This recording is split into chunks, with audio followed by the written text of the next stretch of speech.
Good afternoon everybody and welcome to the stream.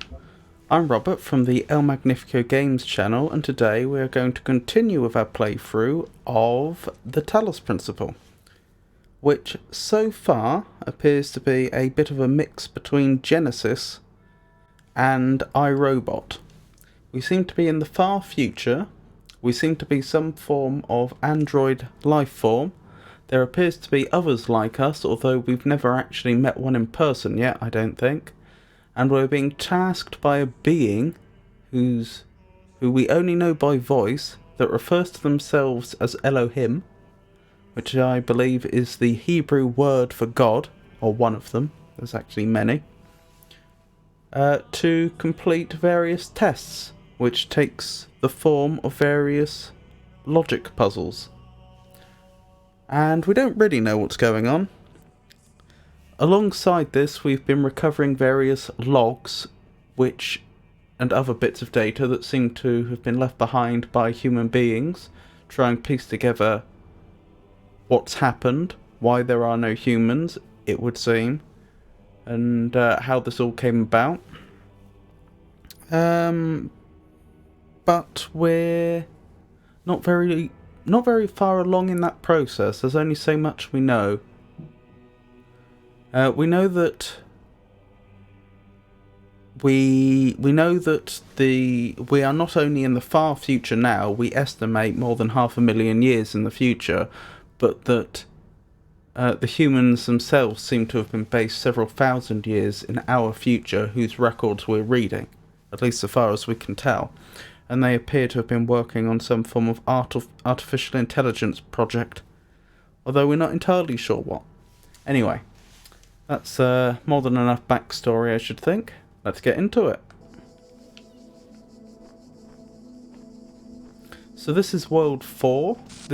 We've completed Worlds 1 through 3, save for a star, which is a sort of special bonus collectible on World 1. We still haven't figured out how to acquire the star on World 1.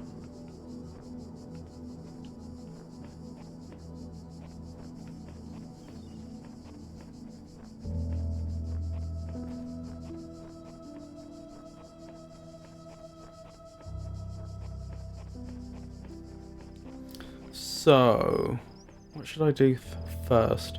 I've forgotten whether I read the logs from this world. I've got a feeling I did. Let's go back and check before we start the puzzles.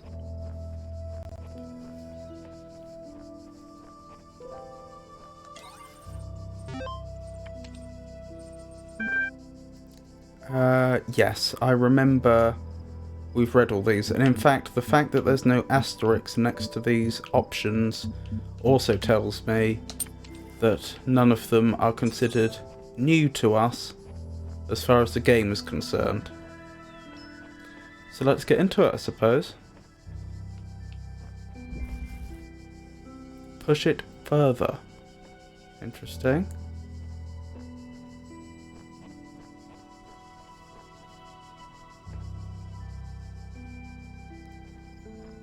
I'm being quite slow and careful here because some of these puzzles do include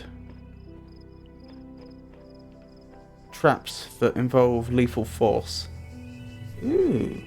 Okay, that's where the star is then. We stumbled across that quite quickly. But to be quite frank with you, I have no idea what that is. I don't remember seeing one of these before. And if I have, I certainly haven't interacted with one. Nor do I know what that is. That also appears to be a new mechanic for me.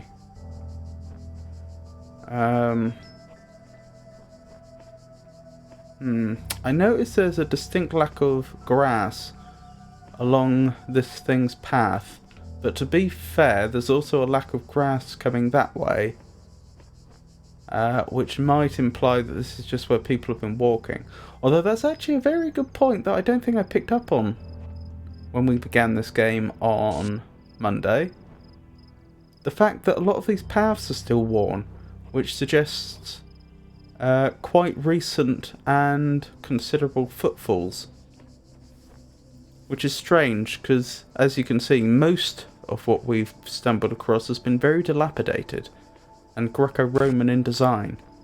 No real explanation for either. Although, as I did remark upon last time, the ruins, it seems to sort of selectively dilapidated. Like the fact that roofs seem to have been allowed to fall in and have completely gone. But I mean, this wall is still in pretty good condition considering. Either they haven't been left to fall apart for long, or someone's maintaining parts of this and not others. I also notice here we appear to have what looks like doorways that have been filled in, but I'm not entirely sure why. Why would there have been a door there and a door there when there's also a door here? And why were they filled in? Very strange. What do we have here? Take connector. This is also new to me. I've dealt with... Oh, what are they called? I can't remember the name. I don't think it's Disruptor. A jammer, that's it. I've dealt with jammers before. I think this is the first object I've picked up that hasn't been a jammer though. Picked up in the sense of is in my hand, as opposed to collectibles that I've walked over. Right, carefully. Can I go in front of this? Okay, at least at range I can. So far so good. What if I walk into it? Okay, this seems fairly benign. That's good to know. That really wasn't a given. I had no reason to particularly suspect that it wouldn't harm me. Ah, I think I may understand what's going on here. Point at another target. Ah, right, can I walk through this? I can. Does it stop the beam? It does. Somehow I get the feeling that that's going to be a mechanic in a much later puzzle. But I think I see what is being asked of me.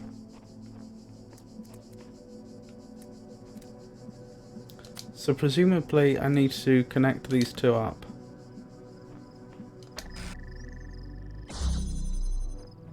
Yep.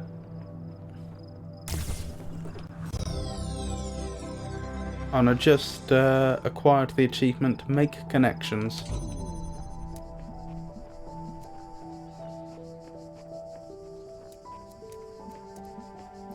Now, can I connect this up to any old thing? Or is it going to insist that I connect red to red or something like that?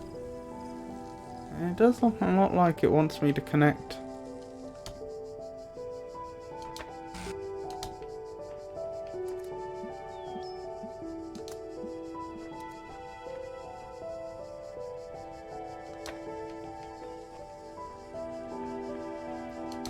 Something else there, doesn't it?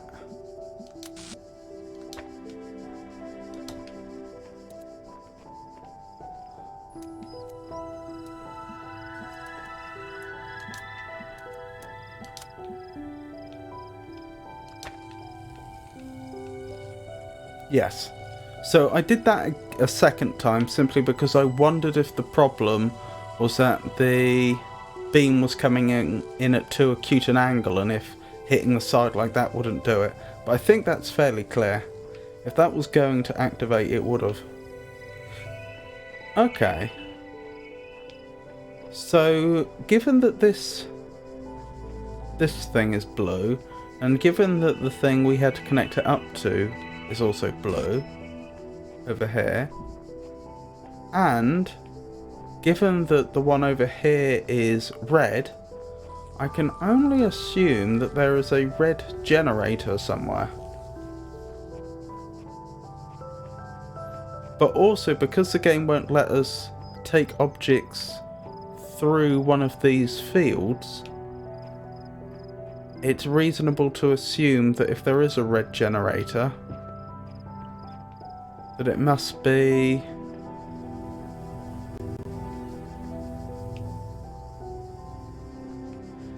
nearby, you'd have thought. The only real alternative is if I could get up really high and connect one from up there down here or something.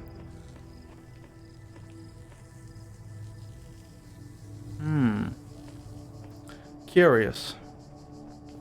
Well, I won't spend too long searching. Perhaps I'll come back here after we've done the other puzzles, because it may be that once I've done the other puzzles in this area, that the solution becomes more obvious. Like perhaps there's a way that we can turn this one into a red one or something that I'm not currently aware of. So let's see.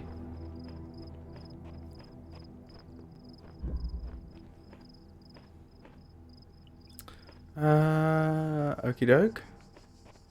I see no reason to prefer any particular puzzle.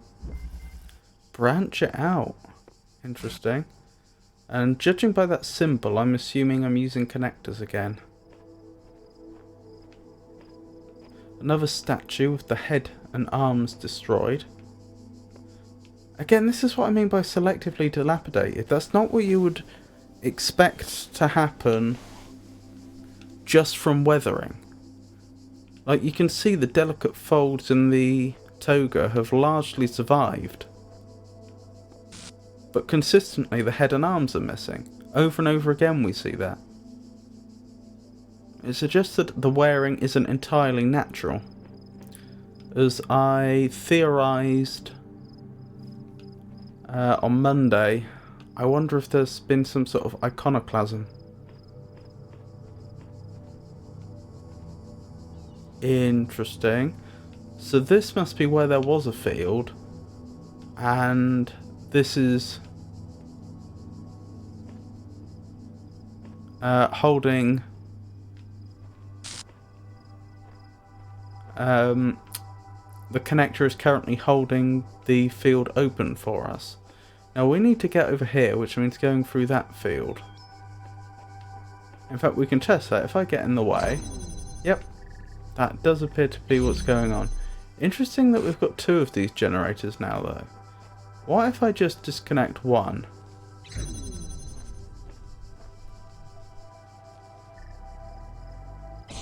Oh, that's a mechanic I wasn't aware of. Oh, I see.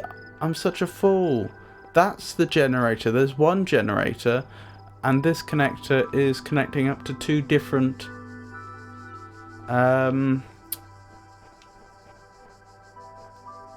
sinks. Yes, let's call them sources and sinks for now. Or producer and consumer. This seems like it's trying... yeah, it's trying to be a massive clue. Ah, this is telling me, I think, that this connector is already set up to connect to this consumer.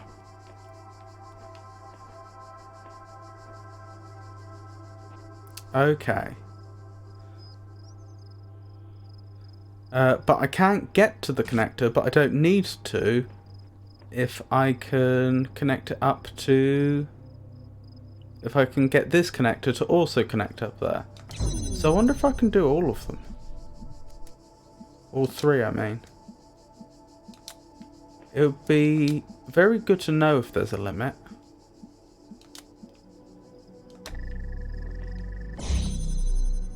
If there is a limit, then it's more than 3.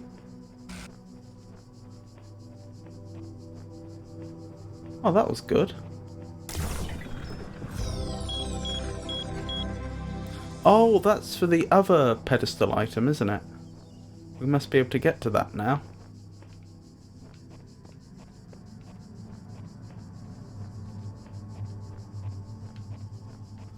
Right. Let's move on to the next puzzle, which is over here. Ah, now we get red ones. Don't cross the streams. Interesting. Oh, they destructively interfere. Ah, okay, I see. So again, this one is less of a puzzle. In fact, I don't think any of the tests we've done this time have been really puzzles so far. They've more been teachings, showing us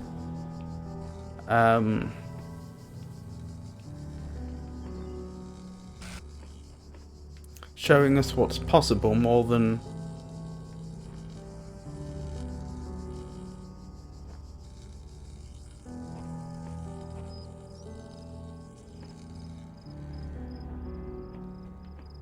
challenging us. Well, I must admit, I am genuinely having a bit of a think now about how I work around this. Because fundamentally, that needs to get over there, and that needs to get over there. And I'm thinking, in a two-dimensional sense, how do you avoid that? As in, if these were lines on paper, how do you make that happen?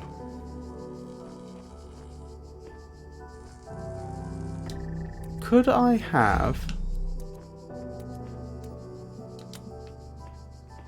both of these connected up to the same connector like so? No. That's not surprising, but that was worth establishing, because it's possible that the connector in some way could have sanitized the streams such that they could cross. But that's okay. We can't do that then. What else can we do?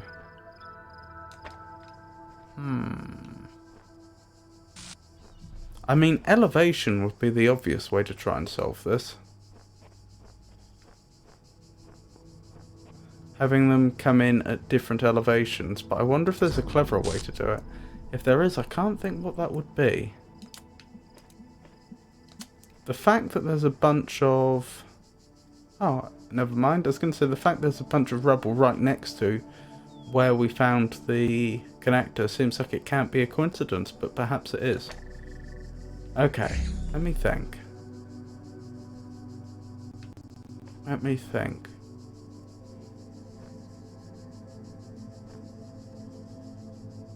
How do I have these not cross? Here's me saying about how they haven't been a challenge yet.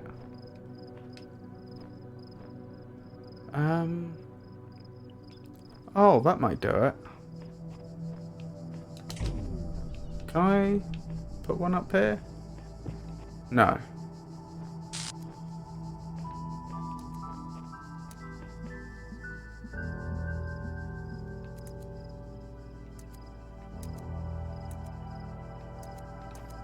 I might be able to go around the long way. That might work. Yes, that's how we do it. Of course it is.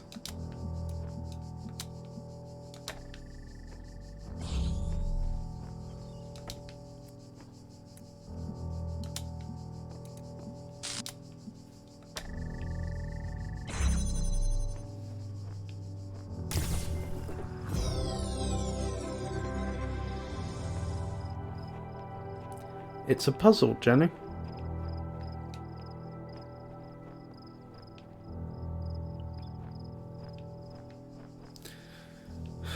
Yeah, so of course, going straight, the lines were bound across, so we just have one, we just put one inside the other, as it were, by taking advantage of the fact that we can turn corners.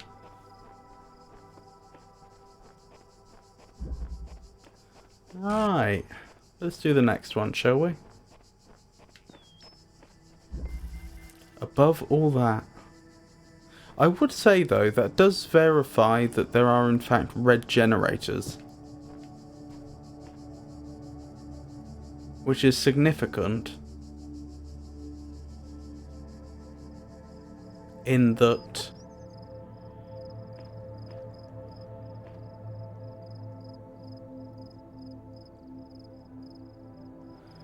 it means that in terms of getting to the star, in the first puzzle we did, we are going to need a red generator, presumably. There's no way that we are currently aware of to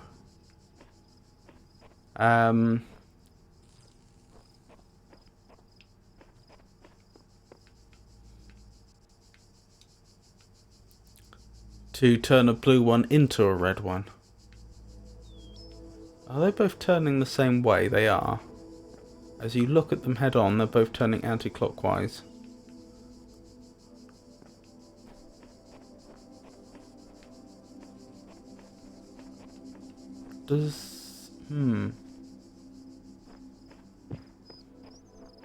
Right, so these crisscross and they're both on this side.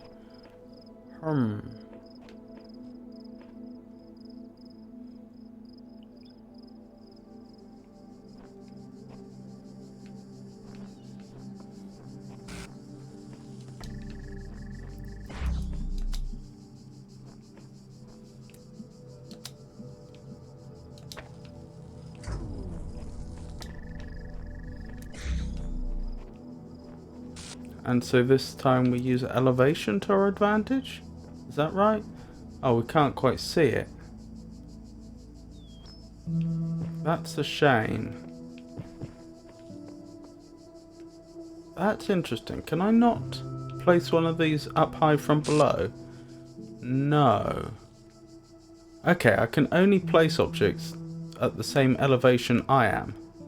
I didn't know that. That's interesting. Alright.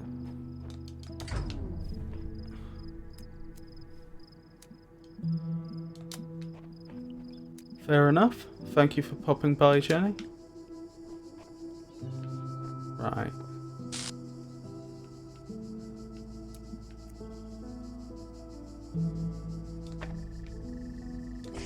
That's worked. And so now the other one should be trivial.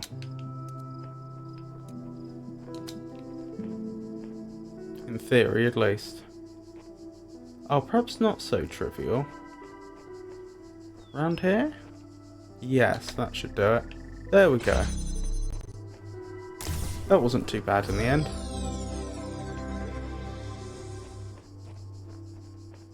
I wonder what that little red dot means.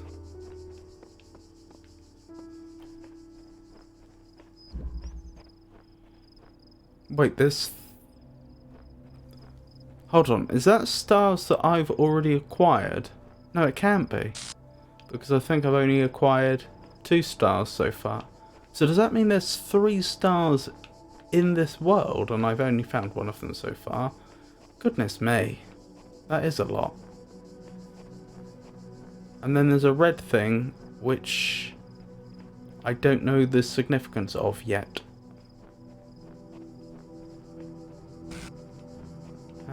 So I think we've finished all the puzzles. I'm just thinking we should have a bit of a... Because this world is so large, otherwise, we should probably have a bit of a look around. See what else we can find. Since apparently there's at least 2 stars that I don't know about. And a red thing. A little red dot.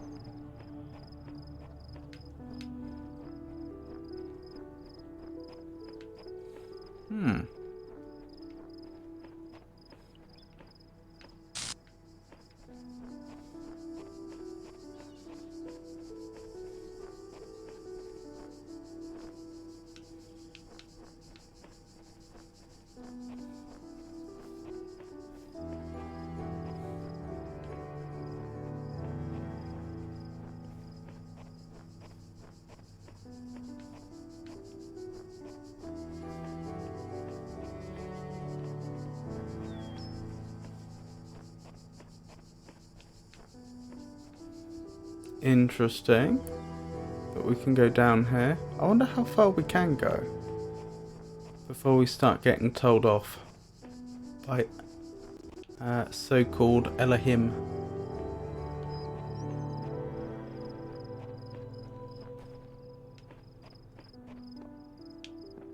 Ah! That's unfortunate.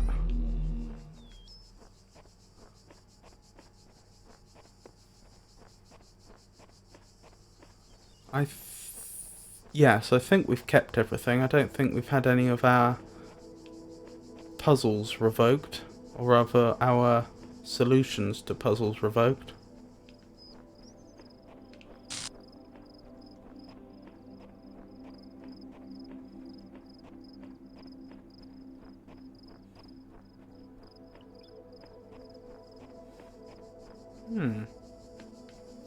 Nothing yet.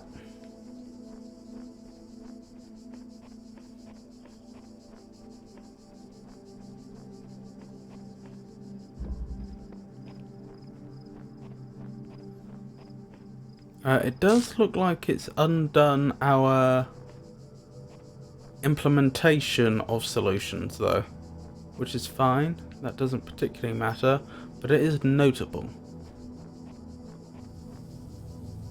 Okay. So if I wanted to get a red beam here, it would have to come over one of these walls, and given that the only red beams I know of are that way, one would assume it'd have to come over that wall?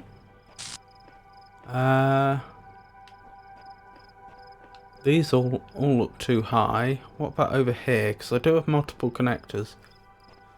This is possible.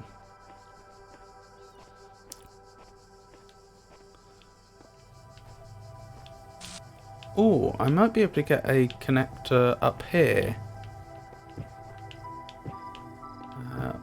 I assume, yes, I have to get on top of it. So I could get a connector all the way up there. Question is there a red generator in the vicinity? Actually, the closest red generator is probably through there. Did this one have a red generator? No, that one was teaching us about the splitting of beams. Okay, so this one probably is the closest.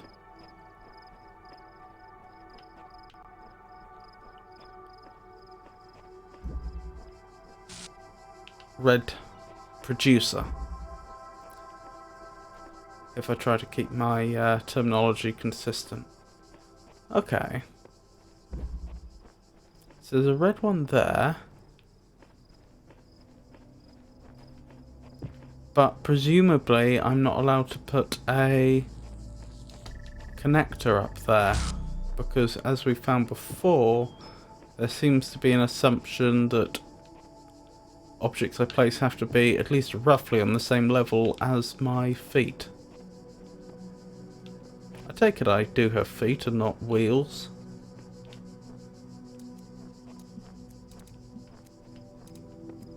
We've seen holograms of other androids and they have feet, but I don't think we've ever looked at our own feet.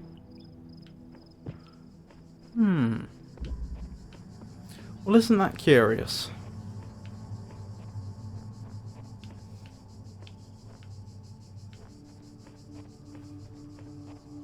The only other red generator we know of, so red producer, is over here.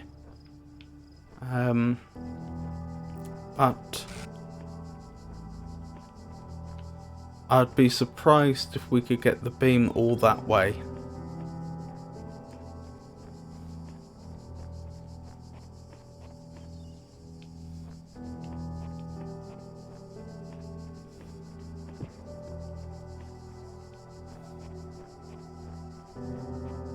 Goodness me, are there really 3 stars on this one world?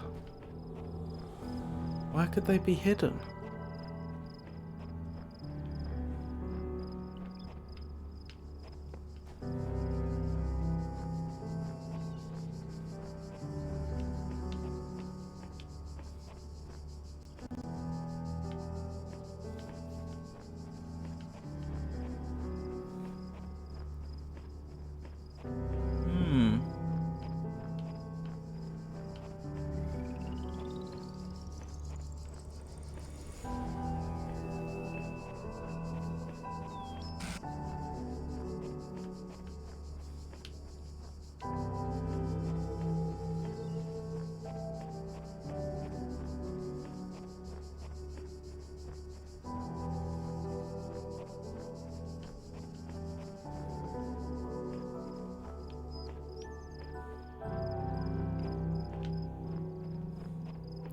I must say,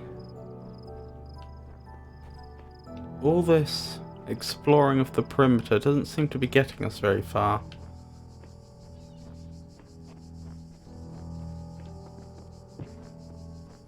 Sometimes I feel the game gives us mixed messages in that regard. Because there have been worlds where we've explored the perimeter and we found dilapidated buildings that have had useful hints in and that sort of thing. And then there have been worlds like this where it feels like the edges of the world only exist for the sake of completeness.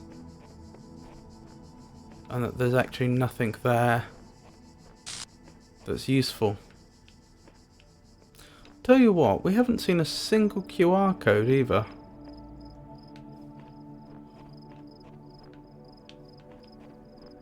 In this world, I mean.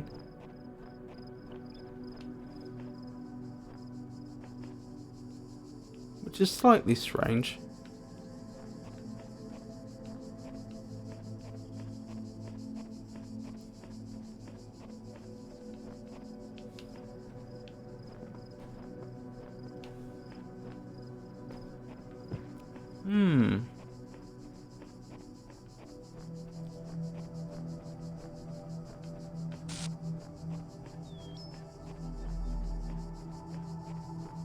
I wonder if the other item on the pedestal in one way or another helps us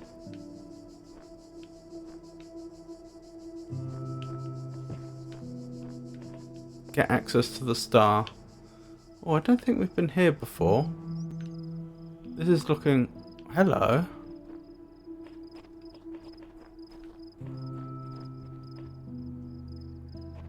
They have feet.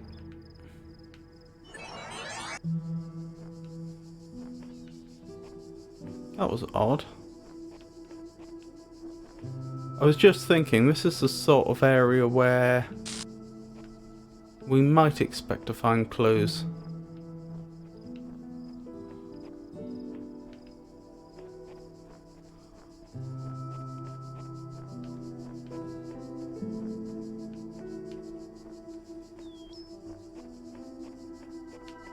But aside from that recording, we don't appear to have. Not yet, anyway.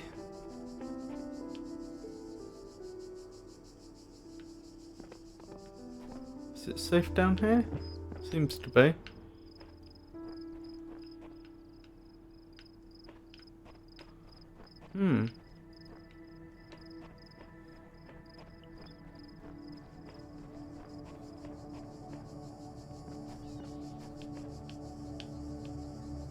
See, you'd think I'd be able to survive that fall, but I'm guessing that I can't.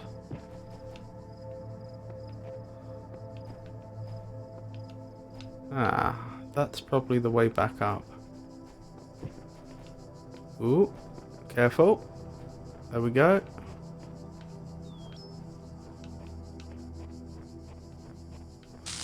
Ooh, that pillar's interesting. Was that inside one of the puzzles we did? Looks like it.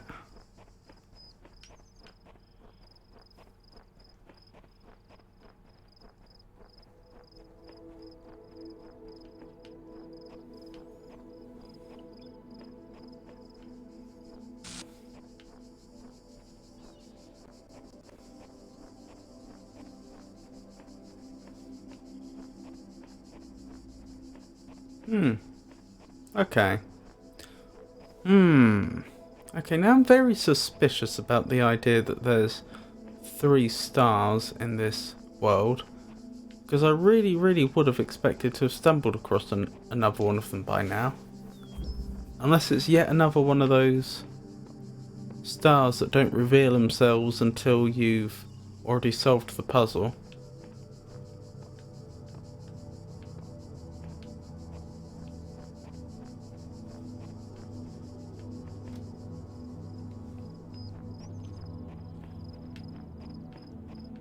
Just having a look around for hidden switches.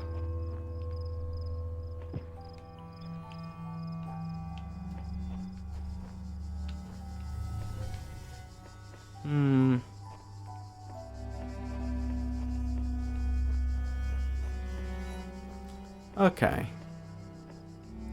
Which way was the way out? It was this way, wasn't it?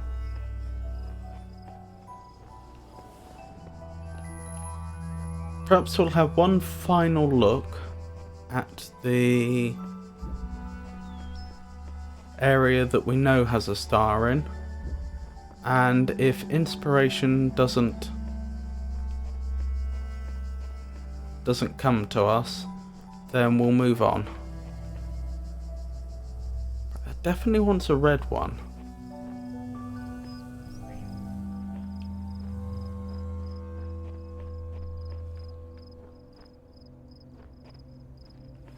I take it there's no way that I can...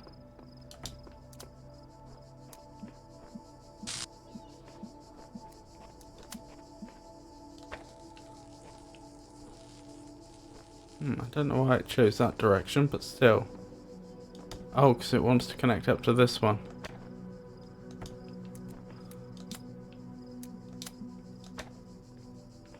No way I can create a red beam, is there? Doesn't seem like it. Oh, I like the little pulses which tell you in which direction power is travelling.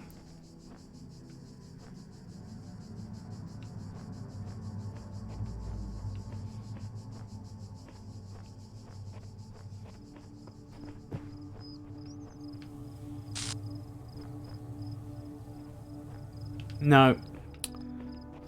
I guess we'll just have to come back to this one.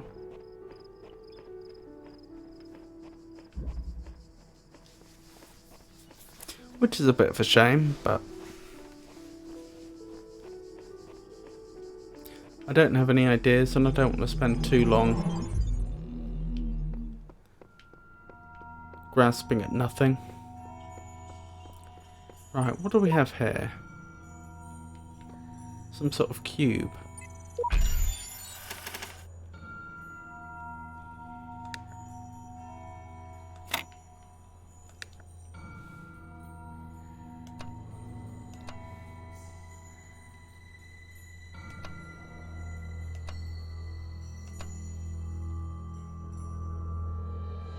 Ah, I see.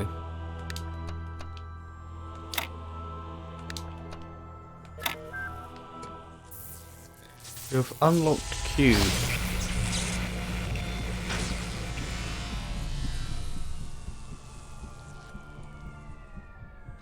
Previously we'd unlocked connector.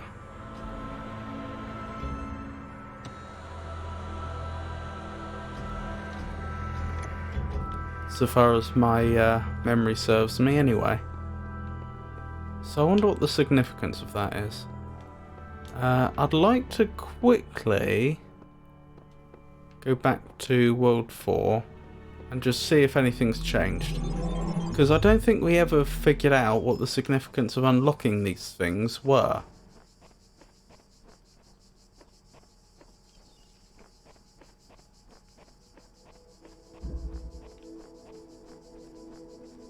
As in, does it place them in the world when it otherwise wouldn't have done? Are we able to interact with the objects when we otherwise couldn't have done?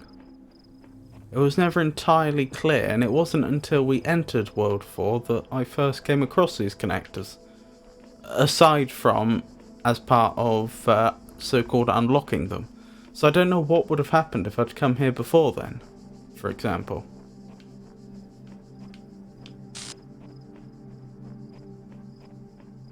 I must say,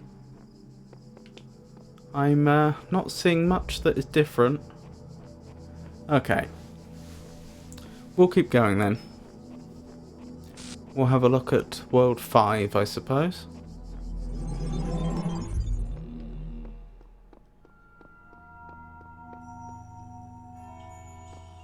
What am I even unlocking now? There's a fan thing up there. I don't know what that's about. Oh, I just noticed the star hasn't changed. That is 3 by the star. So could that be the number I've collected? Or is that the number I need for something? How odd.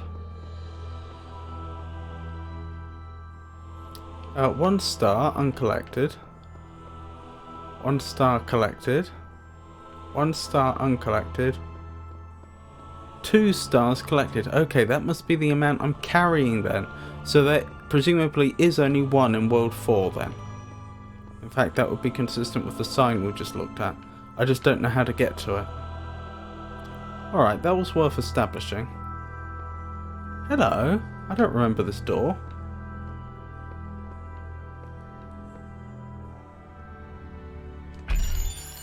The lock requires more sigils. Oh, so that's how those are used. Okay. That's interesting. Anyway, World 5. Oh dear.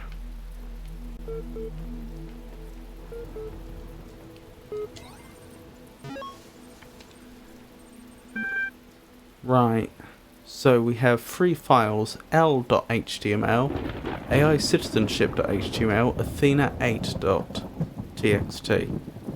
Okay, let's have a look through them.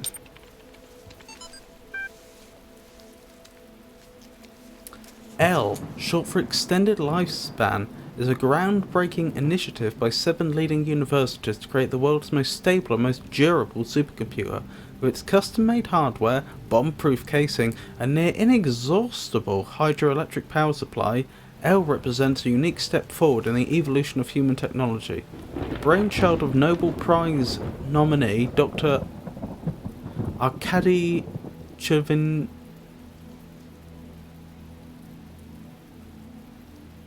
Chernyshevsky, L will. Then it looks like there's corruption. Links: download press kit, meet the team, apply, contact. Okay.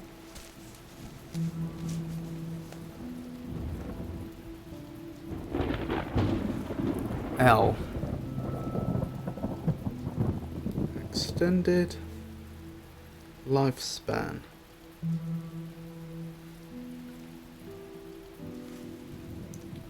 World's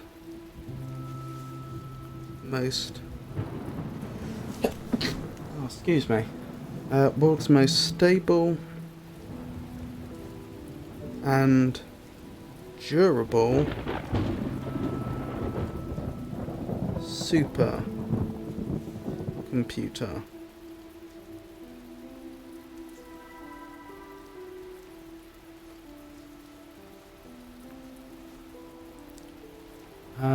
Nobel Prize nominee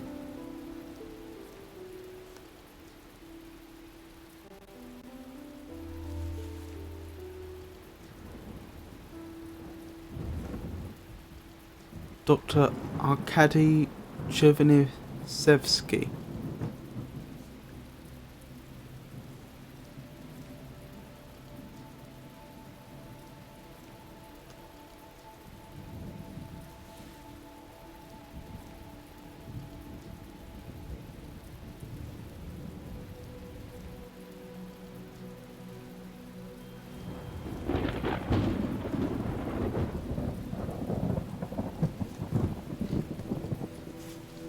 Okie dokie. AI citizenship.html. Reconsider issue 199 profile Alexandra Drennan. Alexandra Drennan was one of the... wasn't she the project lead on the AI project that we knew about? Whereas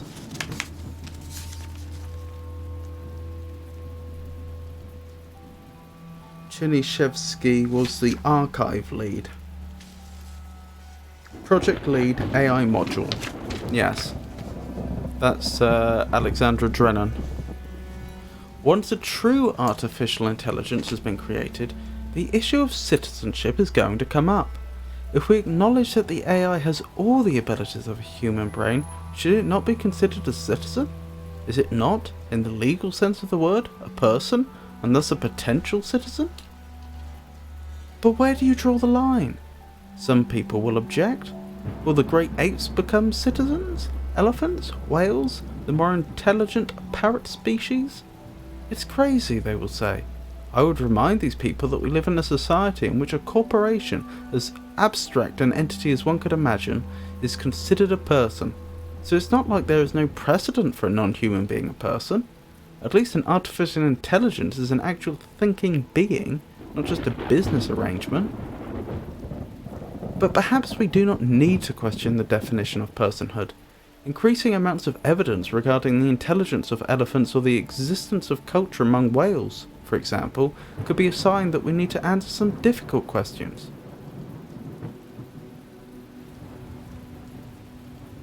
Who better to debate these questions with than the young genius who revolutionized the...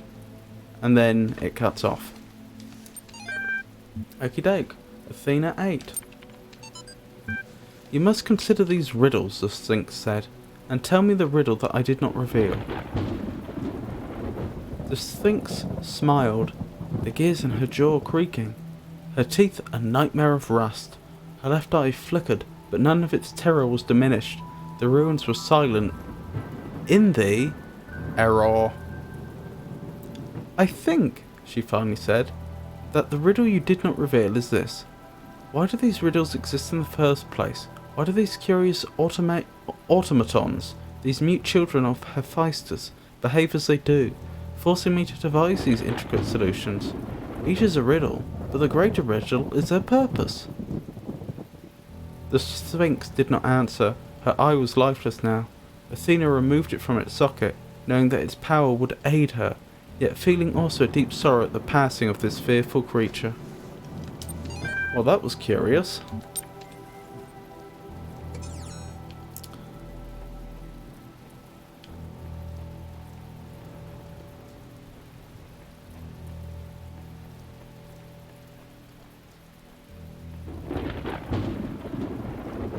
Athena, of course, being the Greek goddess of wisdom. Hello? Is that a log? That looks like a log. Not this. This is a QR code, of course. The more I converse with these terminals, the more I wonder what role they play in this contraption. How do you tell friend from foe when no obvious lines are drawn between the two?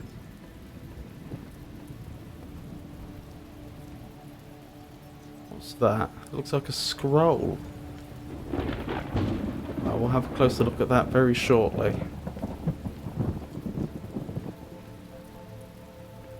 Ooh. Ominous. Although I think that is just a producer of red beans.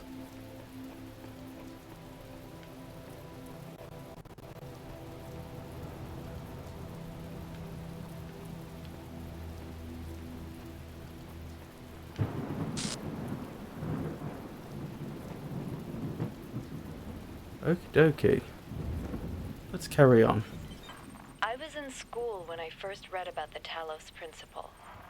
I think it disturbed me at the time, made me hyper-aware of my body as a physical object, the material reality of the brain, ideas that made me uncomfortable at first, but I think in the long run, it helped me understand how frail human beings are, and how precious.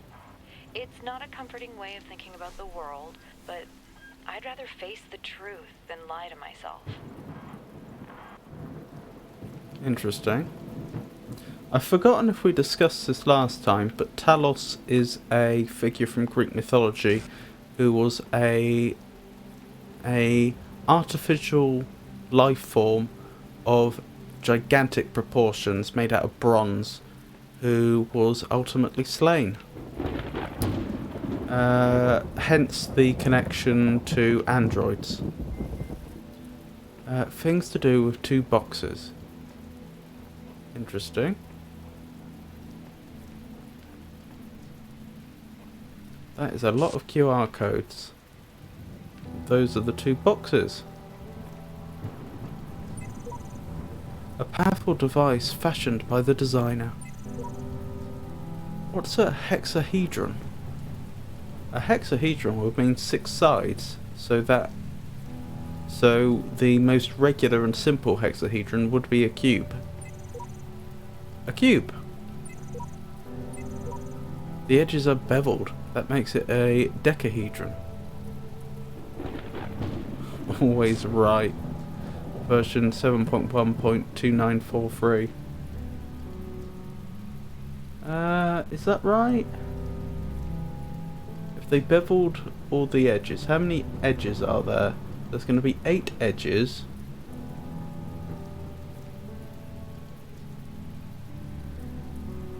So surely that would make it more than a decahedron. Oh, unless they mean just the corners.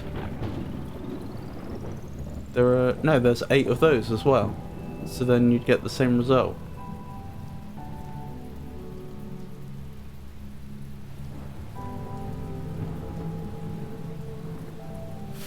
Is there any way of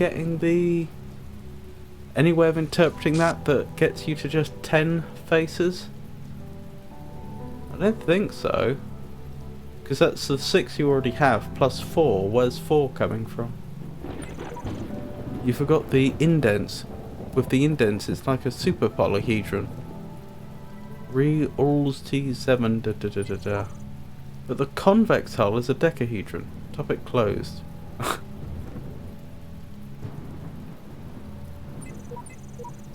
wrong.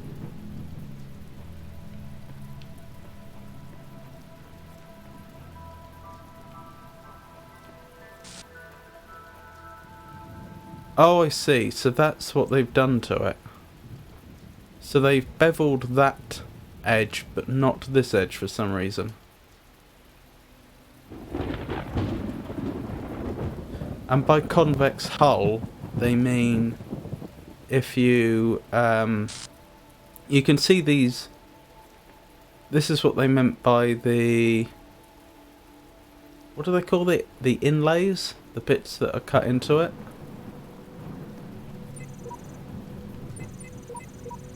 Indents, they called it. But the convex hull would be the simplest shape that can surround this shape, such that it at no point turns in on itself. I'm not sure I'm explaining that very well, but the point is, if you were, imagine you were to take some cling film and you were to cover it with cling film, what shape would you get? That would be the convex hull. That is, if you were to stretch a film across it. So it can turn the corners, but it's not going to go in. And yes, that does, to follow this pointless pedanticism in this discussion, technically the convex hull, I suppose, would be a decahedron. But that's not what the original question was, so the person is being incredibly pedantic in trying to find some way to interpret the question, contrary to how any reasonable person would, just to be right. I would suggest. That's my interpretation of it, anyway.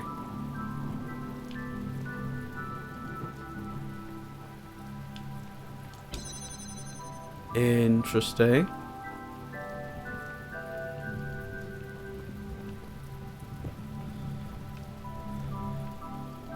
Whoa! I don't like that. Is this even traversable? It doesn't feel very traversable, does it? Nope.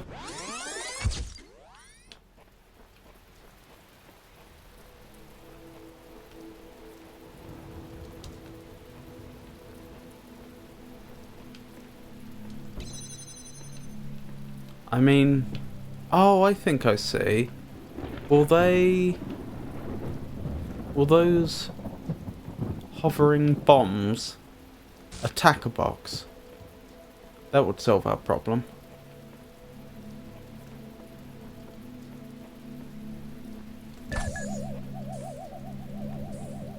No?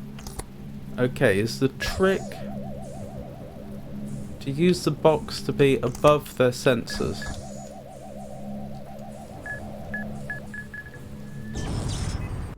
Nope. That didn't work.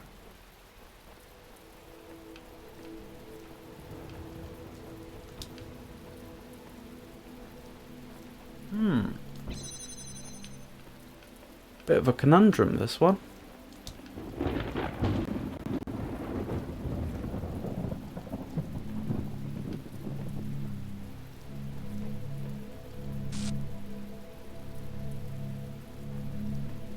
I could put the box right in the way. Oh, interesting. That staggered them. Okay, I wonder if that was the intended solution. Probably.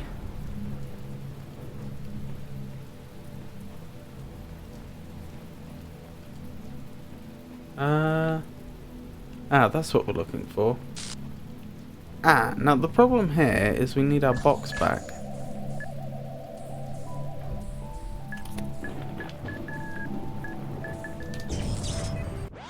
Blast. Okay, this is doable. Now I know the solution. Or now I know the... Now I know the technique, I can see what the solution is. I think the point about the box isn't so much to prevent one of them from moving beyond a certain range, but rather to cause them to become out of phase. Because all I need is a gap between them. Blast. I didn't think I was close enough then, but clearly I was. Close enough to trigger the explosion, I mean. Yes, all I need is a gap between them. I don't need one of them to be constrained to a very small area. Synthera should be able to, by getting them out of phase,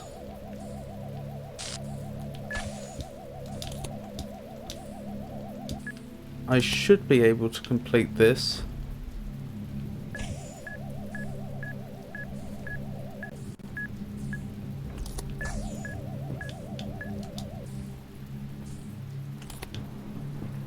With the box. Yeah, that was the right idea, poorly executed. I would suggest.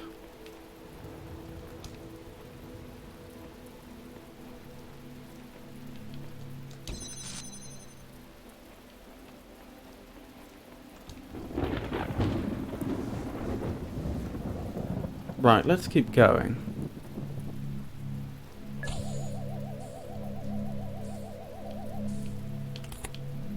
Let's try the other one for a change.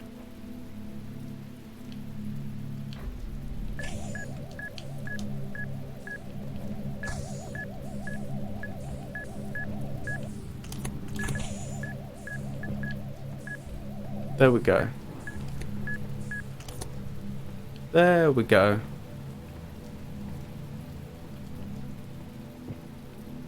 What did I need this for? Was it just to jump over? Or was there something...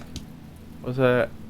a cleverer solution? Nope. That's it.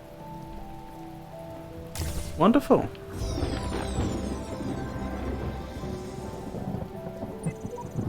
I do not understand why the designer chose to put such flaws into the world that it appears almost as if it were damaged. I must believe that there is a purpose here I cannot see. If the designer is perfect, and he designed me for a purpose, I must be fit for that purpose. It follows that my purpose must not be to seek and hoard every sigil in his land, for so many are beyond the faculties he granted me. Ooh. Interesting that the weather changed when it did. What's the significance of having a ladder there? I suppose oh, it's the only way out. As in the only way out, because I had to use the cube to get over there. To get to the finishing area.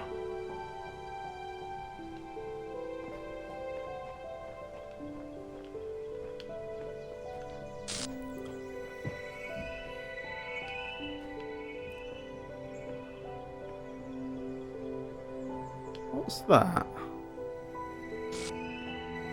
Is that part of the ladder?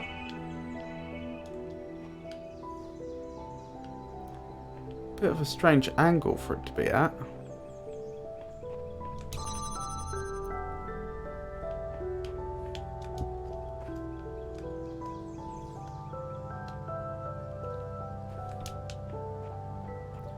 Kind of wish I had both boxes now. Maybe I can get the other if I'm careful.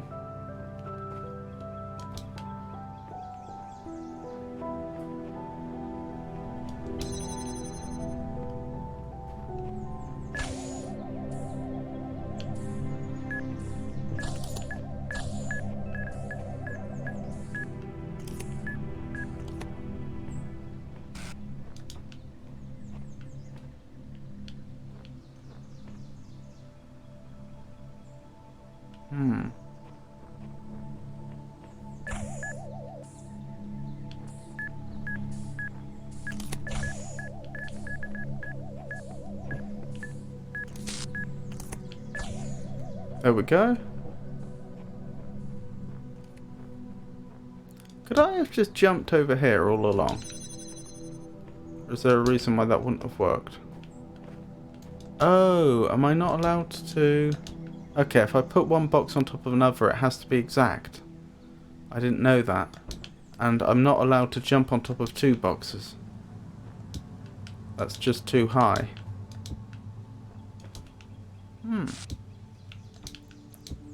That does make me wonder how I'm supposed to get the star then. Oh well. I don't know that this is the only puzzle area from which we can see the star. It's quite possible we can see it from through here. What's that little sign? Oh, just a little cube. Friendly crossfire. Interesting.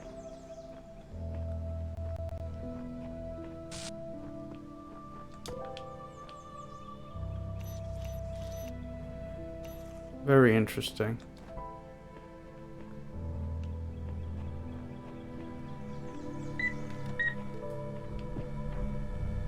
What saw me then? Something thinks it can see me. Is it that one? Must be.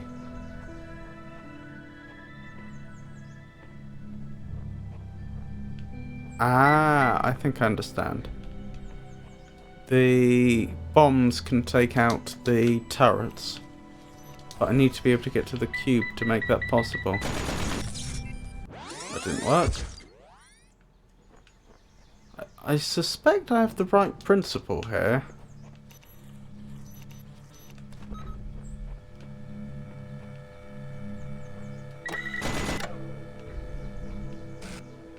But how do I do it without another jammer?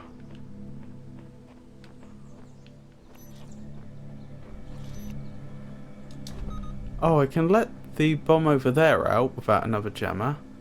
And that'll take out one of the turrets. Oh, I think I see. Yep. And then I can jam that turret, and now I should be able to get close enough. And then the hovering bomb will take out that turret, and then I just have to have that one disabled, and I will have free reign of the place.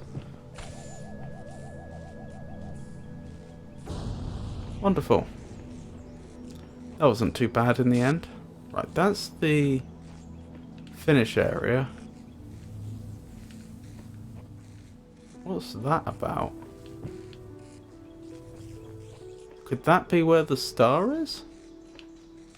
Maybe?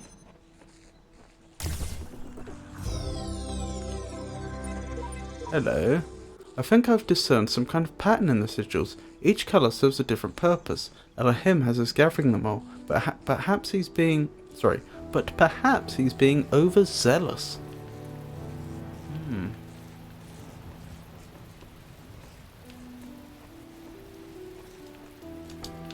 Right, can I make it over here safely? I think I can. And I can disable that and see what's in here.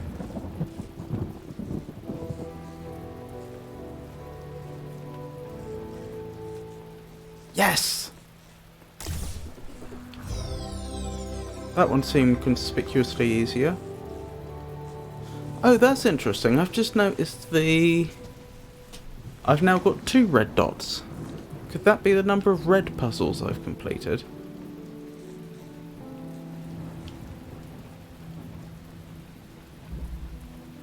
Oh, and the weather's turned awful again. Never mind. Going over the fence. Connector and a box.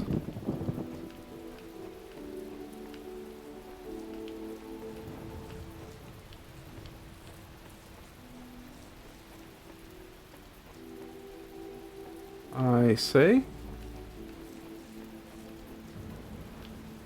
I guess I need to have it go over the other fence.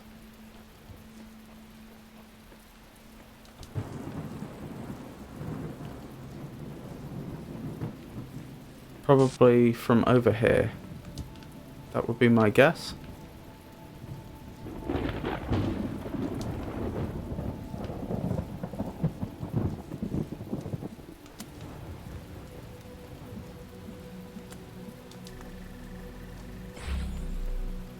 Hey!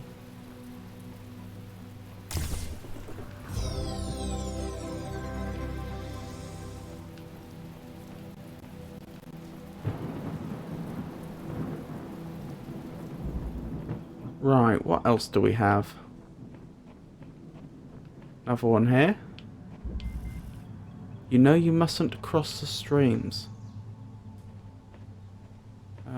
Okay.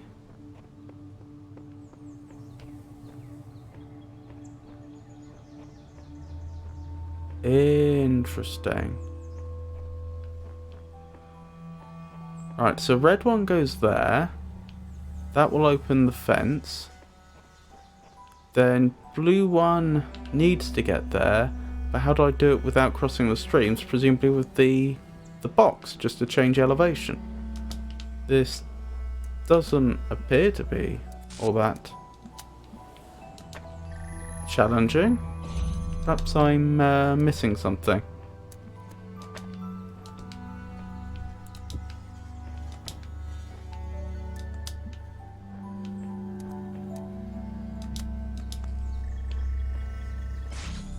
No, seems to have worked.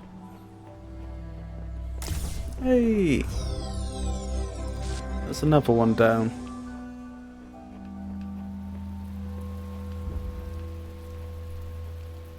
Weather's changed again. One little buzzer. A box and a connector.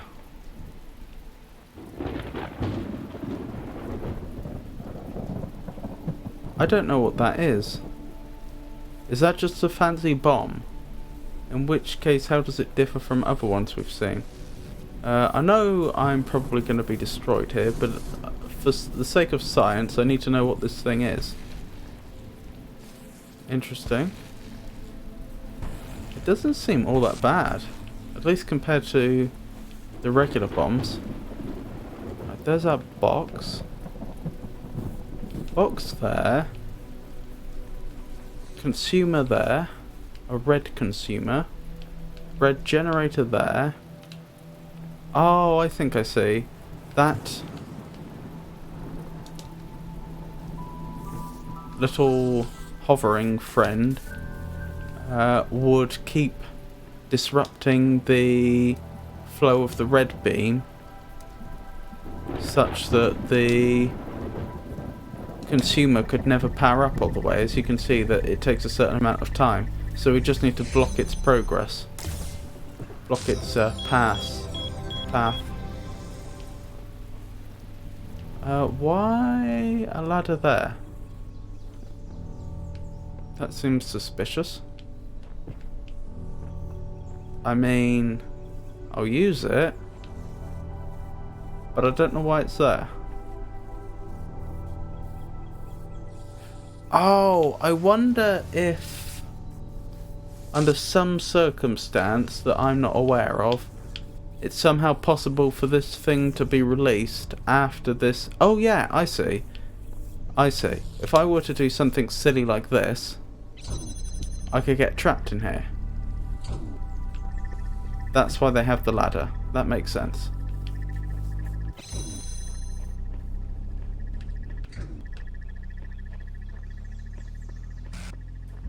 Okie dokie. That wasn't too bad. Is that all of them? Looks that way. Goodness, that went well.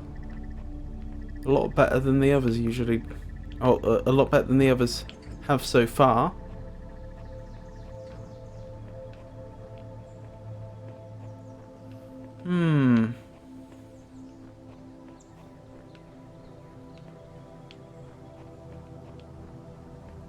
Fair enough.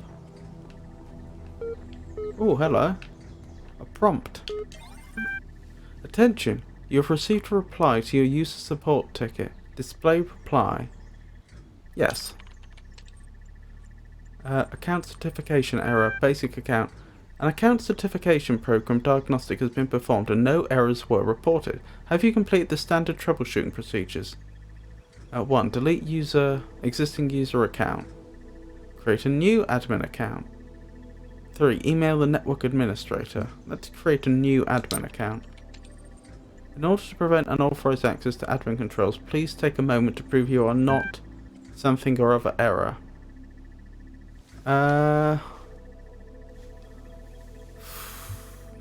Could that be an ASCII? Let's see.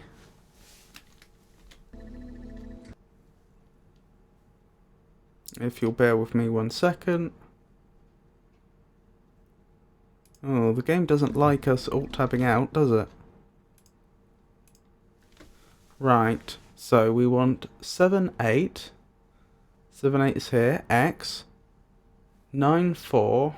Oh, that's out of range, so no. That would be upper ASCII.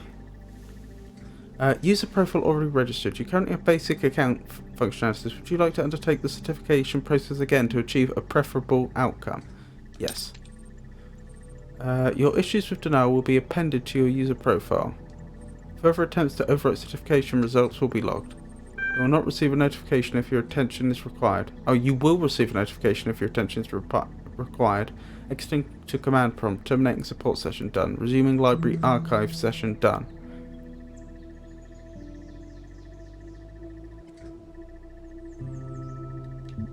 Well, this is just getting insulting.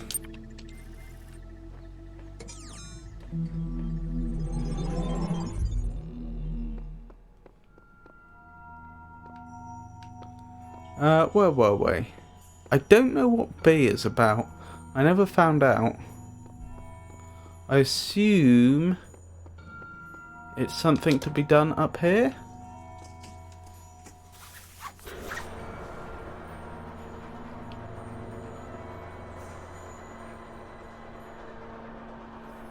Since there were buildings labelled A, B and C up here.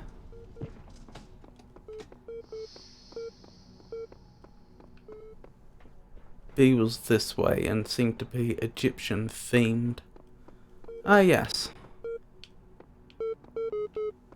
Hold on, before I look at that one, there's another computer over here, isn't there? That's in the Greco-Roman themed area.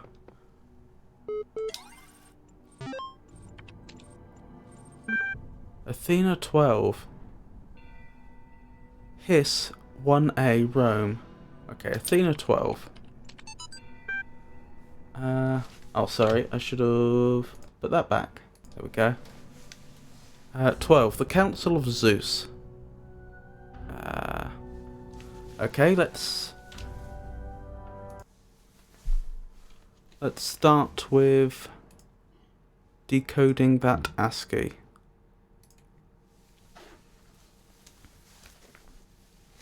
So, we have 41, which is capital A. Then we have 53, which is capital S. 43, which is going to be C.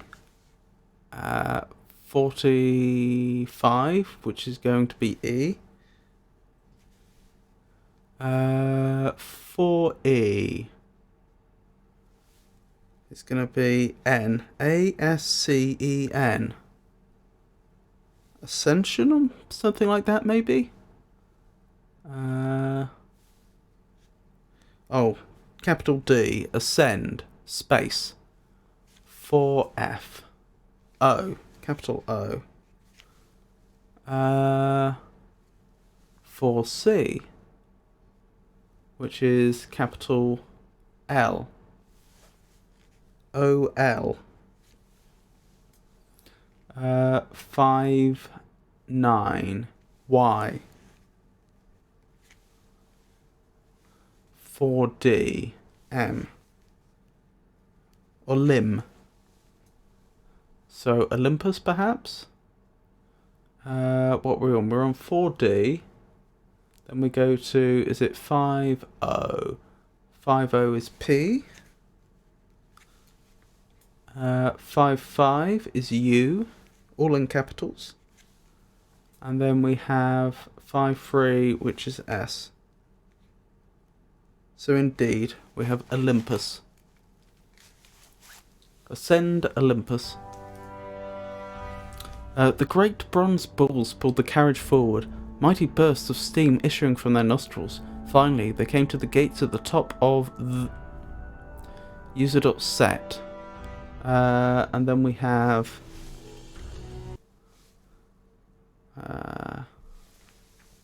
we have for free, which is C. Then we have for 8, which is H. Then we have for 9, which is I. Then we have for C, which is L. Chill. For 4. Child. Then we have space. Then we have 4F, ignoring the percentage symbol, which is O. Then we have 4-6, which is F, child of space. Then we have 5A, Z. Is this going to be Zeus by any chance? So 4-5, that's going to be E. Then 5-5, which is going to be U. And then 5-3, which is indeed S. So child of Zeus. Here assembled were all of the many generations of the gods and demigods and souls of mortals, steel and bronze and iron and memory of flesh. The clouds parted far beneath, revealing the beautiful plains of Macedon, where great gleaming cities had once. Then we have 536 for some reason. His 1A Rome. Professor Dr. Armin Huluk. That's a new name for us, I believe.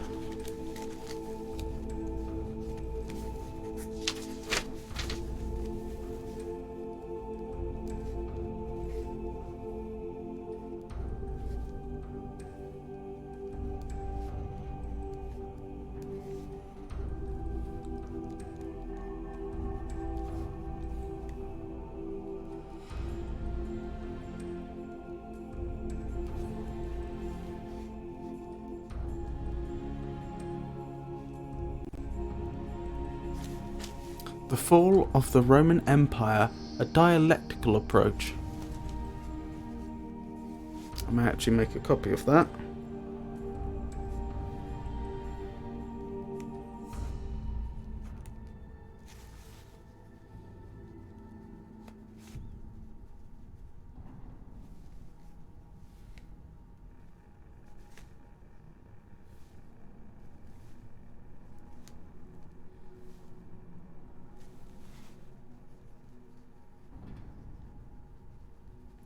Dialectical approach. Right, where were we? Caption. Homo sum. Humani nihil ame alium puto. Right, so we have the famous expression cogito ergo sum. I think, therefore I am. So homo sum probably means I am human. Humani nihil,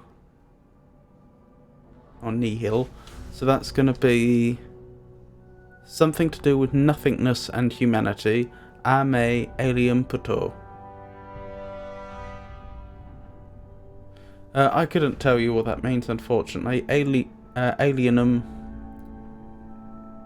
Alienum is presumably going to mean something like is foreign. Well, something like foreign. Puto? I don't know.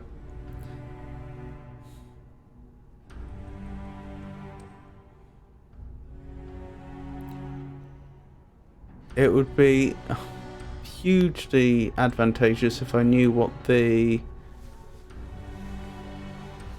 most common particles in Latin were. Because I suspect one or both of a and me are probably particles. I'll make a copy of that though. Perhaps at some point it will become more clear.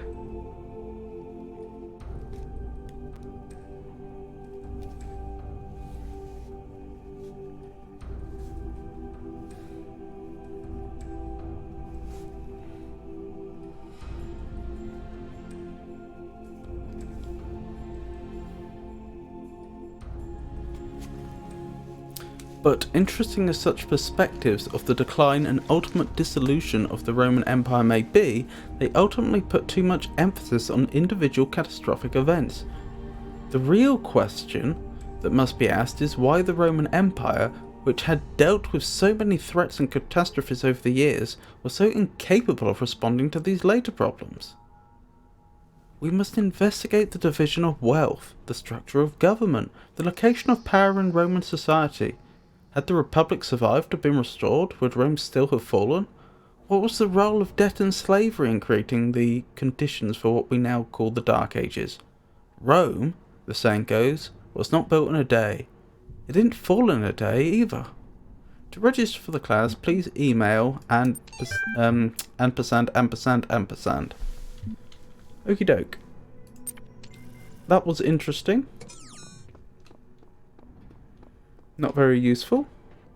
At least not useful to us immediately, but interesting. So I assume this will be about Egypt. Oxyrhynchus, Book of Osiris. Yep, we are in ancient Egypt, it would seem.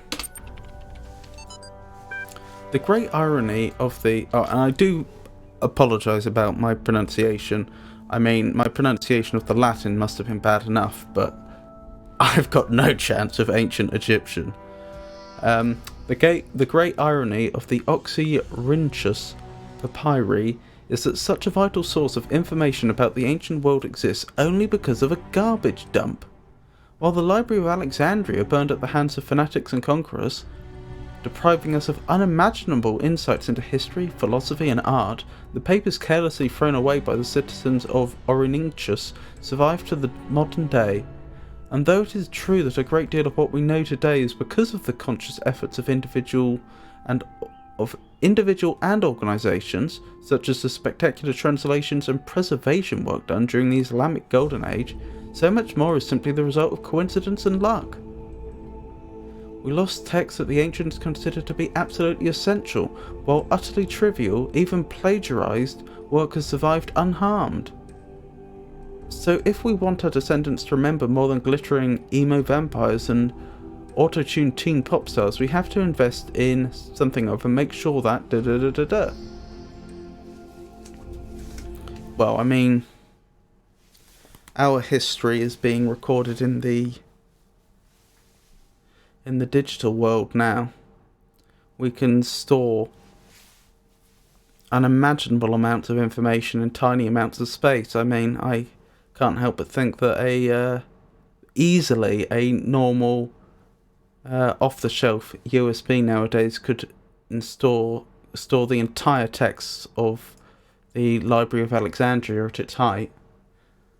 Point being, where I would have thought we're unlikely to lose anything like the same amount of information going forwards. Some, of course, but nothing like the same amount, I would suggest. Anyway, where were we? 4C, capital L. 49, I. 46, F. This is probably going to be life then. Yes. 45 is indeed E, space. 49 is I. 4E is N. Life in. Space. 44 is D. This is going to be death. 45 is E. 41 is A. 54 is T. 4-8 is H. Indeed. Death. Space. 4-2 is B. 4-5 is E.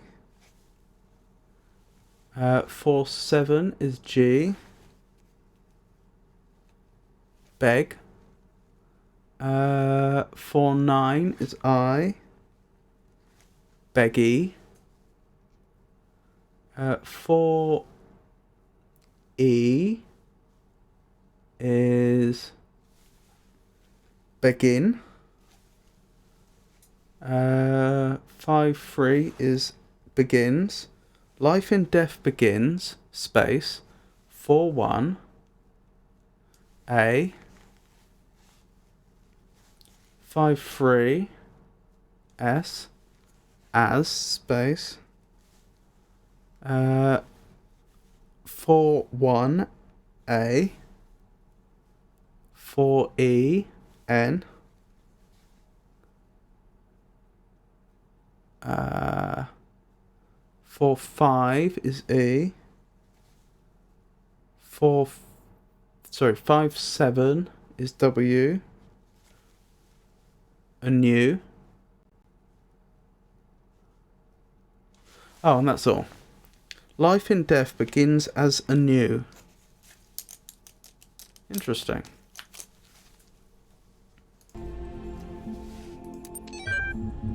Book of Osiris.wiki.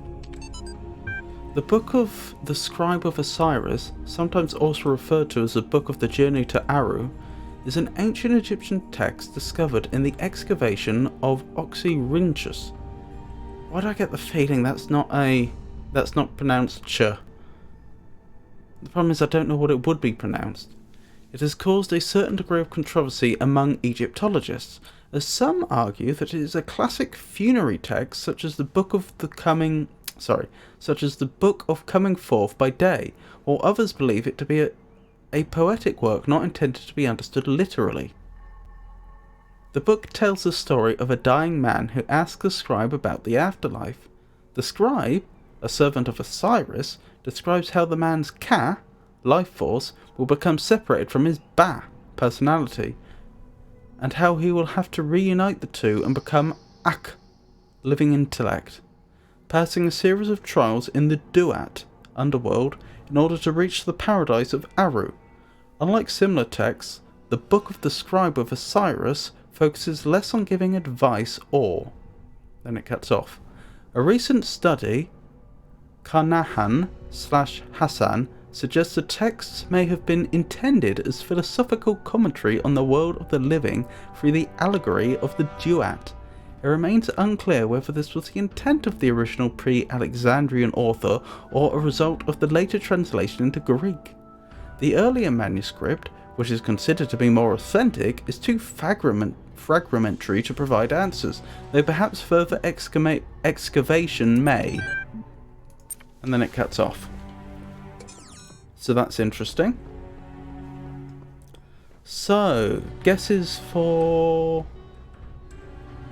what place and time this is based on. I mean, that is clearly an angel. So the earliest this could be would be the latter Roman Empire, which is often called the Byzantine Empire, anachronistically. But that's a Gothic arch, so we're probably in medieval Europe.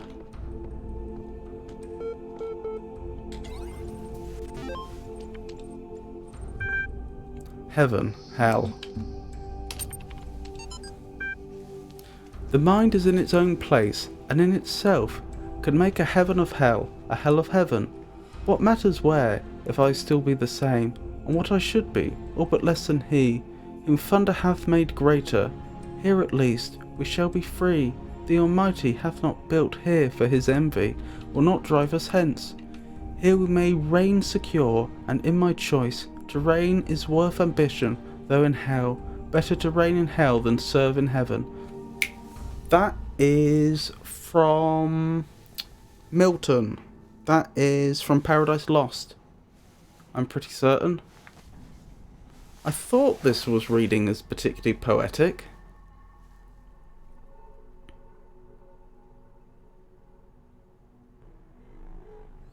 Blank verse, I think.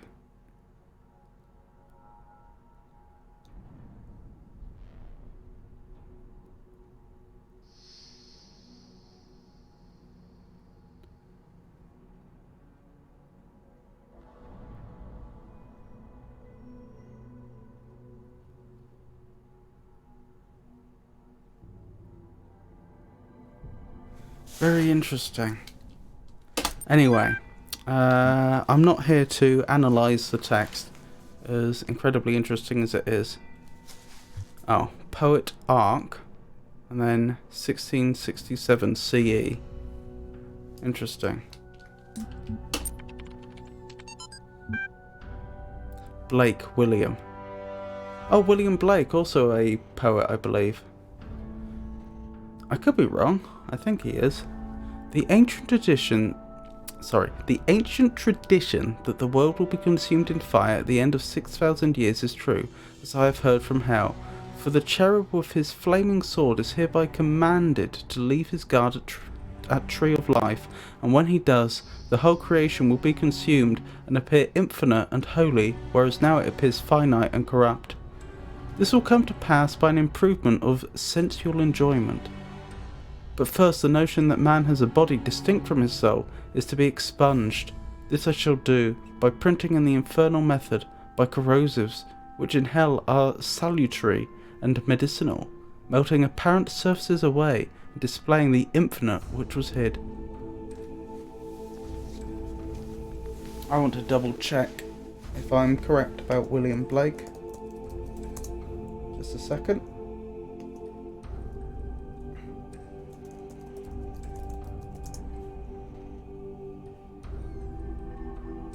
Yes, an English poet, painter and printmaker. I thought so.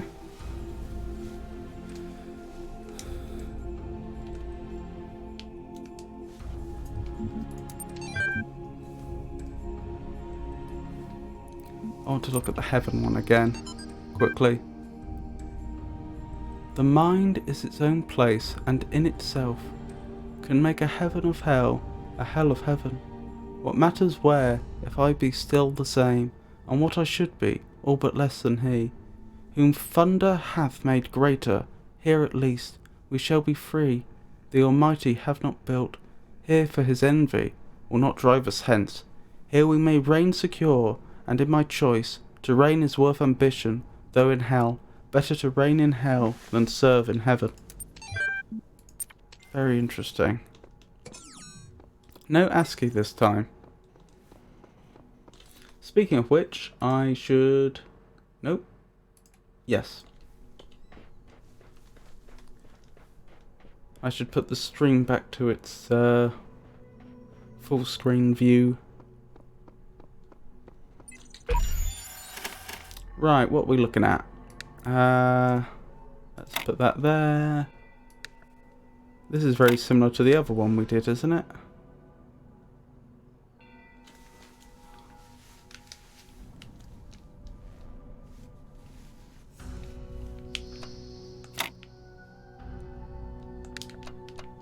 It is very similar to the other one we did on the pedestal.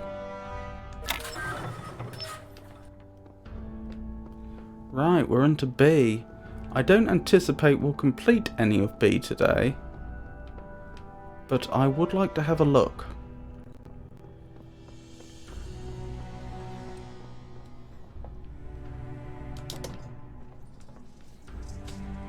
A new land stands before you, my child.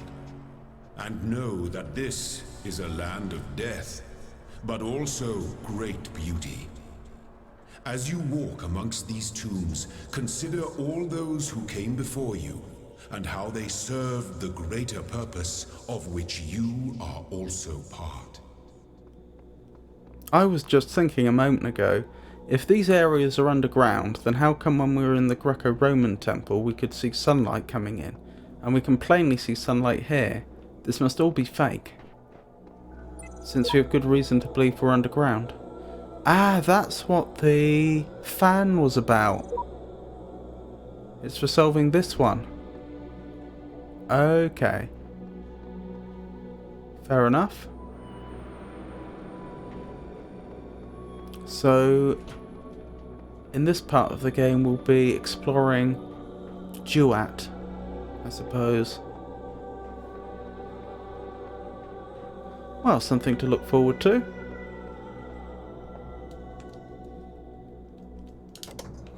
Let's head back to A.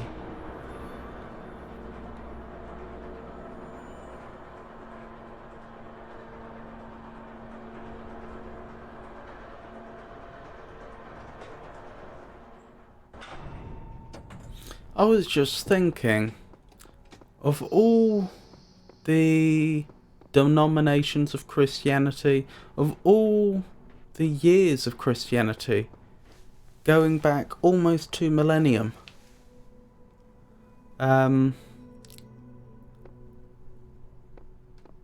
why would they have chosen British authors, 2 British authors, as representatives of Christian thought? And then it occurred to me, I wonder if they're considered foundational in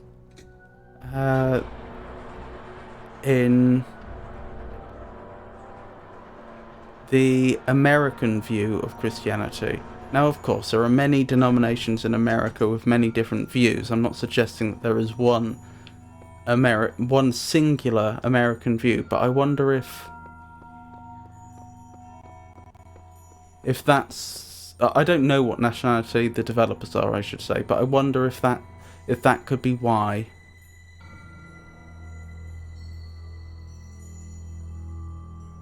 Because I would have thought either Catholicism or Eastern Orthodox would have made more sense in a lot of ways. Oh, is there another? There's another star to be gained. Long ago, I shaped these lands according to the purpose of the hidden words. Thus all things have meaning, where before was only chaos. Know that, and have faith. Goodness.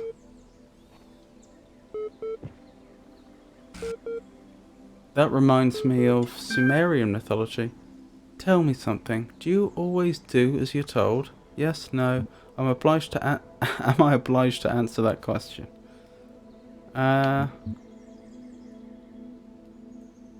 No.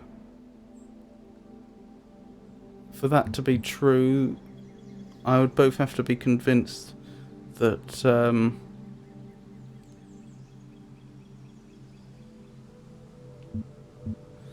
that what's being asked is moral and reasonable. I only asked because I couldn't help but notice the stash of brightly coloured knickknacks you're collecting. Don't you think it is a mite odd that that big voice in the sky keeps telling you to find those doodads, yet forbidding you to use them to climb the great big tower in the middle of it all? You're testing me. I must resist the tower's temptation. I'll climb it when I'm good and ready.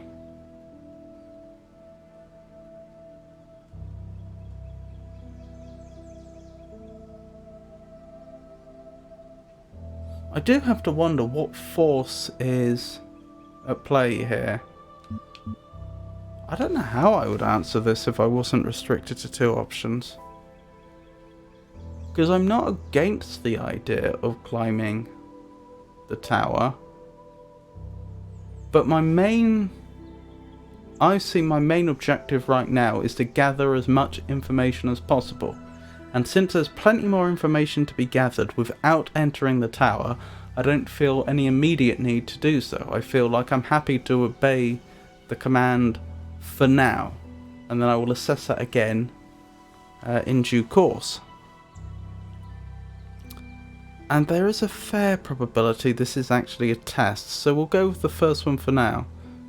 Even though that probably isn't how I would actually answer it. I'm certainly not going to immediately blurt out that I plan to go in there, not least because I don't necessarily. That it all depends. You're testing me. I must resist the tower's temptation. Oh no, he's really gotten to you, hasn't he? You need to forget everything you've been told and just ask yourself, what could anyone possibly do to command such blind faith in their authority? So my options are, if I have a maker, he would know my purpose and command my faith.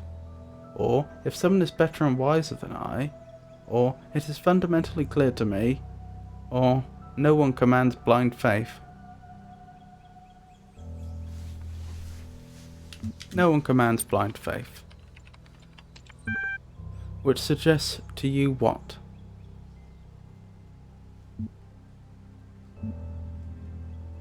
I'm option sure that I should treat Elohim with suspicion like anyone else, that I should climb this tower and see what he's hiding, or that I should question this Elohim. I'll go with the first one. I should treat Elohim with suspicion like anyone else. Precisely. My work is done, I think. Whatever you do, do take care. You have bigger problems than the voice in the clouds.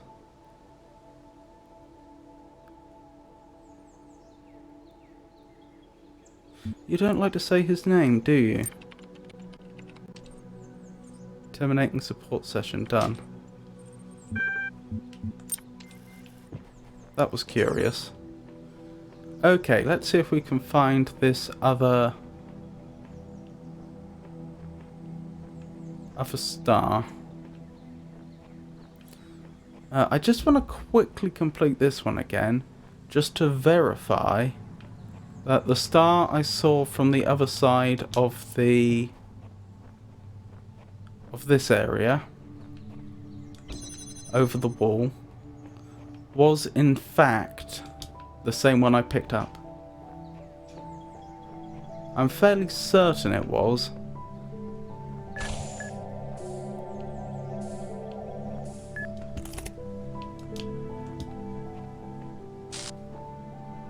But I want to be absolutely positive.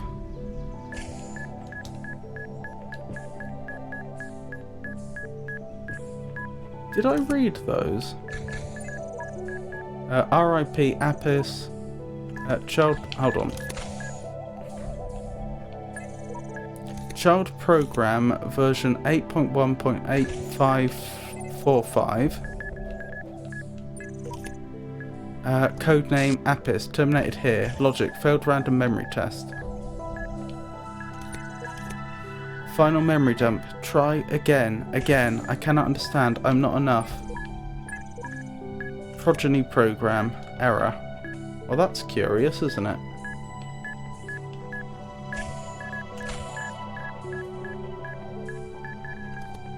Okie dokie.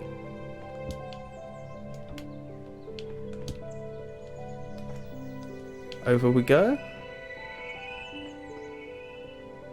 Oh, do I not have that one? Is this a different one?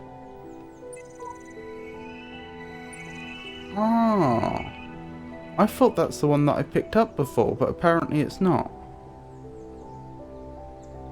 Oh, I can go partway up ladders. Whoop. But if I go too far, then the game just dumps me on the other side. Alright, how do I get in there then?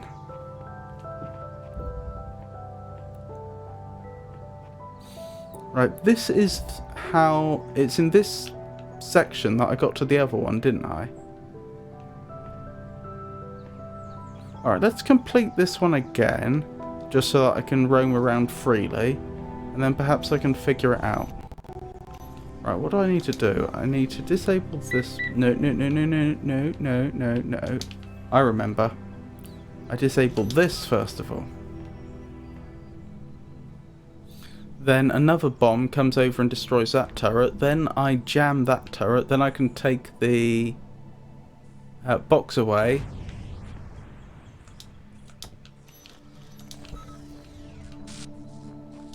Which allows that bomb to take out that turret. And so then if I jam the far turret, I can then move freely.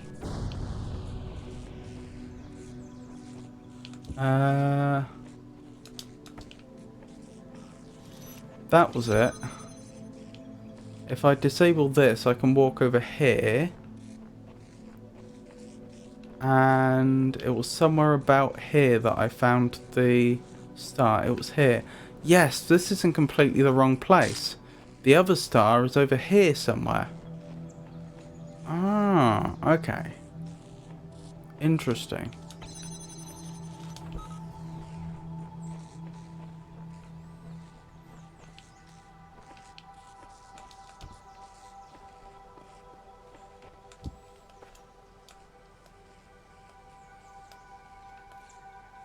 What am I looking at? That's the end area. So then the star must be on the other side of this.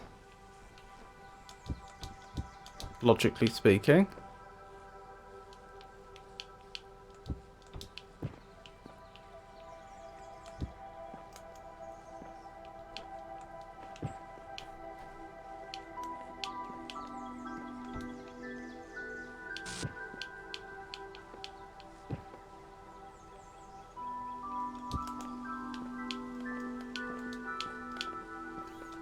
Can't get on top of there.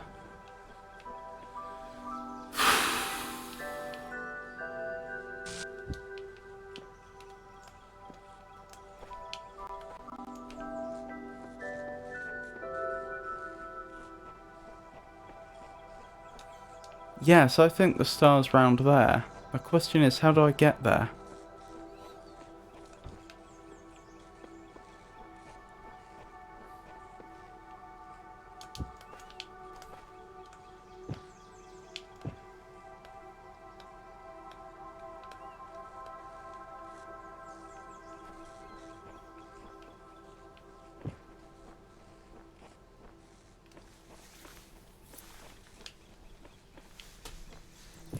I don't see a way round.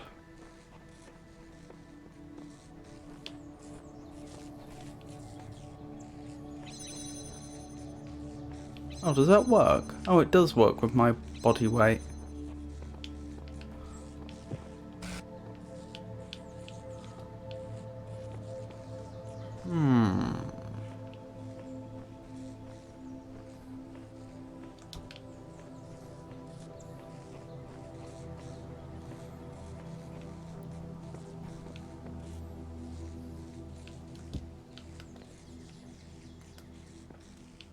Oh, I can jump up here. Interesting that the game let me.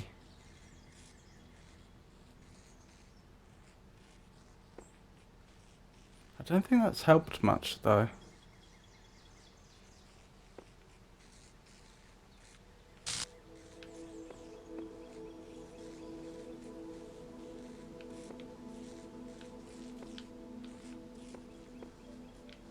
Strange.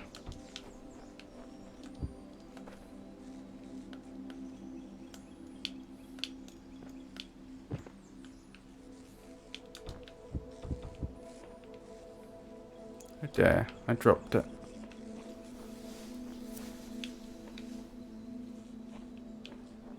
Ah, I wonder why the pillars go in. Oh no, are they going in? Or is that where sections have been put together?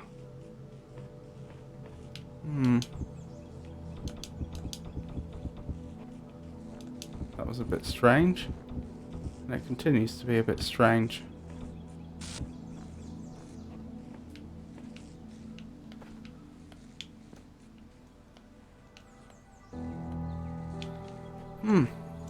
Still no explanation.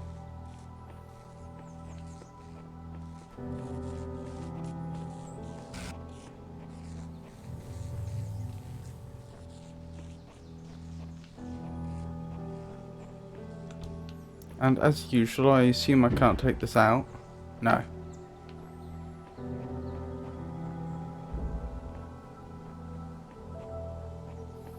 Wonder how I'm to do it then.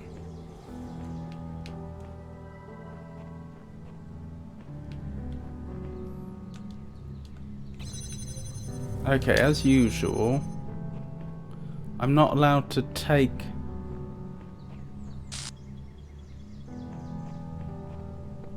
an object through a field, which makes sense, because otherwise I'd be liable to chop my arms off, I imagine.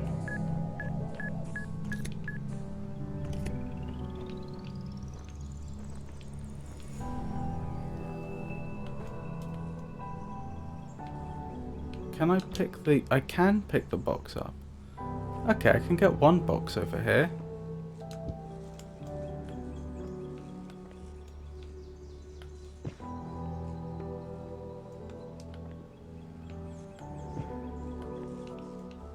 That's a field.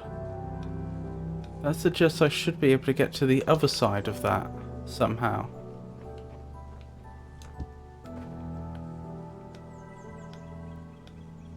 Ooh. A red consumer. And there is something there.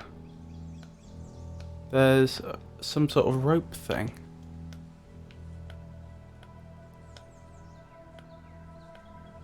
I think that's the wall we were looking at before. From the other puzzle. I think that's the other side of it. I think over there is where we were. I think we were sitting on the side of that building.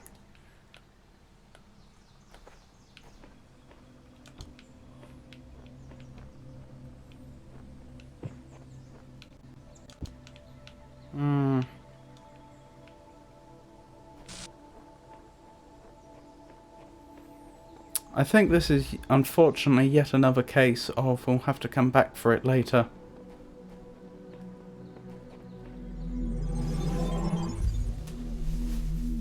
Right, let's head on to World 6, shall we? Oh, this will be a good test about the red dots. Let's see, how many red dots, sorry, how many red shapes have we collected so far? No reds there. No reds there. One red. No reds. One red. So those little red dots, that's consistent with solving, with that being the number of red shapes we've acquired. Red sigils, I should say. So we'll have to see if by the end of this we end up with 5 of those dots. What do we have here then? Lol, Cicero, chatbots. Lol.eml, J.E. Harrison, to Nomi77, subject lol.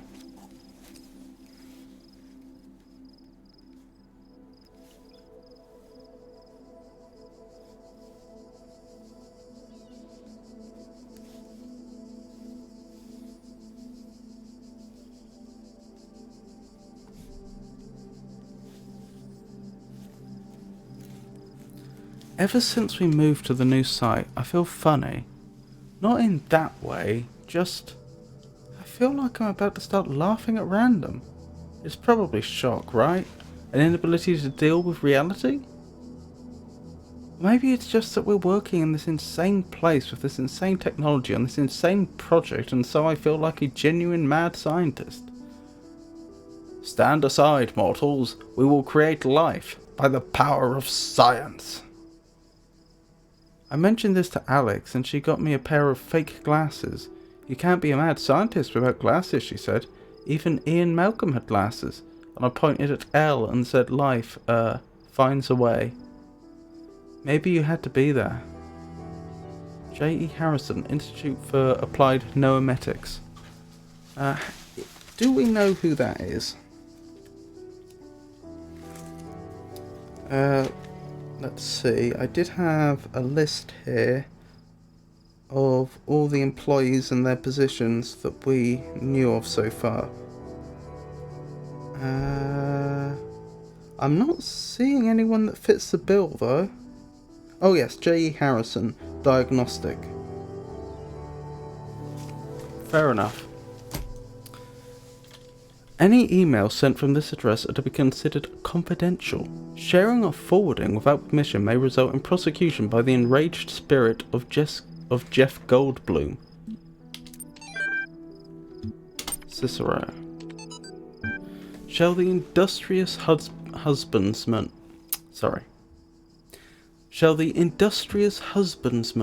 then plant trees the fruit of which he shall never see?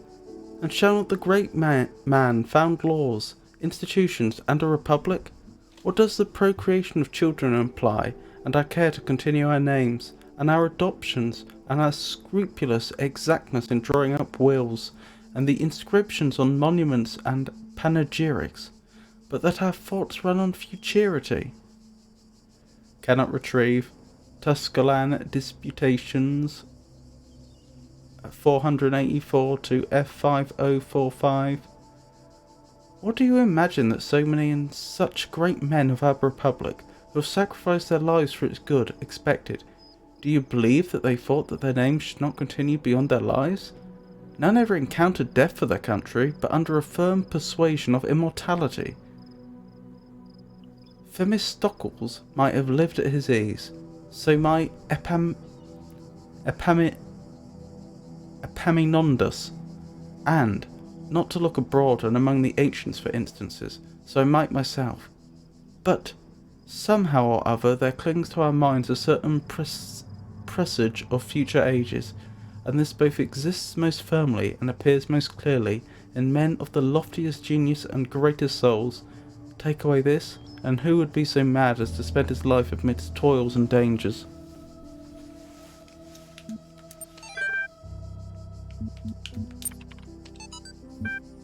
Jenny77. Chatbots are becoming increasingly sophisticated. Nigel Pyjamas. True, but hardly relevant to this discussion. Jenny77. Are you sure? How do you know that I'm not a bot? Sam Swartz. Don't be ridiculous. Jenny77. I'm not ridiculous. Honestly, how would you know? Vegan Warrior. Haha, troll. Jenny77. I'm not a troll. Vegan Warrior. Yeah, right. Jenny77. Is there anything I've written so far that could not be written by a bot? Jenny77. I responded to simple insults like ridiculous and trolls with very basic negations. And I detected that none of you used proper orthography, so I also avoided capitalization. Vegan Warrior. What's the capital of France? Jenny77. Paris. Even the simplest script could pull that info from the net. Nigel Pyjamas. What's the capital of Croatia? Jenny77. Zagreb.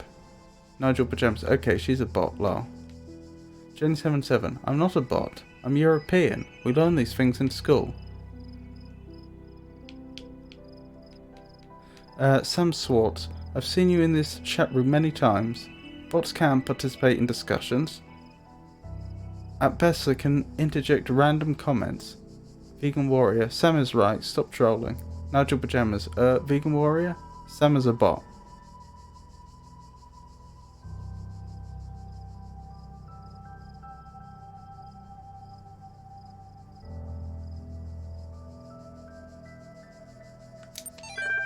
Well then.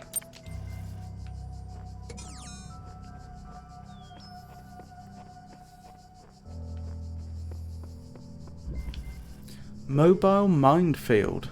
Wonderful. The best kind of minefield.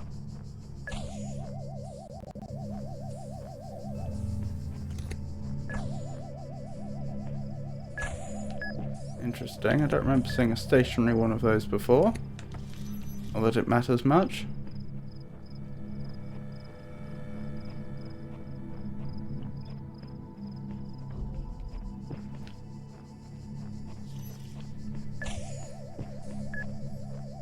Alright, so I'm looking for some keys. Those will be said keys. Okay, if I open that up, I can let the bomb through. And then trap him on the other side. That'll make my life easier.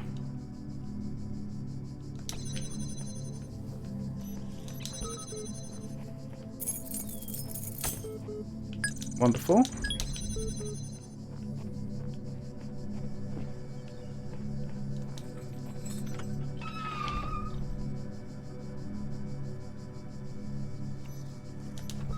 Right, that's been jammed. Let's hope there's no more of them. Oh, that's what the wires are for. So I can turn this one off.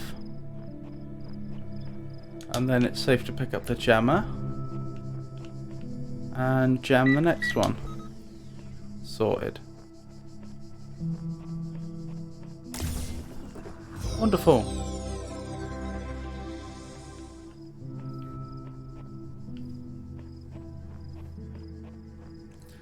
Right. That was strange. Why did I hear a beep? Is there a computer about here? It sounds like it, doesn't it?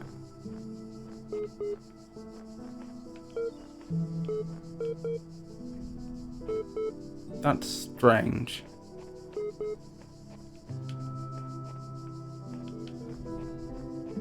Yeah, it's definitely proximity related. Maybe there's a computer on the other side? I don't know how else to explain that.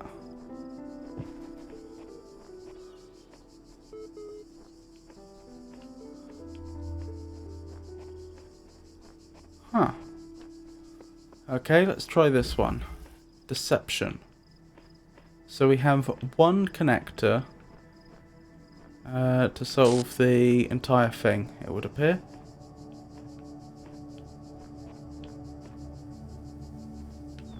Right, there's our producer, but it's a producer for red. There's our red consumer.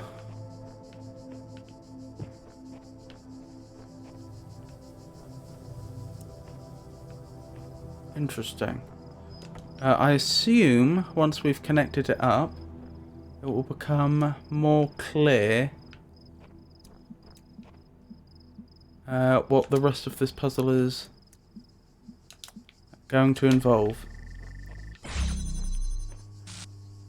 Hello, Sonoy. How are you? What do we have here? Ah, we have another connector. Oh, okay, so where we see a puzzle indicating a connector or any other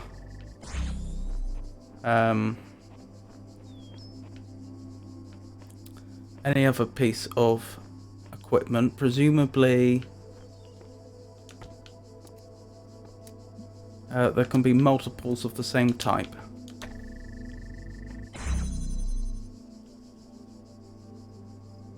Oh dear, you have to write a 15-page paper.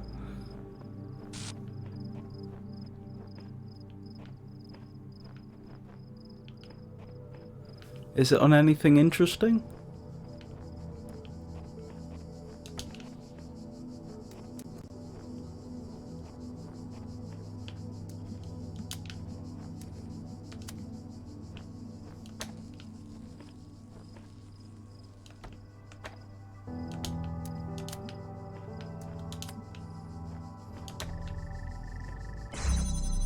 Right, so far so good. I need to connect that up. Oh, that's not too difficult, I don't think. I think I've got an angle on that. I do. Okay. So it's just that, and that. And then finding the right place for it.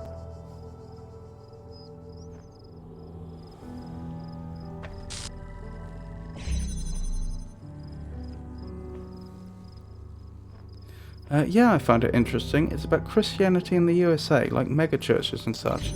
I see.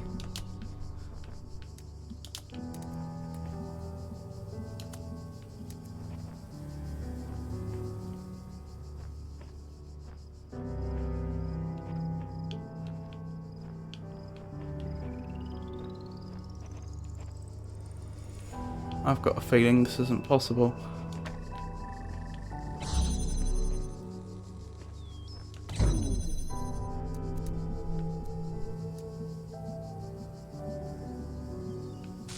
Why did that shut down? Oh, so it was all one long beam, wasn't it?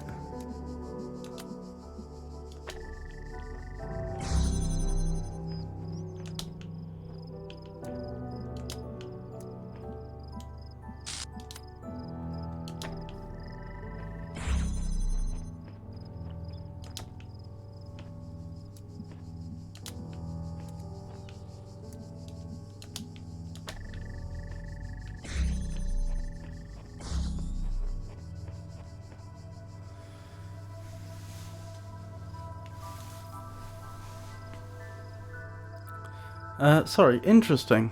What about the large churches, if you don't mind my asking?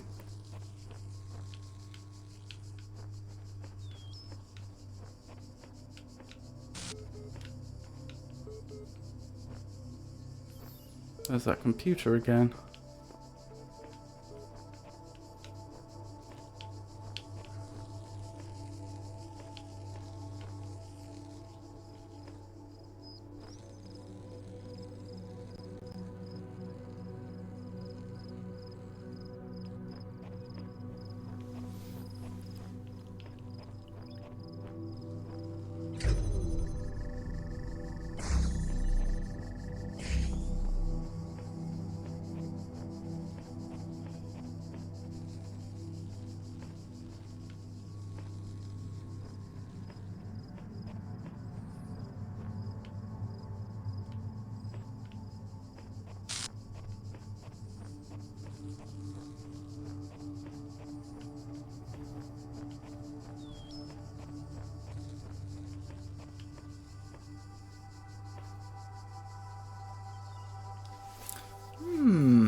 It's a bit about Joel Osteen preaches about prosperity gospel and criticizing megachurches. Interesting. I don't know anything about that myself, I must confess.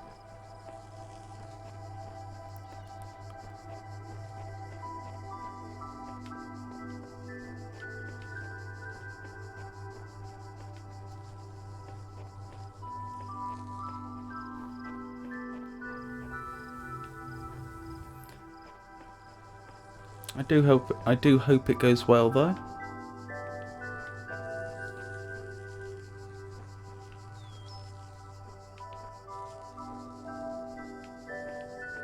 Ah. I wonder if this is no accident. Actually no, this isn't a very useful position, is it?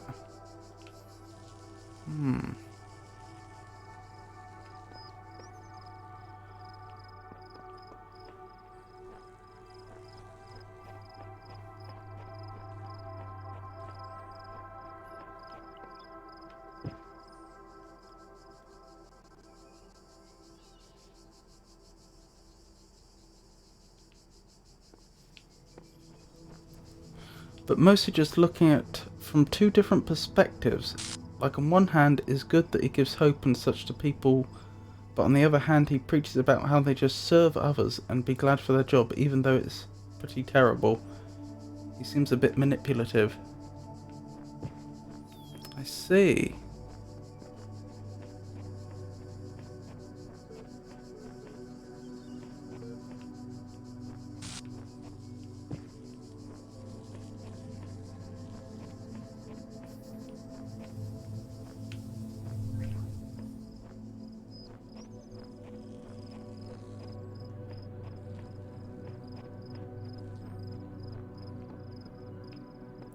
I think the key is... Hold on. If I lose this... Yes, that blocks the beam. So this one has to be kept open, and this one has to be kept open. Those are the two constraints. None of the other intermediates need to be kept open, so if I could just find a way to...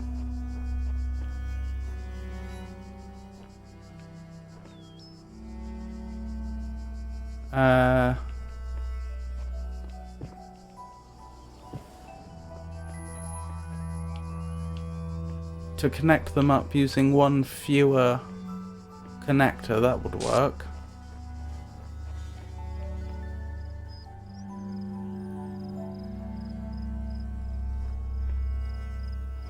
Maybe something to do with those fences, you say? I think you might be able to get the last red one to hit the last two red buttons. Never mind.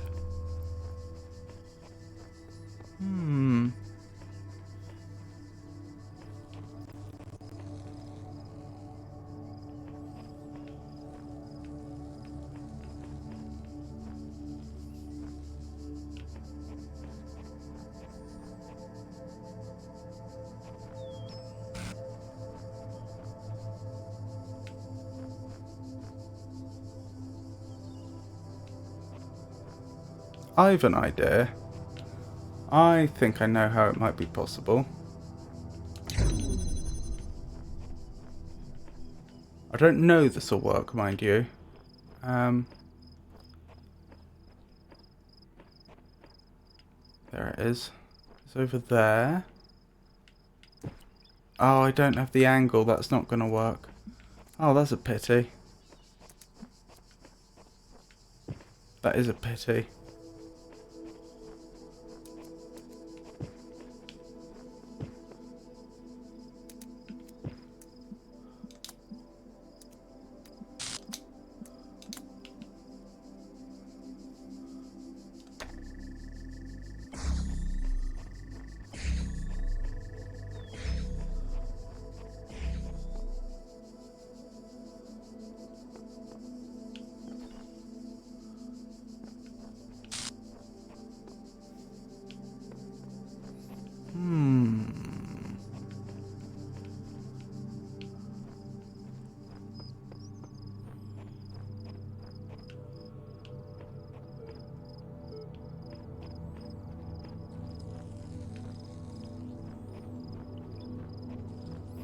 I just can't help but wonder that these elevated areas can't be an accident.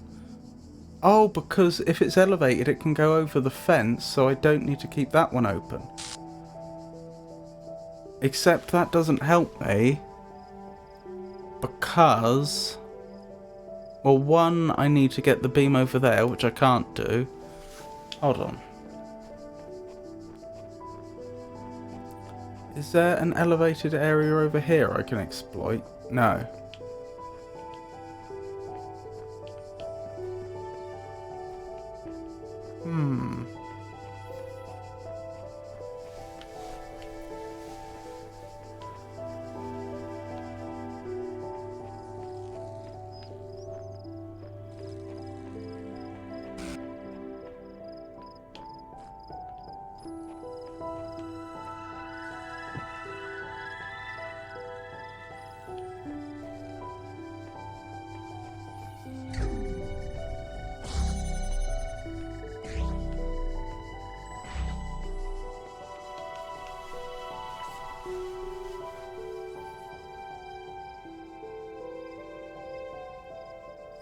Yes, moving this one up here wouldn't help because it wouldn't allow me to hit the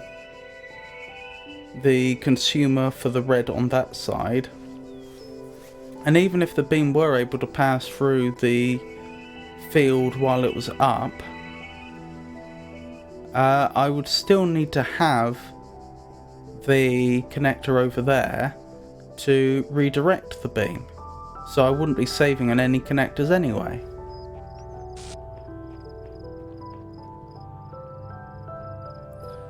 Hold on. How many consumers are there? One there. One there. One there. How many connectors do I have? One there. One there. One there. And then one here, but what I'm aiming to do is free up a connector. So in theory, if there were a solution, it would involve me activating 3 red consumers with 2 connectors, which would mean that one connector would have to be able to see and activate 2...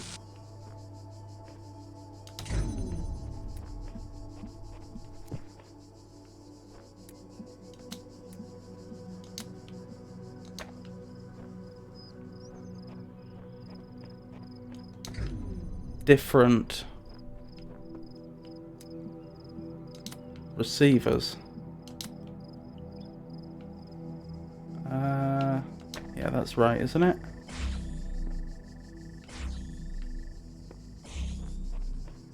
But again, this isn't all that helpful because it hasn't freed any up.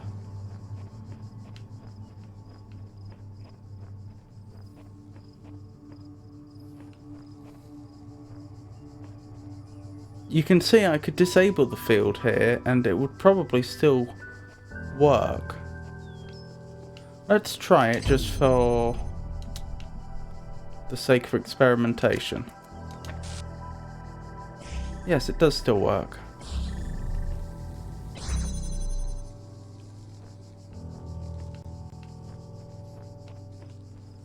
I can't help but think that these are parts of a solution.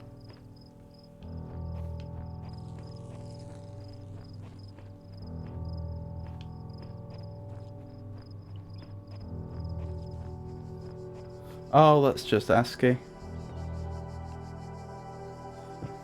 Maybe you can hit the first red laser with the blue one. I can't have multiple colours of beam passing through the same connector, unfortunately.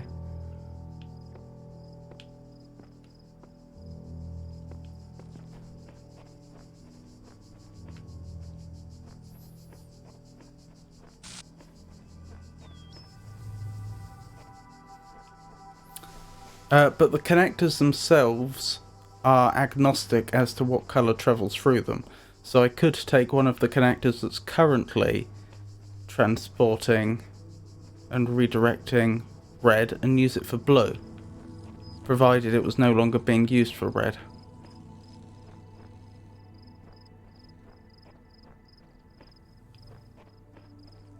Okay, logically speaking, if it was their intention that I pass a beam over here, I would have to have a connector here, and I would have to have a connector there.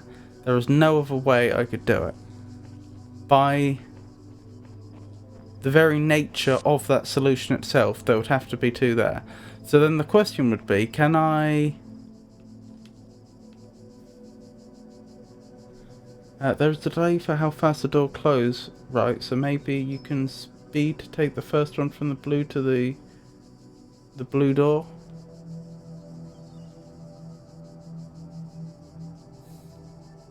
Maybe. Maybe.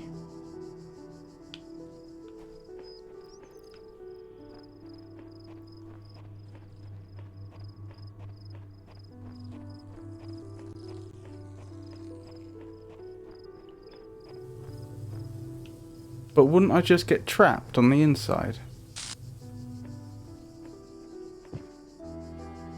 Oh, but that would open, presumably. I could try it. I'm not confident this will work, but I could try it. Nope. Nope, nope, nope. That doesn't work.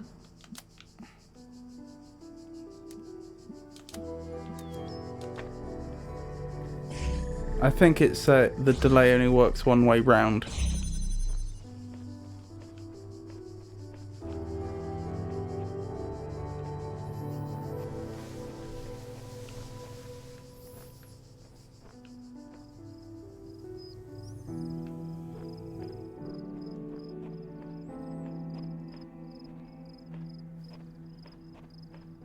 Oh, maybe there's an elevated spot where the blue one can stand.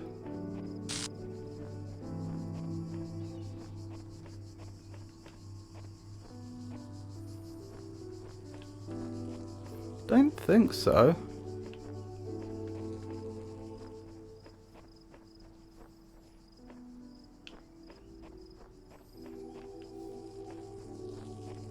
If there is, I'm not seeing it.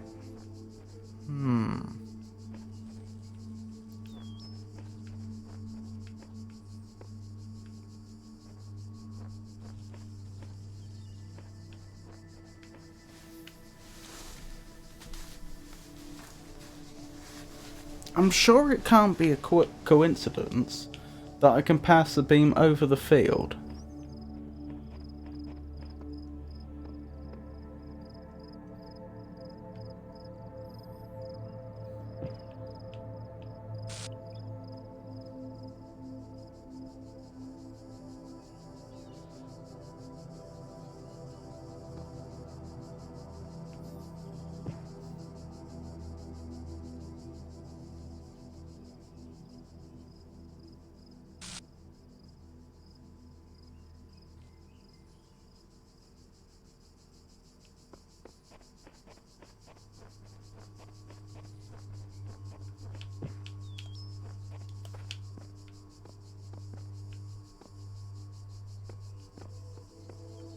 I think I see what you mean. You were wondering if I could get the blue beam over from this side over to that side with this field being up and then over there. Oops. That's a pretty clever idea. But that would mean that this consumer here is just here to be bait. That it's not actually involved in the solution at all.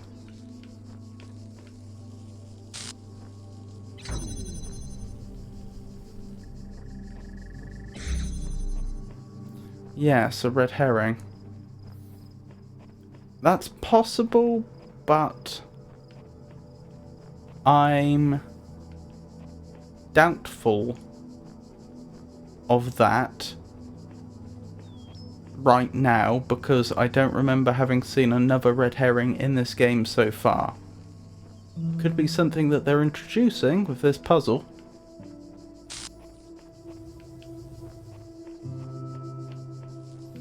But it would be a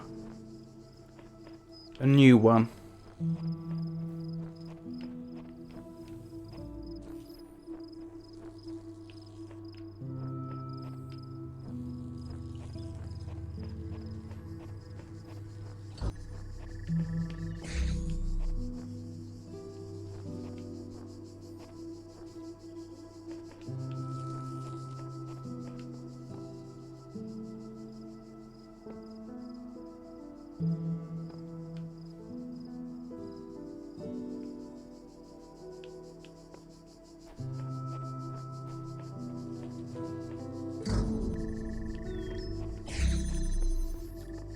Probably missing something obvious.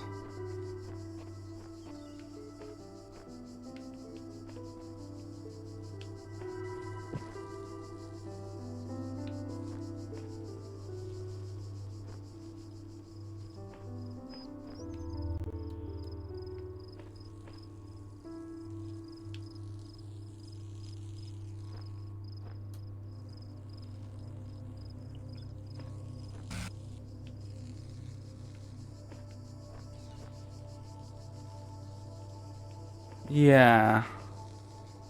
I think they've done the geometry here to ensure that it is definitely impossible to have one connector connect up to that, that, and that. And that is what you would have to do, because if this field was up, then the beam wouldn't travel through it, and there doesn't appear to be a way to elevate the beam over. So I think it's fair to say that the solution must require us to free up one of the other connectors. I don't see how it could be otherwise.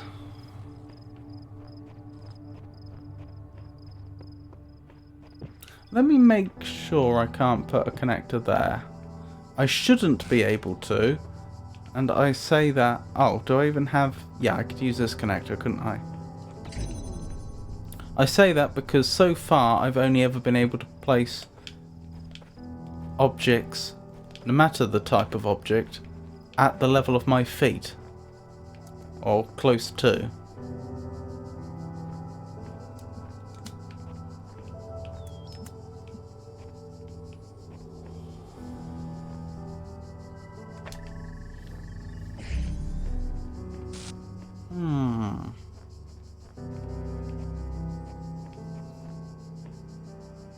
Hold on. Hold on.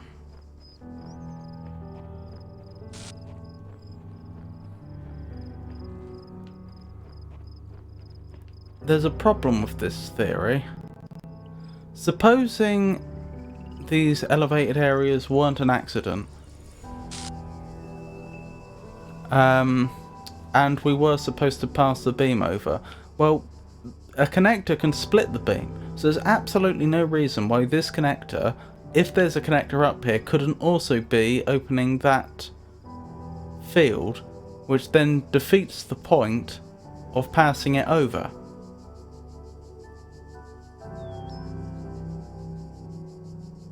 That is to say, if a connector is on this spot, it must necessarily be able to also connect to that consumer.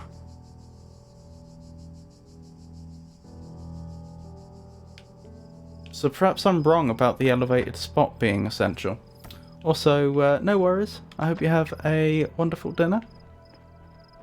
And thank you for your kind words.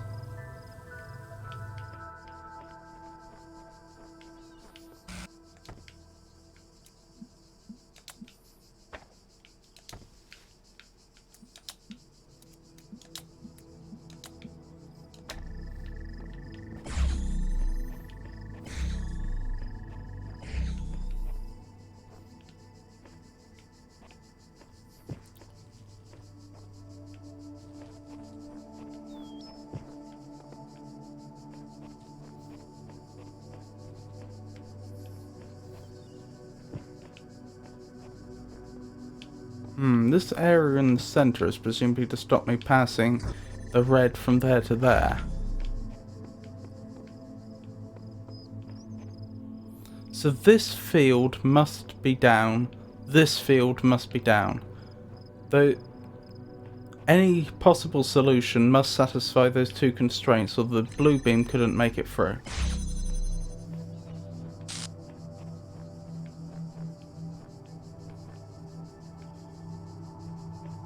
These ones are less important. But of course I do somehow have to get the red over here to keep that open. But these two, in theory, could be shut. If the answer does not come to you, do not despair.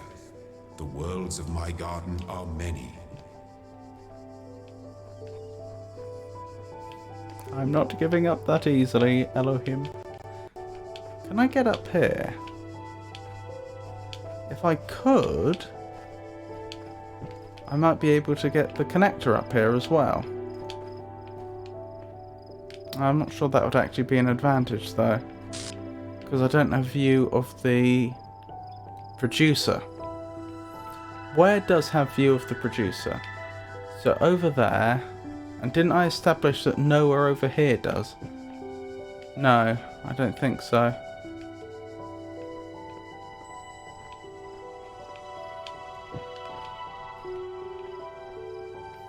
So it must necessarily come through this way.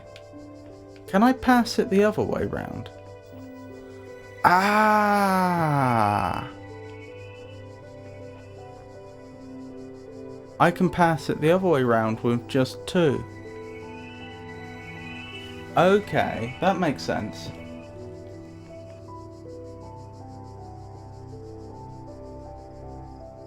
But the question then becomes,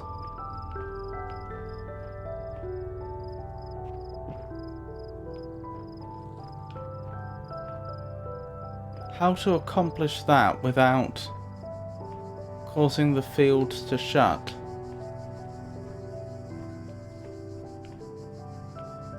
Because I need this one to stay open for long enough for me to get round. Oh, but I can go round the other way, can't I? Ah! Oh, but this one does have to be open as well. This one has to stay open, so that one can't move. And then as soon as I remove one of the other connectors,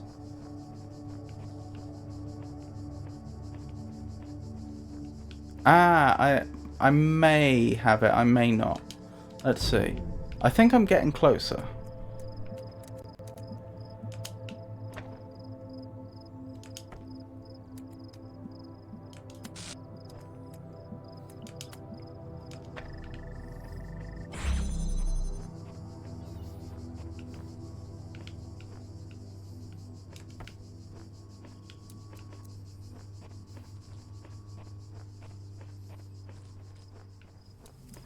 Oh, of course.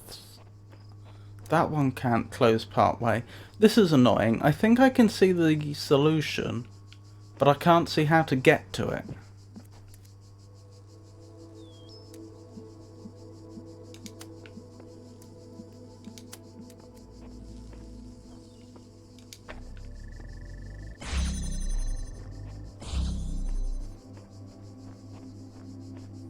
So I need to get a connector over here connected to the red. In fact, in preparation for that, how about we move this one over quite a lot?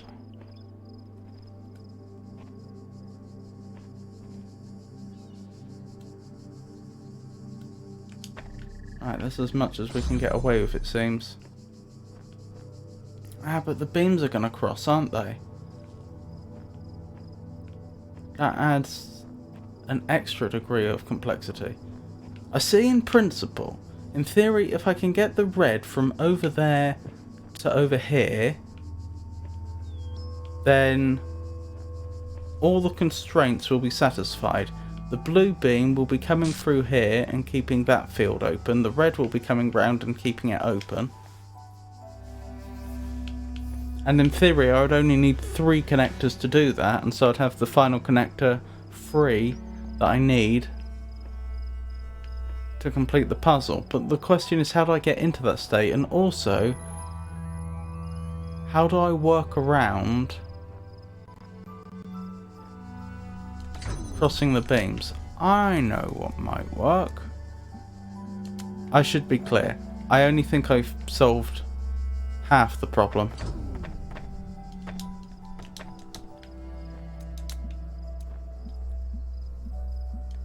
That of how do I stop the beams from crossing, not the other part. Nope, that won't work. The beam will still have to come through there, won't it? That makes sense. No matter what way you cut it, there's going to be a problem. A problem with beams crossing if I try to go the other way round.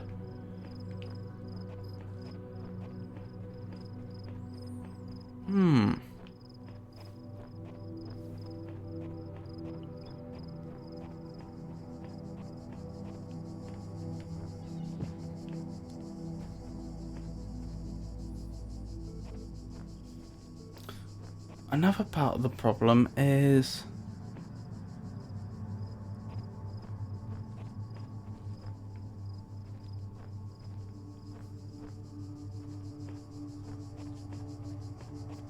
I need every single connector to open up all the fields to begin with. Which means if I remove any connector, some of the fields that I need open will close.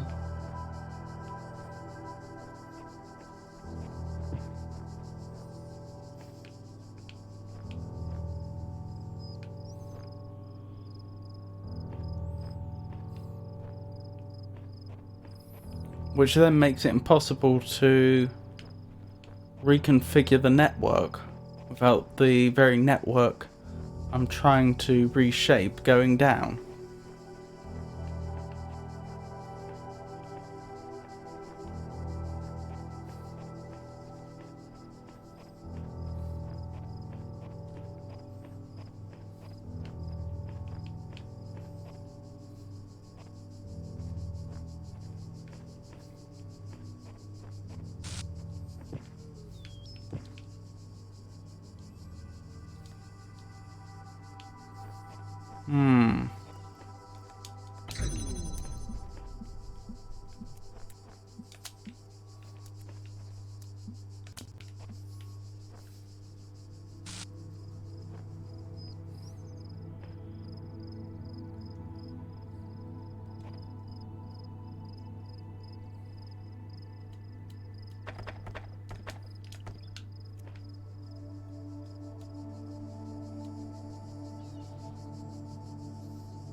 Possibly I could use elevation to get around the beams crossing. By putting one of the connectors on one of these pillars and hopefully having it come over the top.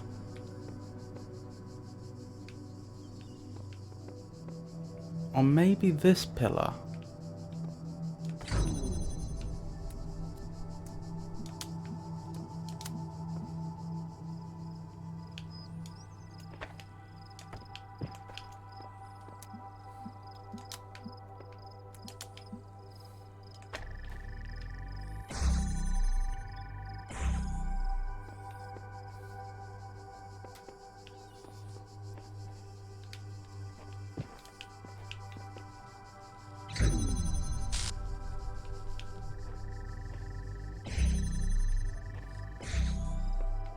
I wonder.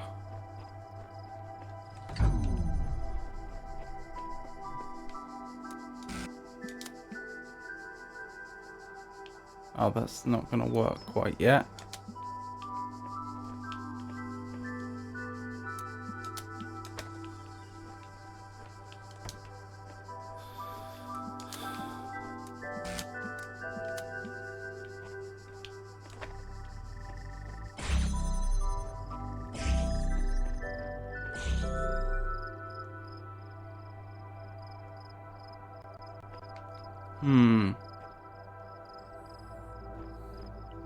So what I'm wondering if I could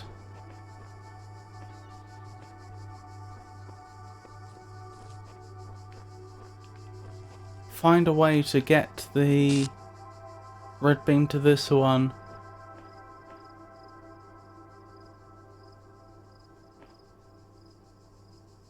Some other way after I've placed it. Although I must admit I'm not seeing it right now. Yeah, this one doesn't have angle on it here.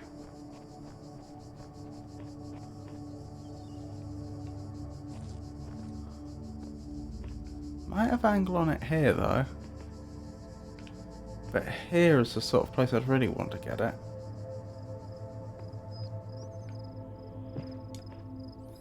This would be ideal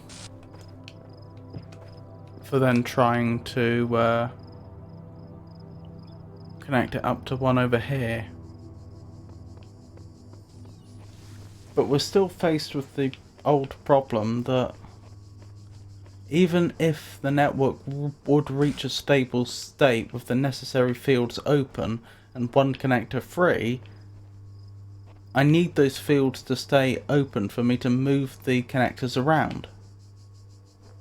So it's the old I can't remove any of them problem. I can't move any of the connectors to move them. Did I say move to move? If I did, I meant I can't remove them to move them.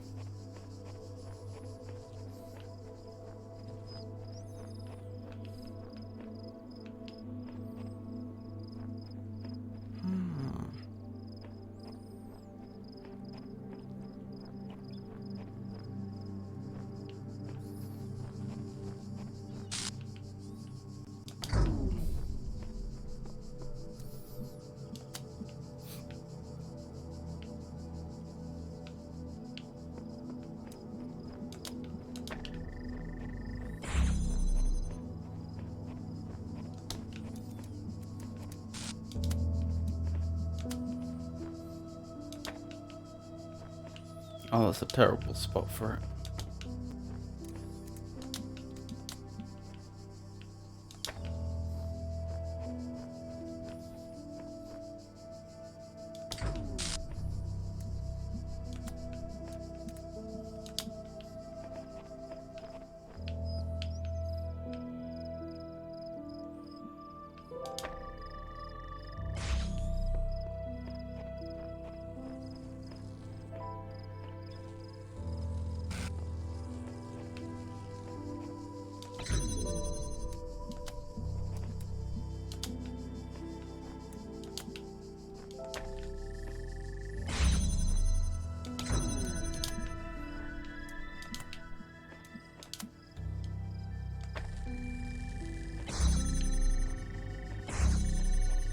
Okay, I have one effectively free to play with for now.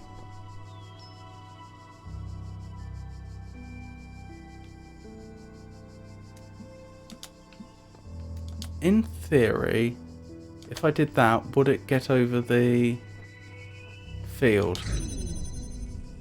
No.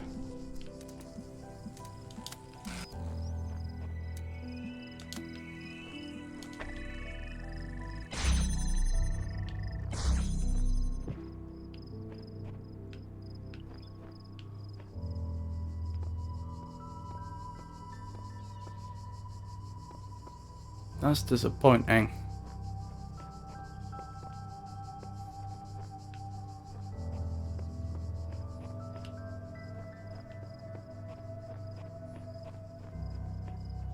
Still, even if that had worked, I wouldn't have reduced the... I wouldn't have had an additional free connector anyway. I'd have just changed which ones were in use.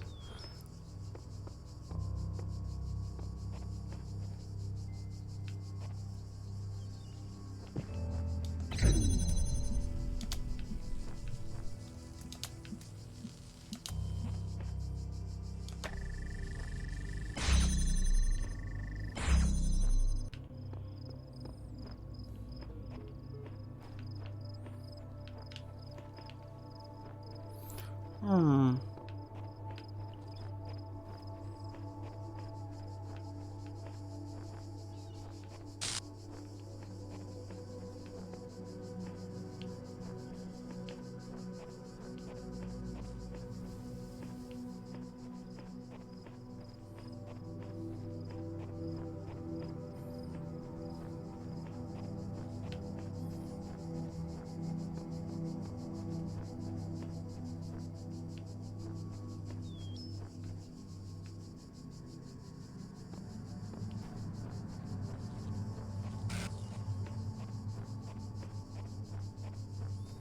Alright, let's think about constraints. This one has to come this way. There's no way around it. Because this is the only direction in which we have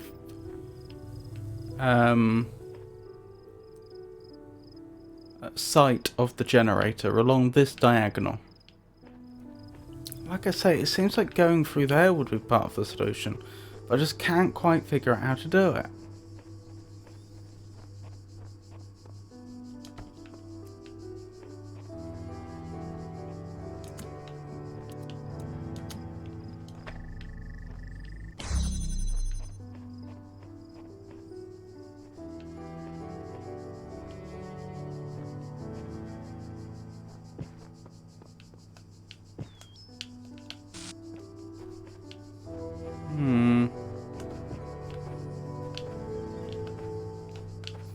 I take it I definitely can't go up here.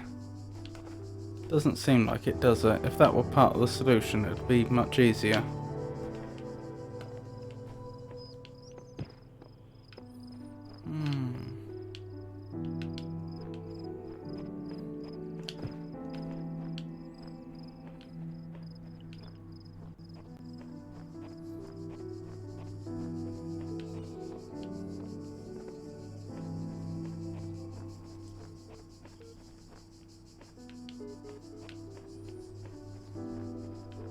What was the name of this one? Let's go out and back in again.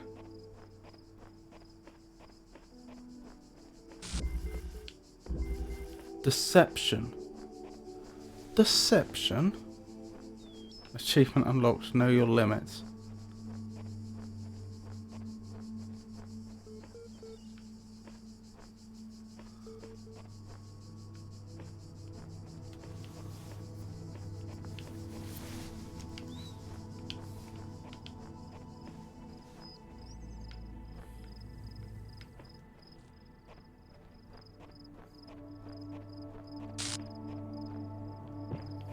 I take it none of these walls aren't actually here, are they? These are all actually solid?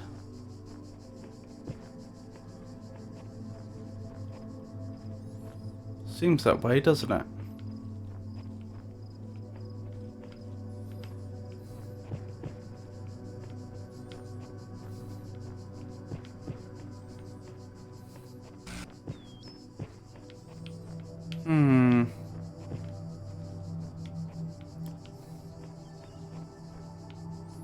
If I could get up there, that would help enormously. Doesn't look like there's any way to do that, though.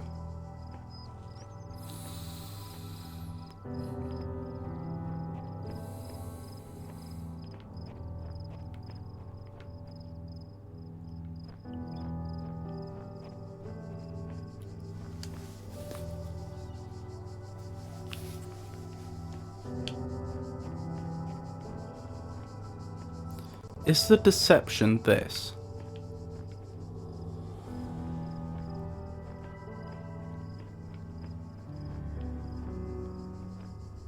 I take it blue beams are stopped by the fields. It's not like blue beams can pass through them or anything.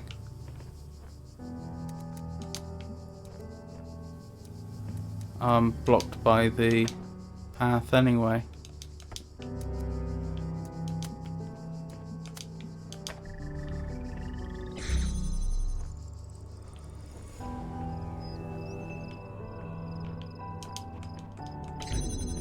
Can I pass it through the other way sensibly?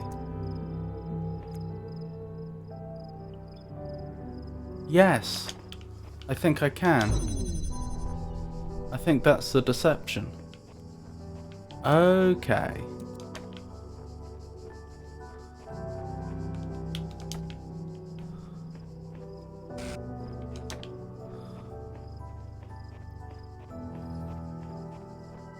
I think it's the blue beam that goes over the fence. Over the field, I should say.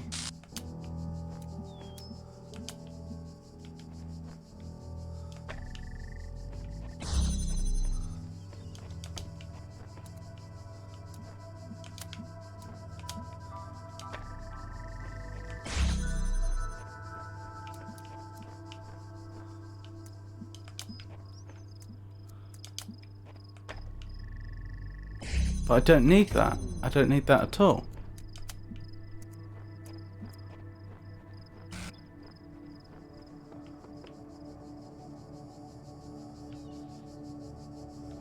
Oh, okay. I can't get the angle I need there. But I don't need to. No, I don't need to. I don't think. Do I? No, I do, because this needs to stay open. Even with my new current theory, the beam needs to at least get that far.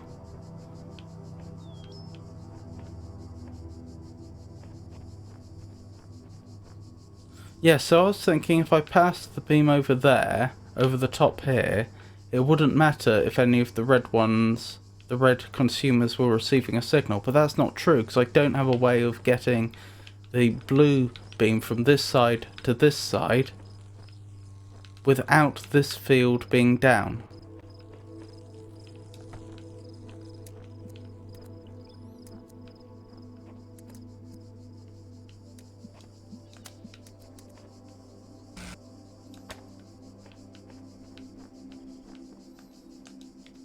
Can I get the angle I need just from this?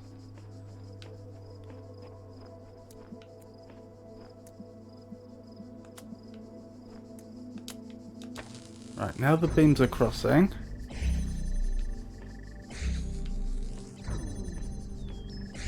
So perhaps the red one does go over the top. But it only does so to avoid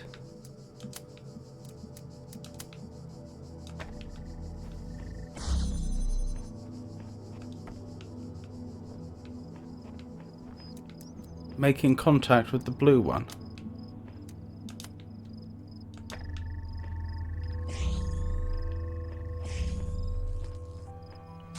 Yes!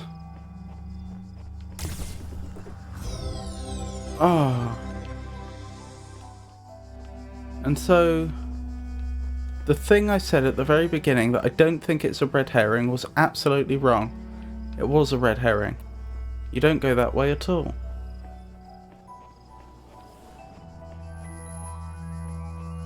Okay, I suppose I just need to take that into account, that from now on I can't rely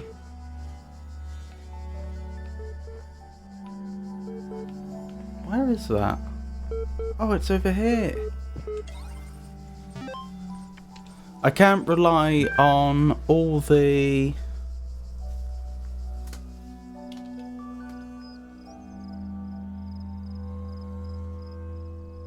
what would you call them? All the artifacts in the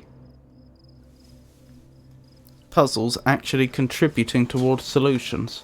Some of them maybe they're just to trick me. Right, a simple principle. Okay. Just a moment. Right, what do we have? 45. E.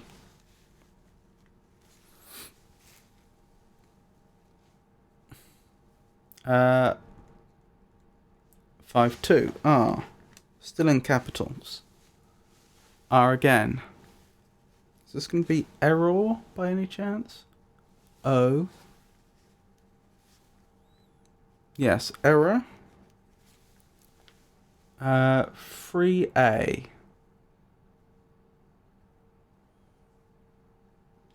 Colon. Space. F.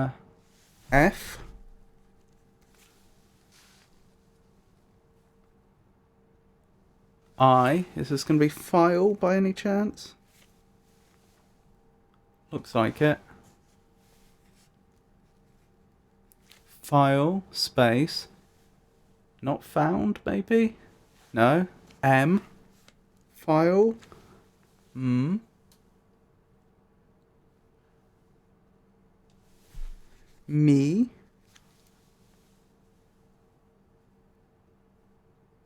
Missing, I'm guessing.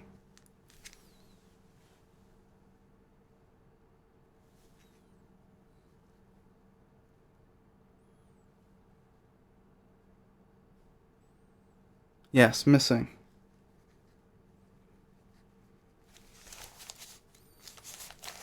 Right, let's carry on.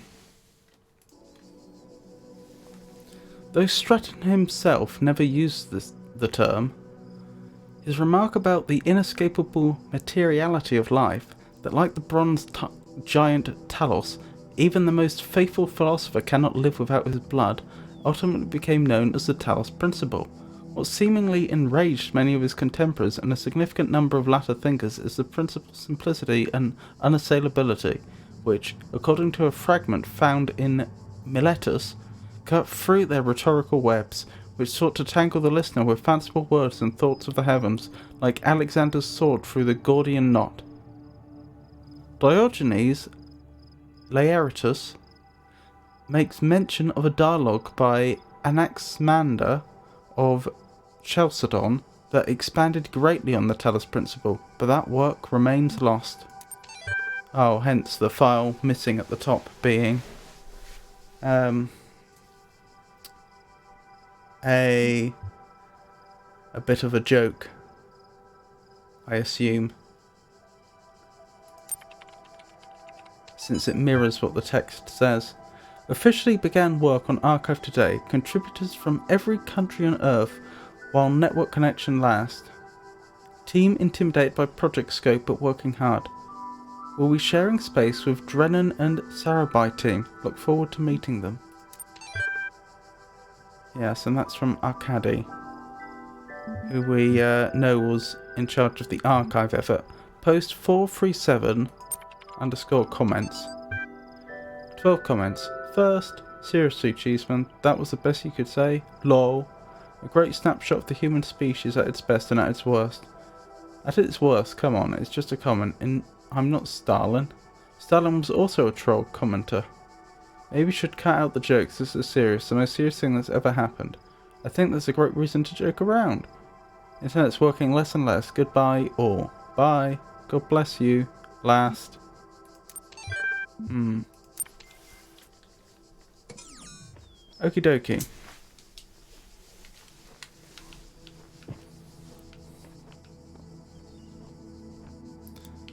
Ooh. Some of the messages that existed when I first came into being have vanished. Others have appeared. How many others like me have wandered these paths? How many thoughts have been lost? I'm still here. Oh look, you can actually see that it's less dense. It's a smaller message and the QR code is actually smaller. It seems we are all here at once, and not at all. So that's not very much help, is it? Can't think of any other way to put it. The sooner you accept that we will be here forever, the sooner you will find enlightenment. Samsara. Okie dokie.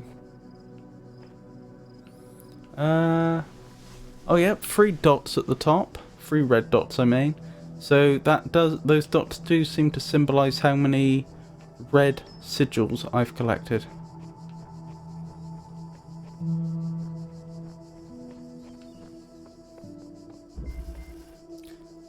Bichromatic entanglement. Interesting.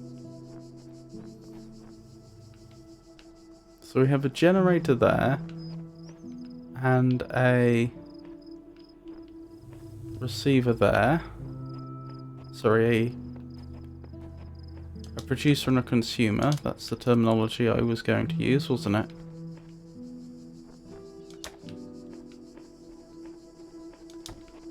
Oh my goodness. Oh, I can do it. I was worried for a second. Okay.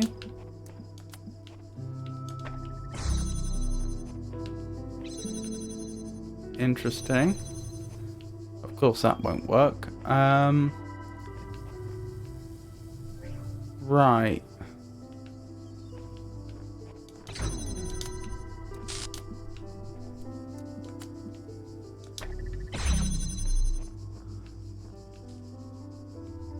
Now, in theory, I no longer... Ah, yep, I see the problem. It's the same problem I was describing previously. On the previous puzzle we did. The problem that I can see that there's a stable state that can be reached, whereby everything's connected up, but I can't move. If I move a single connector, then I break the existing connections, which means that fields come up which prevent me from creating the stable state. So in theory, if we had a connector about here... Oh, I see. Yeah, this spot solves it. I can solve it just because I can get vision on all the parts I need. Okay, nearly.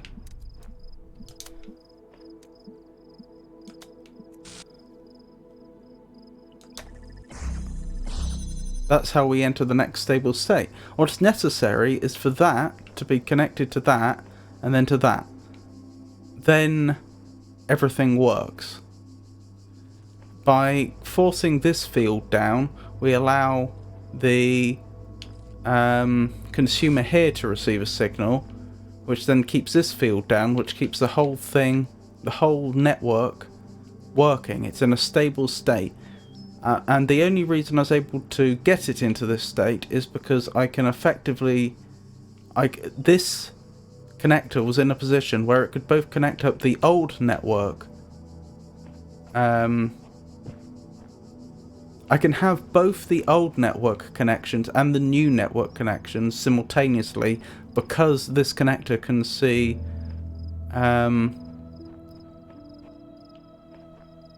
can be in a position where it can connect up both networks at the same time, if that makes sense. I'm not sure I'm explaining it very well. There we go. Interesting that the red dots didn't increase. It's still only 3.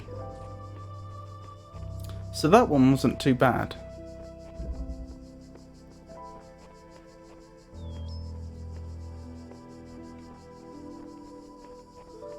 I've done this one, haven't I? Yes. I'm trying to remember which ones I've done. I've done that one. I haven't done that one. I assume that's the last one to be done then. Looks that way. Still no sign of the star. A door too far. Interesting.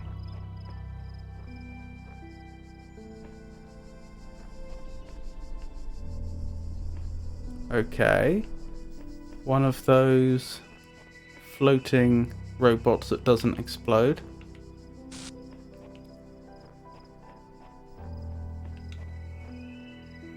Interesting.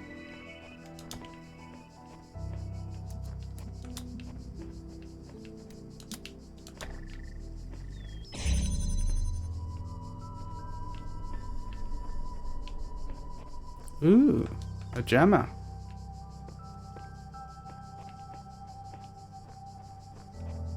This area seems large. Okay, we have a box. That can be used to limit the movements of this individual.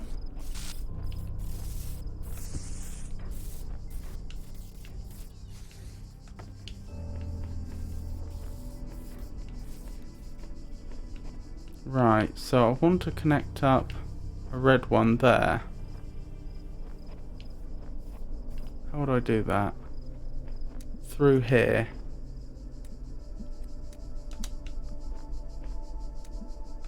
Oh, I think this can actually be done. Yep, in one go.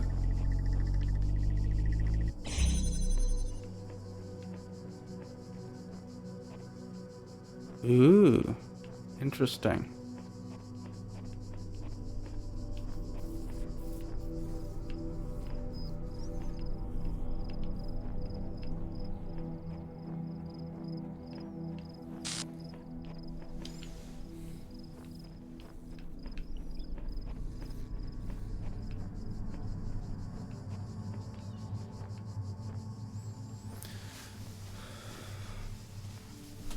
Right.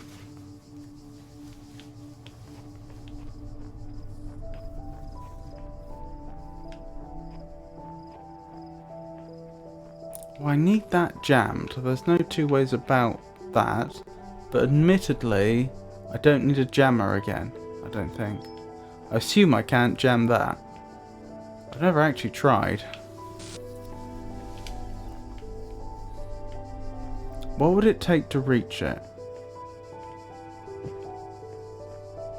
I think it would take 1, 2, at least 3 connectors. I think possibly 4, and I don't have that many. So therefore, there must be another way of doing it.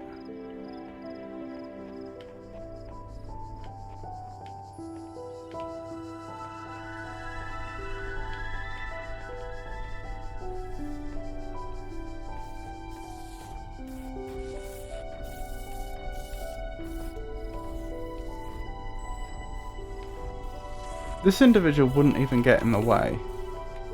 So maybe that's not what the box is here for. Maybe that was a deception.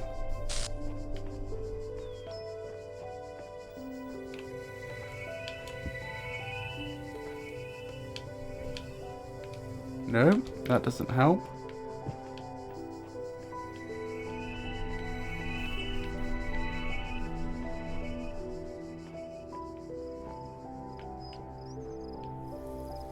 I wonder what happens if I put that there and then unjam. I didn't even get a good look.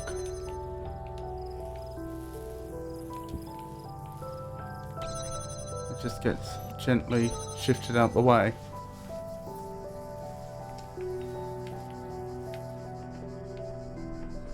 Without another jammer, I don't think I can move that to the other side.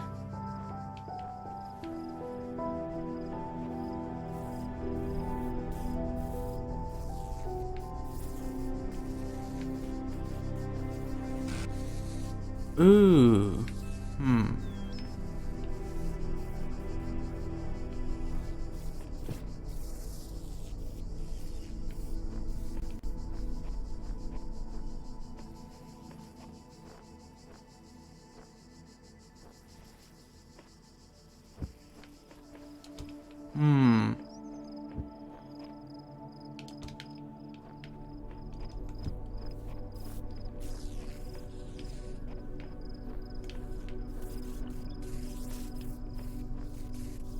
The fact that I have the box makes me think that maybe I'm supposed to pass the signal through here. But why?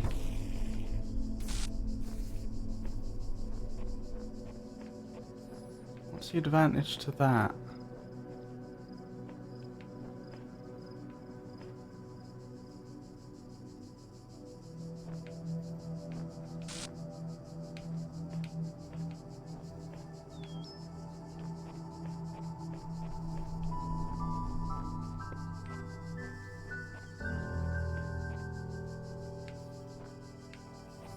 Right, I'm the consumer here, for the sake of visualization.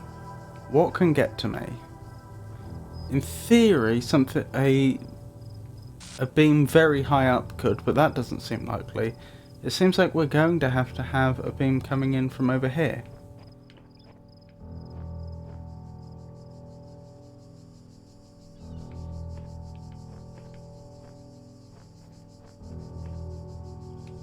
But then that requires navigating the zigzag, which we know isn't very feasible. I can't help but wonder if I need to use the jammer for it, but I can't think how I'd get the jammer round. Not unless I can use the box in some way to cross over from one side to the other without the aid of the jammer. Like here, maybe. Is there a crouch?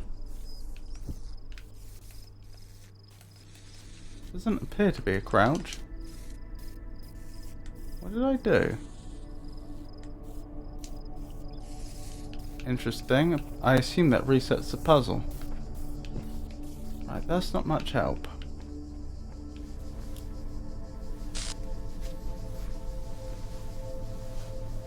The thing is, even if I could free up one of the connectors, I don't think it would be nearly enough. That's what makes me think that the solution doesn't involve the connectors. Or at least, obviously they'll be used as an intermediate step, but that they aren't the key to the final solution of the puzzle, if you will. Excuse me.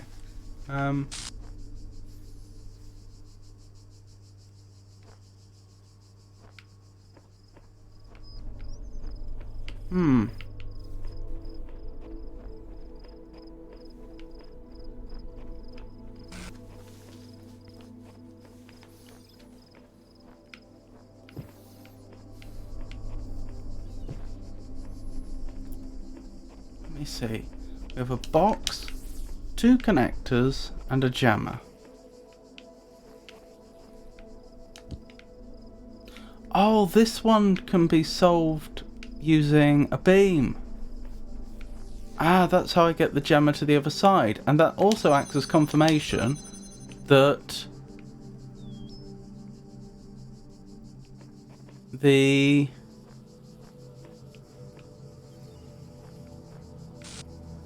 fences that have a chromatic consumer lock can also be navigated using a jammer. Both work. Okay, that's a big deal.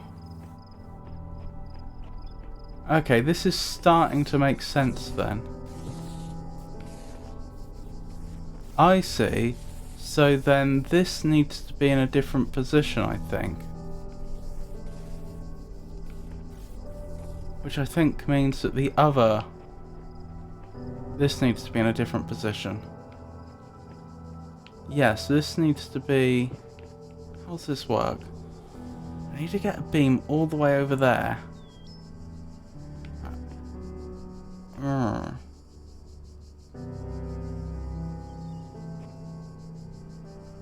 Let's see. This needs to have a beam on it. This needs to have a beam on it. And this needs to have a beam on it. I think I could remove one of those constraints. When the truth will not reveal itself, perhaps it is best to seek it in another place.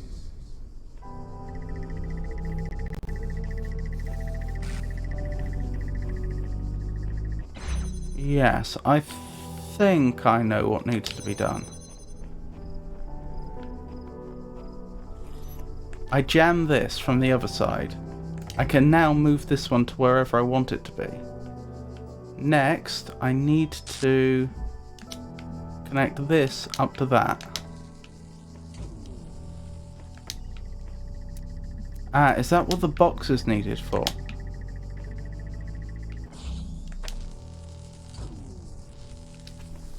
yes to get the elevation. Okay. Let's grab the box then. I've forgotten where I left it. There it is.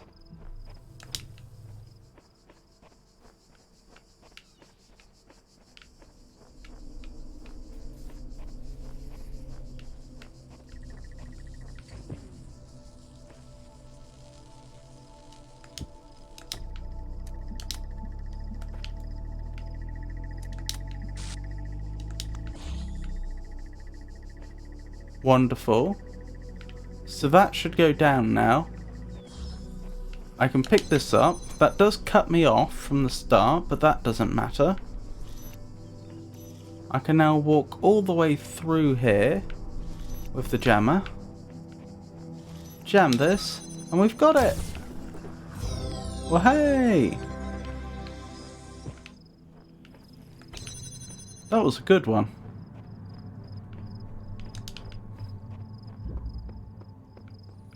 Right, I think that's all of them.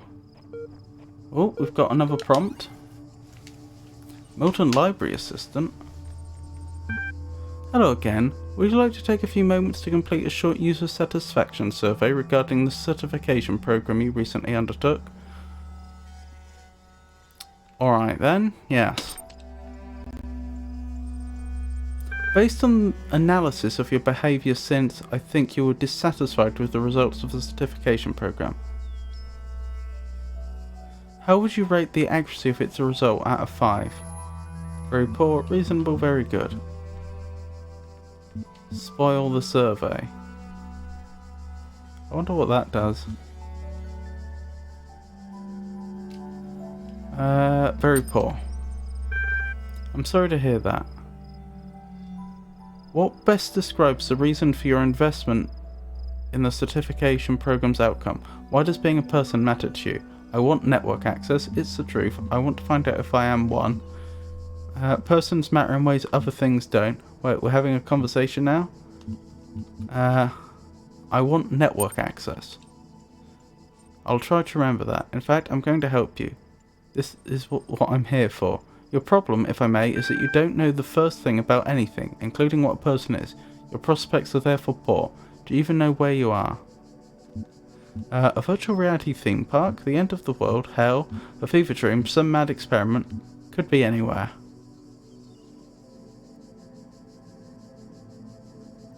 None of them are really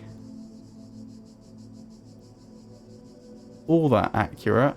The end of the world isn't that unreasonable in the sense that human life doesn't seem to exist anymore, but if they mean geographically, I mean, we know we're in...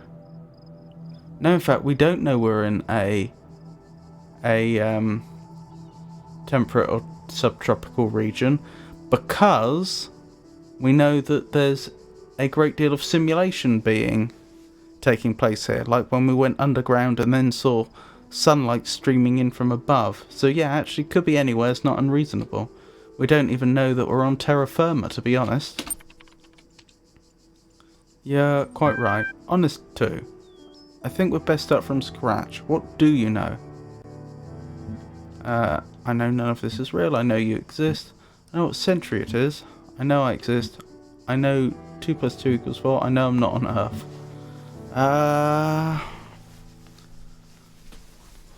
Is any of that the case?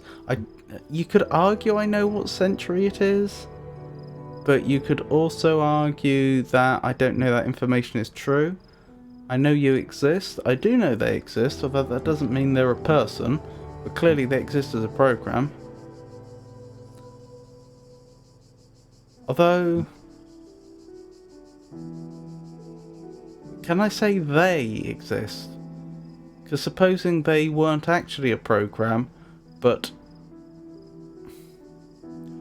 a simulation of a program, in the same way that I'm playing a video game right now, and the thing I'm interacting with isn't a real computer program, it's just part of the game that's pretending to be. So I guess I don't know they exist. I know none of this is real. I don't know that. I know quite a lot of this isn't real. I don't know that none of it is. I know I exist. That's true. I don't know I'm not on Earth.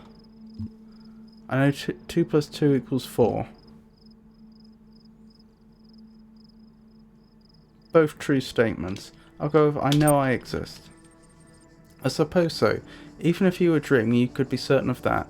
If I were you, I wouldn't believe a darn thing in this place aside from that solitary fact. Thinking. On reflection, it seems to me that we are no closer to resolving your problem. Perhaps we need more data. What makes you think you're a person?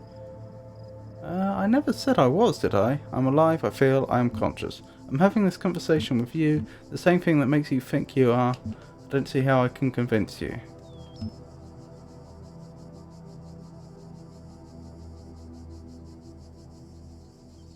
Plenty of animals are alive, can feel, and are conscious, and yet aren't considered persons, at least not in the legal sense. So that's not really relevant. They've never claimed that they are, so far as I'm aware. I'm having this conversation with you is actually a more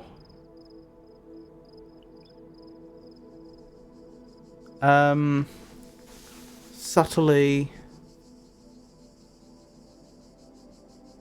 persuasive argument than you might think, since having a conversation suggests a level of mental faculties which the other two don't.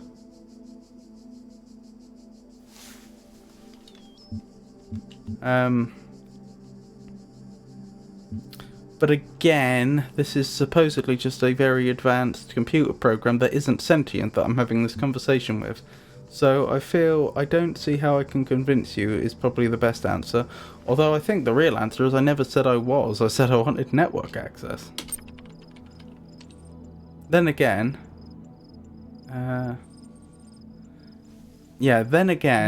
they did say that only people are allowed to have an administrator account, so perhaps I don't want to admit that to this individual. A sensible response.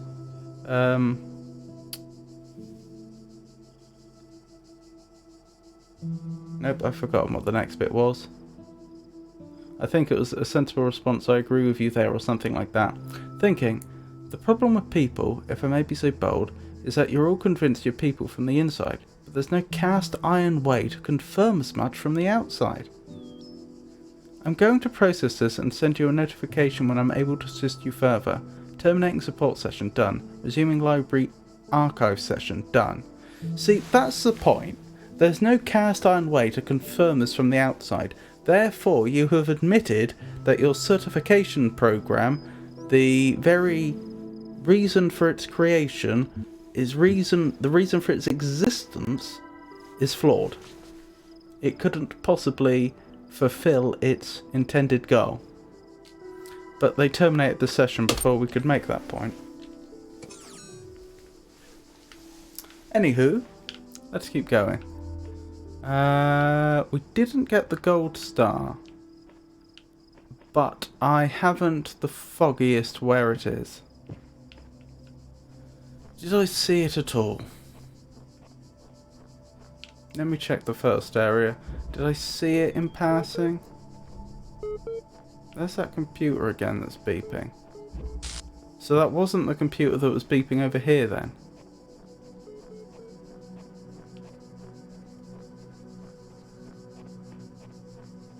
No, that's a different computer.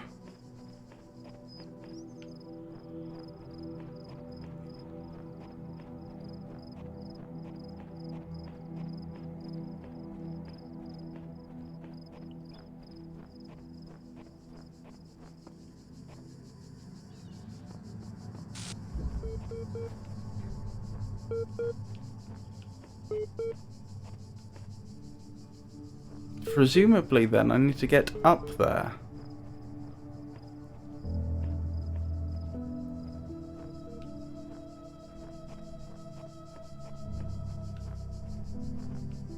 I don't see a way to do that though.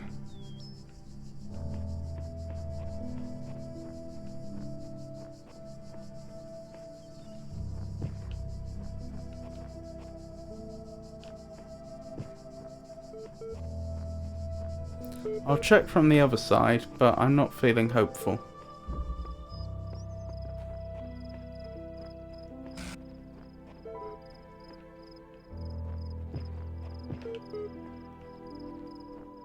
Over the wall would also work.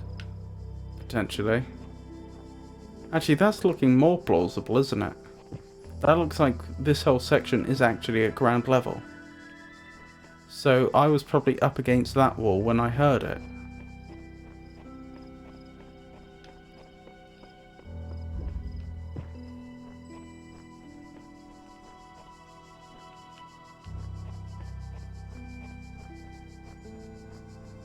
But I can't hear it on this side.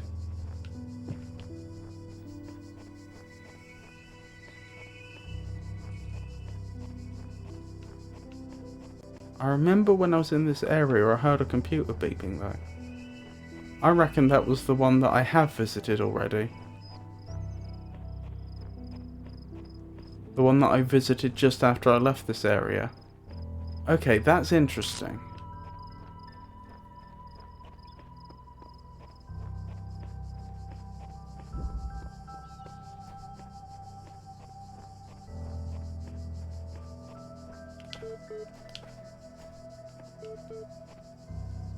I could probably make it over there with just a single box. Although I don't think I have a way of getting a box over here.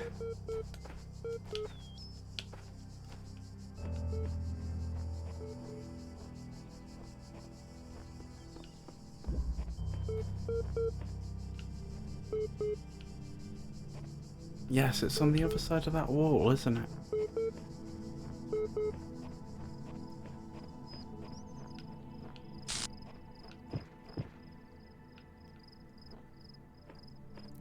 Hello? Is that anything? No. Don't think so.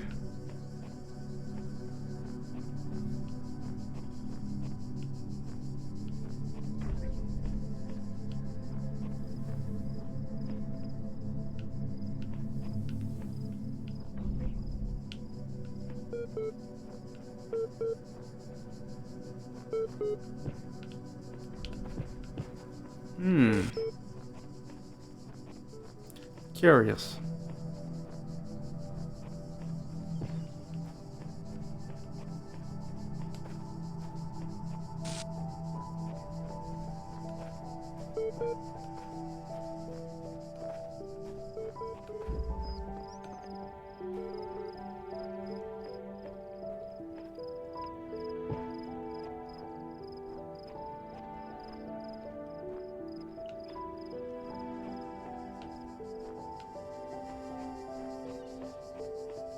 I would rather like to get over there, but I have no idea how I'd go about that.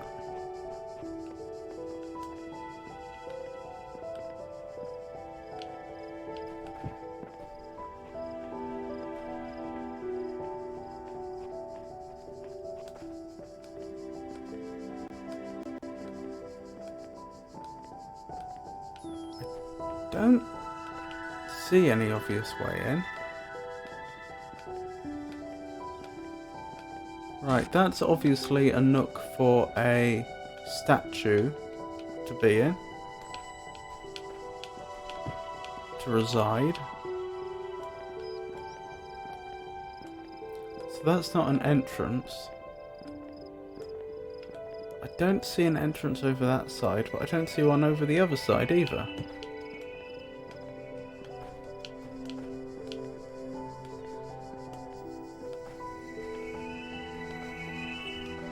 Are those stairs down over there? Can't quite tell.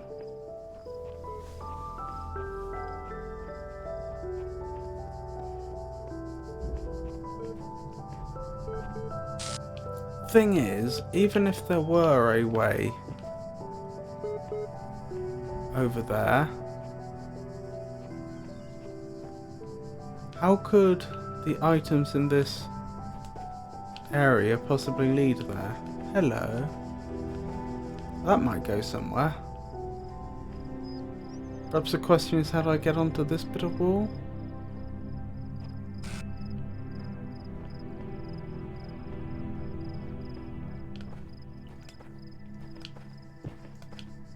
Can I climb up this way?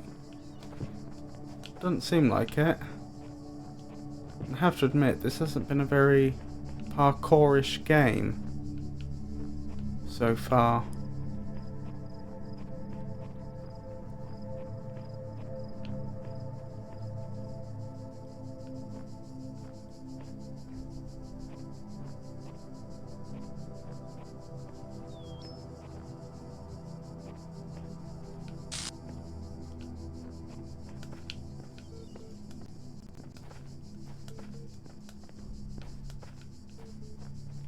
This may be another one of those cases of leave it for now and come back, which is a pity.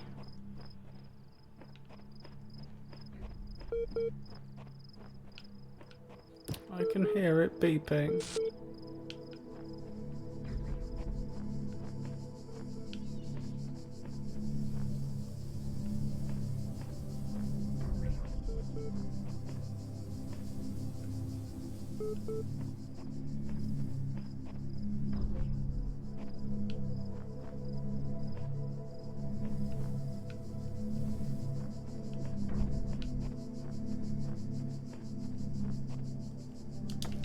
To satisfy my own curiosity, I don't suppose I could trap it on the...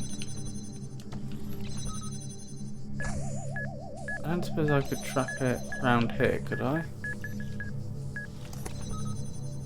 No.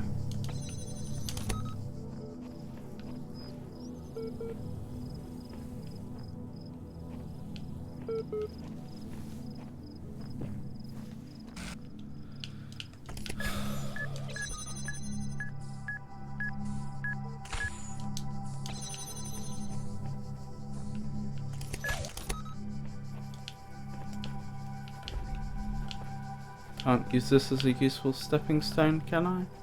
Doesn't seem like it.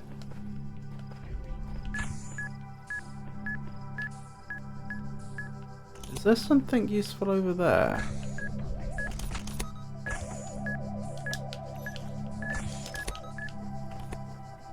What's over here? I don't see the utility of this area. Perhaps this is where I picked up the jammer in the first place or something like that.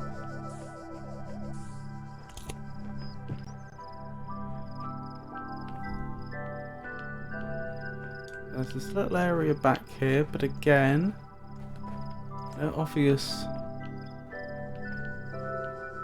advantages to going there.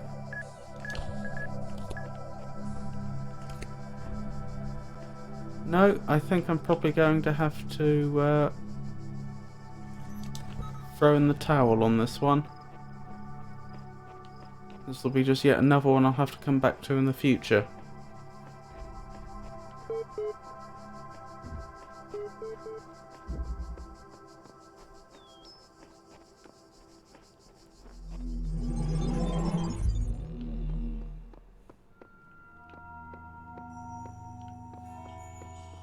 Never mind, did I get all of them?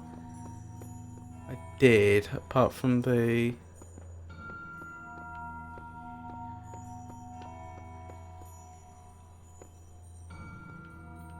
apart from the stars. Alright, let's try 7.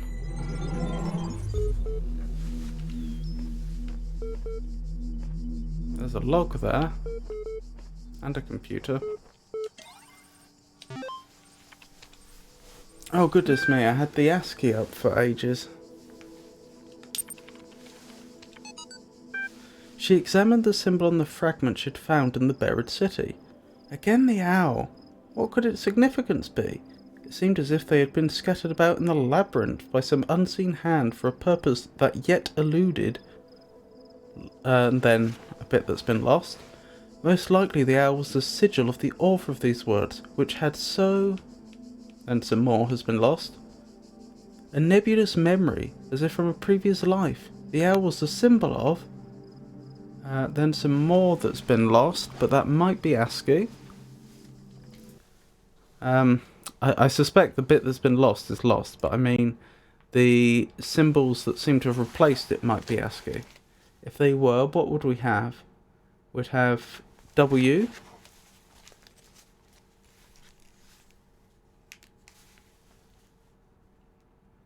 I,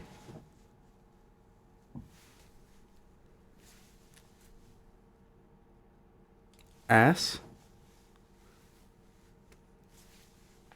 Is this going to be wisdom by any chance? Because of course the owl in Greco-Roman culture was associated with wisdom. It certainly hasn't been associated with wisdom in all cultures throughout the ages. Yes, wisdom. And the goddess, I, space, wait, how am I supposed to read that?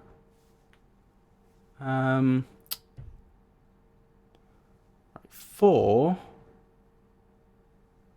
1, yes, okay, that does, there are the correct correct number of digits. I am space A.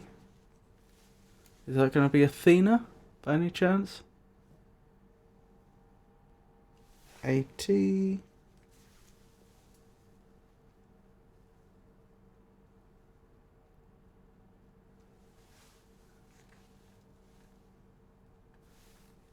A-T-H-E.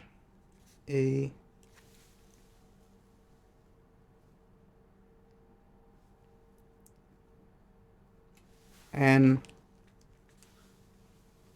And then A. Yes. I am Athena. Outside, under the moon, or perhaps on the city walls when the wind rose, but there was no time to contemplate this further now, for the automatons had seen her, and their mechanical arms extended towards something lost, the fragment, and ran as their beams converged on, and then some more that's been lost. Singularity Discussions 104.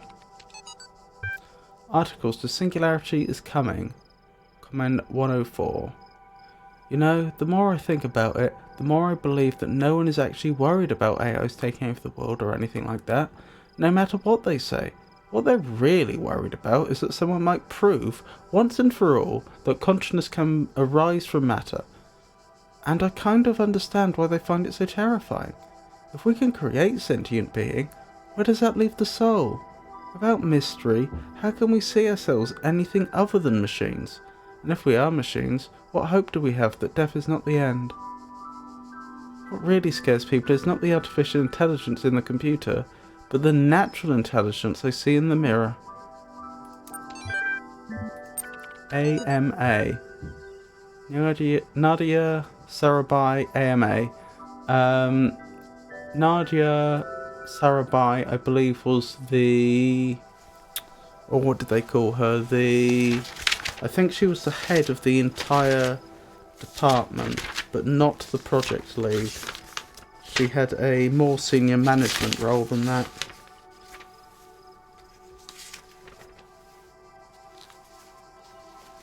If I recall correctly.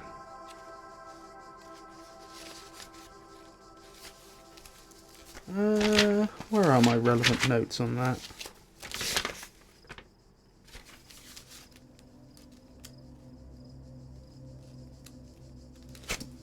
Should be on this page.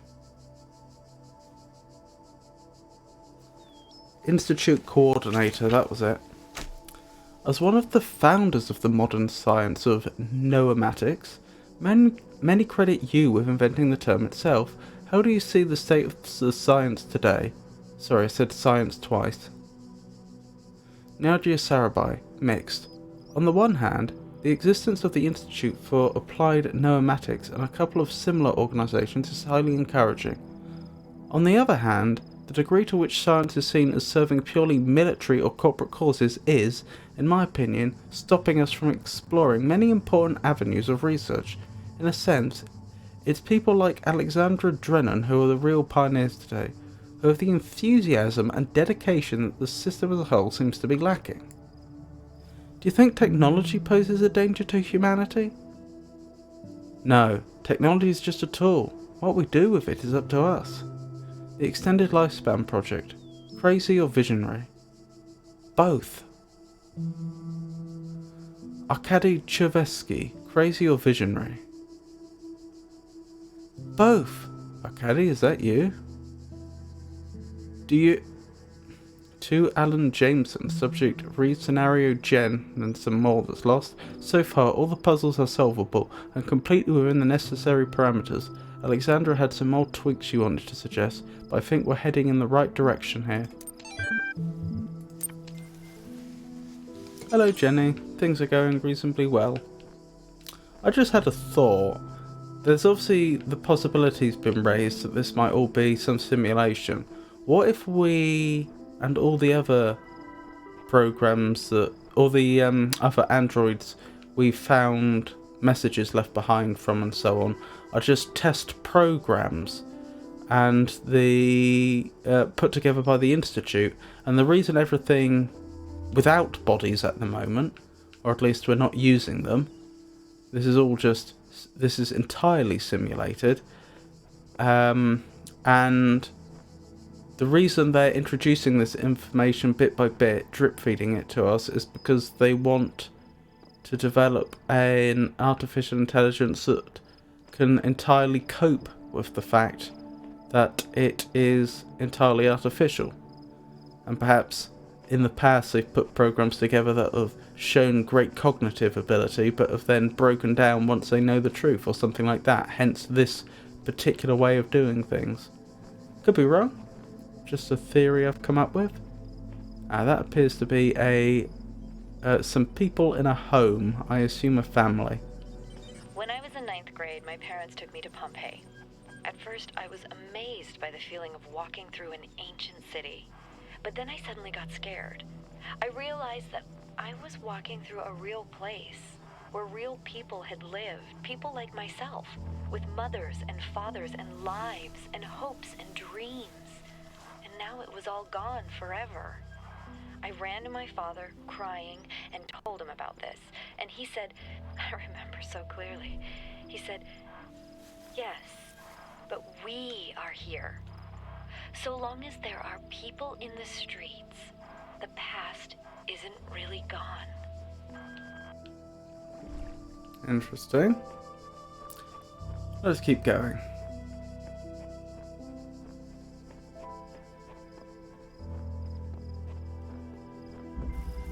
Two pesky little buzzers.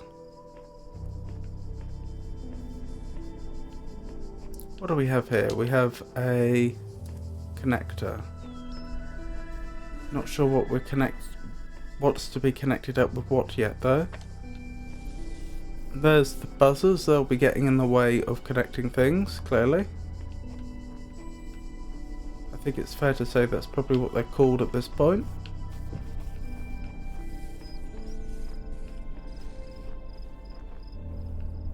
Interesting. Right, that's the other connector, so presumably I need to connect up this bit first. Now, am I going to get away with this the naive way? Because it charges quickly, or will that not work? That will not work.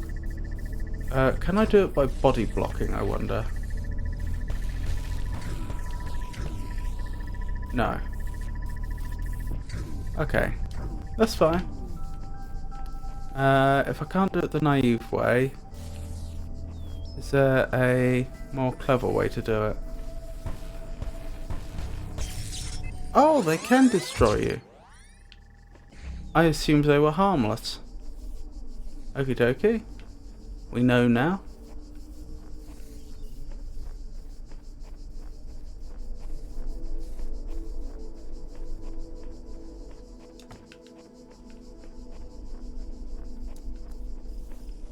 Right, how else can this be achieved?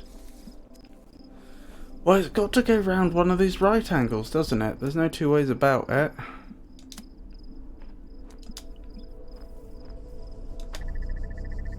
Maybe The total length of time.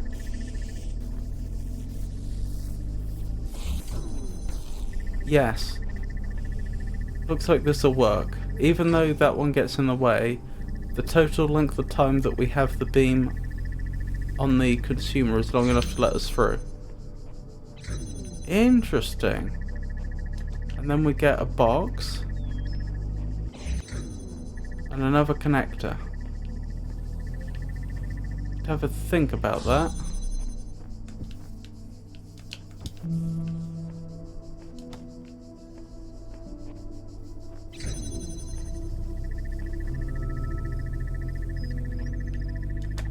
Actually, I do have an idea about how I could make good use of this. If I just raise this up, it should go over the buzzer. I don't want it there, because ideally I want it to also be visible from the other side.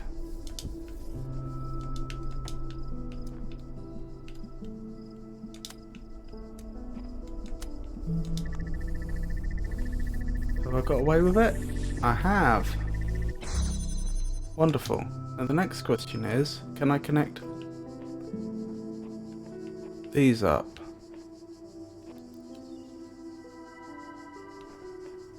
No. Not presently. No. Huh. Well, the red has to get here.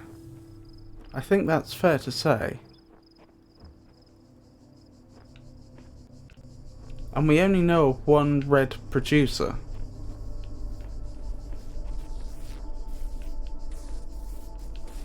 Oh, I can do it by putting it round the other way. Of course I can. Now that I have the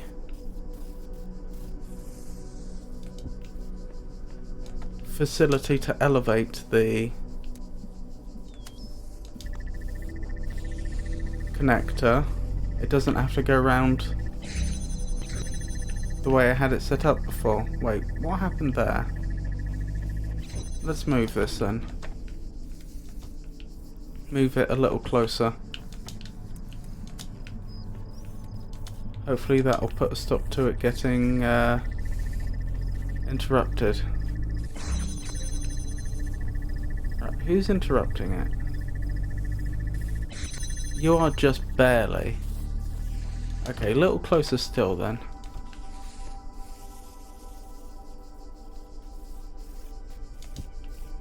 This might work.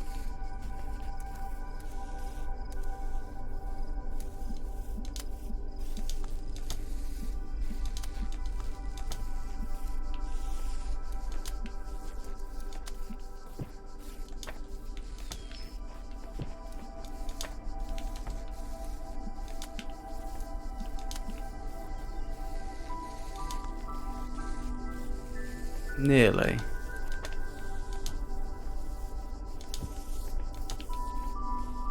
Maybe I won't get away with this. No, I did. Right, that's about the best I can do in terms of preventing it. Yes, that did work. Wonderful. Preventing it from getting broken. Oh, it did break. Oh well. This is still an improvement. Wonderful. That wasn't too bad. What about that one though? Can I go, please?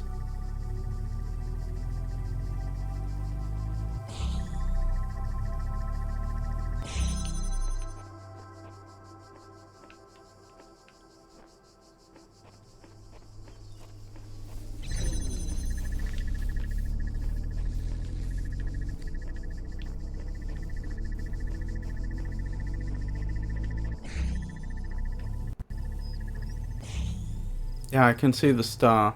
So that is how we get the star in this world. Just the weird thing is, I didn't see a single blue generator.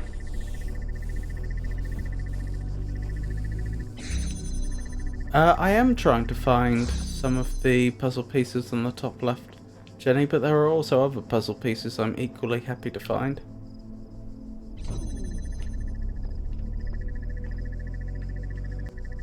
Just had a thought, could I use the box to get over there?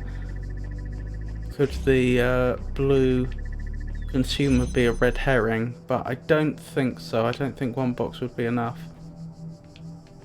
Oh well. That'll just have to be yet another one we come back to at some point.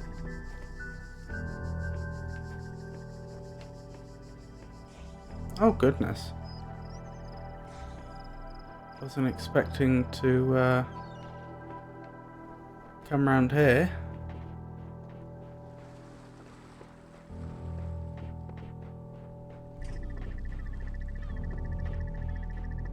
That looks like a computer. Hold on. I keep forgetting to put that back. I apologise. A problem has been detected and Windows has been shut down to prevent damage to your computer. Oh, they're running Windows, are they? The problem seems to be caused by the following file. spcmdcon.sys. Page full in non-paged area. If this is the first time you've seen this stop error screen, restart your computer. If this screen appears again, follow these steps. Check to make sure any new hardware or software is properly installed. If this is a new installation, ask your hardware or software manufacturer for any Windows updates you might need. If problems continue, disable or remove any newly installed hardware or software. Disable BIOS memory options such as caching or shadowing.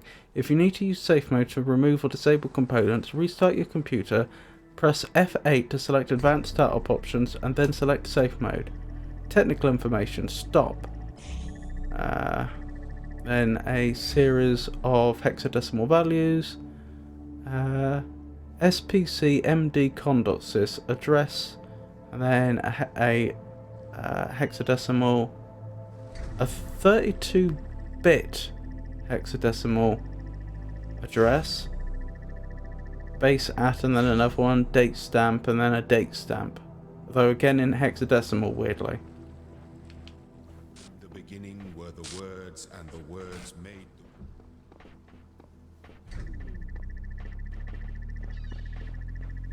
them. What does what say? Sorry, Jenny.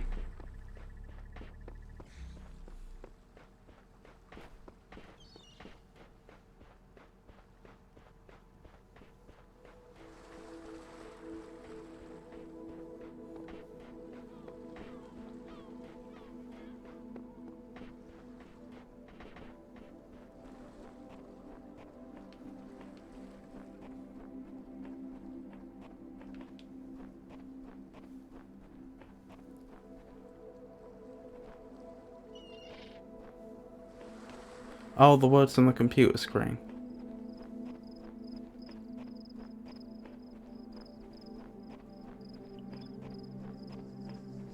Yes, indeed. I did read it out.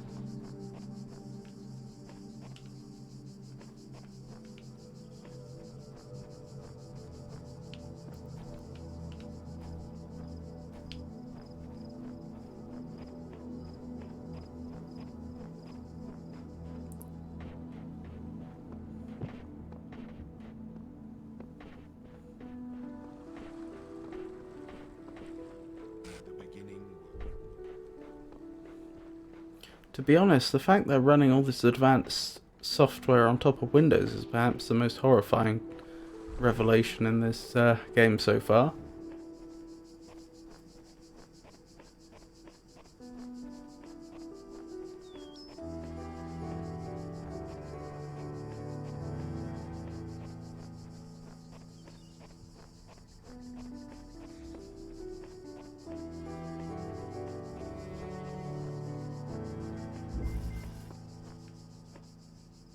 Pinhole windows, wonderful.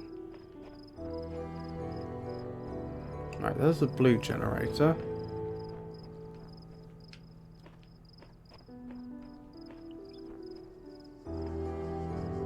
Ooh, a QR code. These sigils are becoming harder to reach. I dread what the next temple holds in store. And at the end, what? Eternal life? There's got to be another way.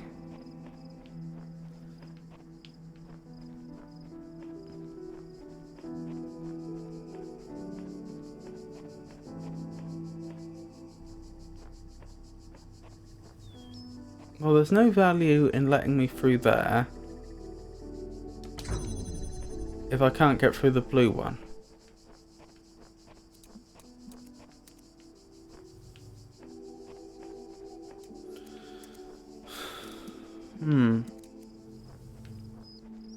How do I set this up with just one connector? There must be a way, or this puzzle would be impossible. Ah, that's how.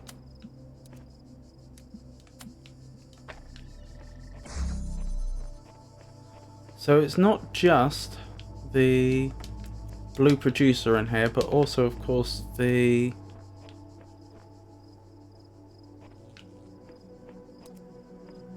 connectors.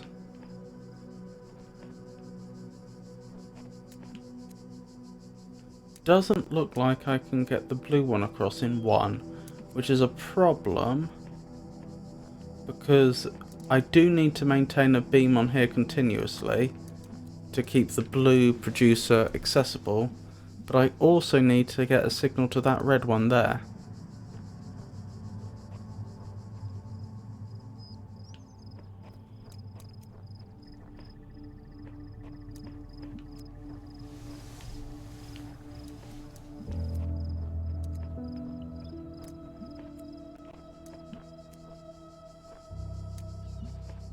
Oh, I can do it.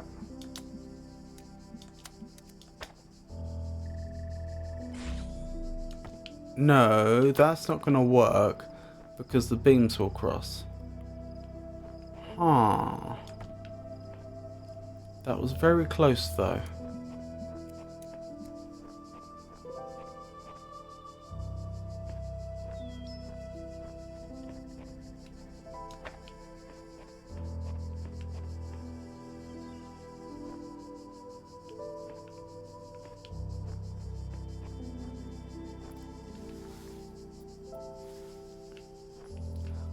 I think this should still be possible as long as the red one takes a longer path though. That is to say that its path surrounds the other one. But I think they've chosen the size of that window to prevent exactly that. Oh, maybe through there? No, the beams would still cross if that were the case. Worth experimenting with though.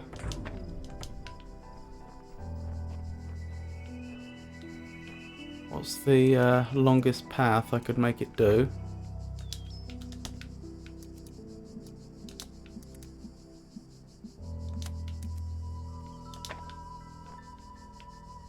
Why does that not work? I see.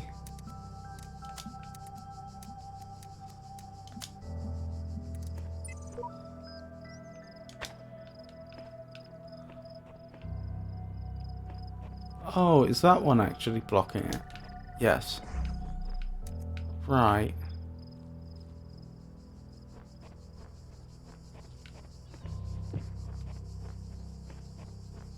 But again, as you can see, the beams would have to cross. The blue ones, I mean. The blue and the red.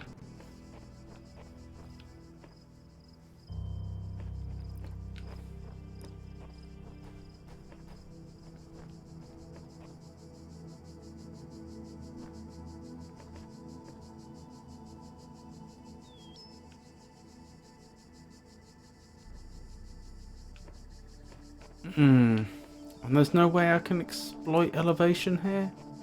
I don't think so.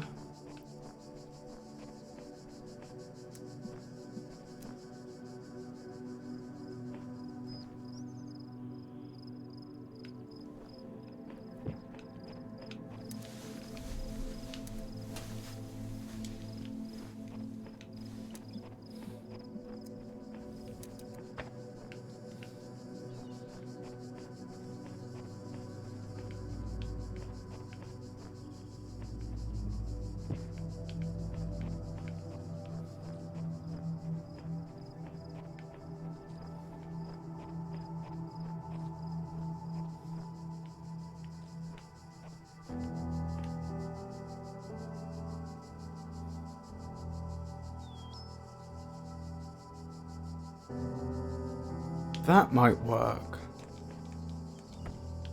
Huh. If... What's the longest path I can have it take? Which crosses here. And...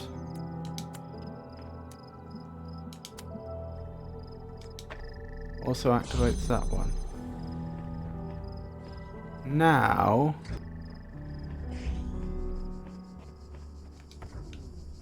this one in theory could be moved along a lot. Yes, okay. So I actually want... looking this way, I want to get this one as far to the left as I can. Which shouldn't be difficult.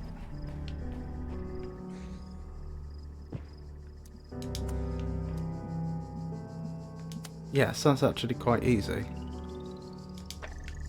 And because I've done that, I'm now a lot more free to move this one about.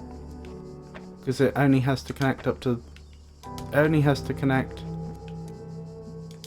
that with that one. Not the producer all the way over there.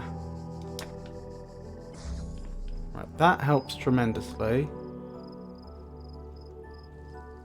And now I think just... can I move it back slightly?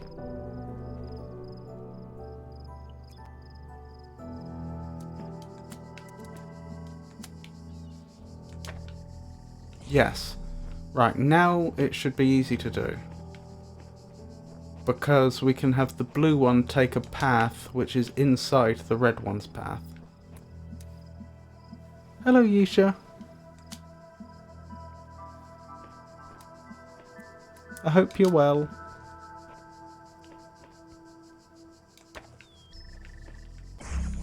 Yay!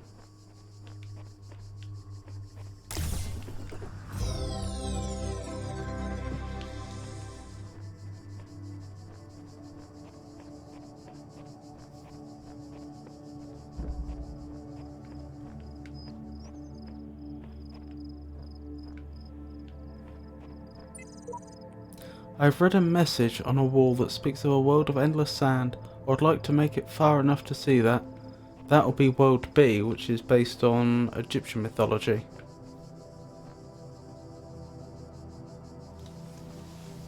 I kinda am. Just utterly exhausted. Thanks, are you enjoying your weekend? Well, technically it's not the weekend yet, but I'm certainly enjoying my Friday evening.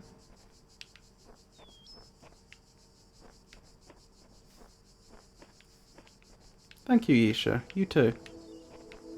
What was I doing? This one, I suppose. Trapped inside.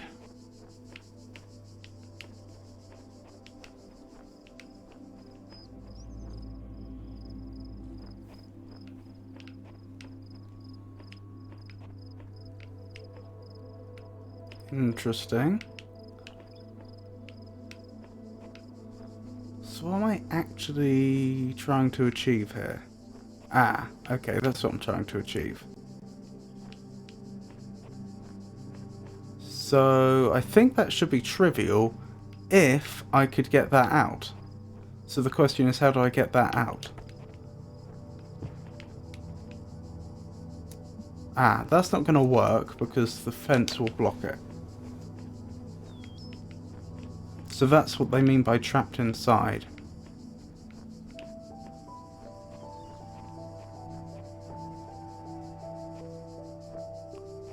Yes, that is an interesting one.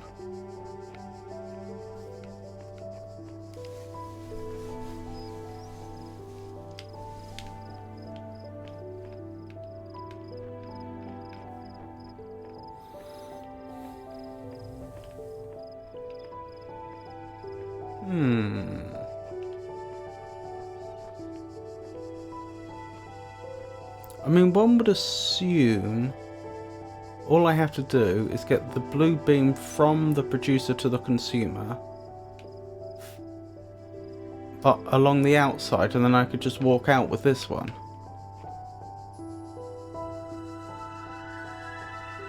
But how to do that?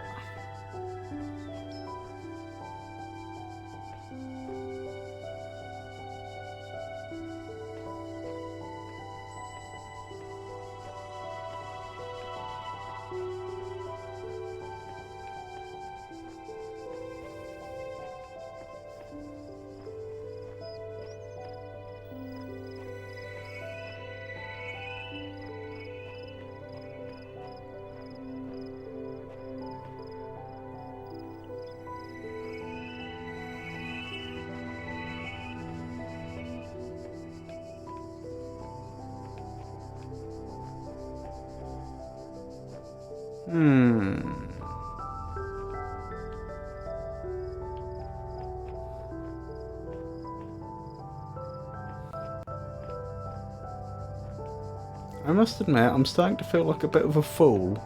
It feels like whatever the solution is must be very straightforward, because it seems the setup is so simple. And this is only a green sigil anyway.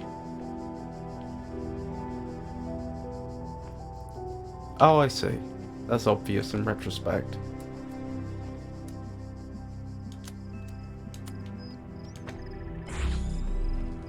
And I'll just walk out with this. Oh, there we go.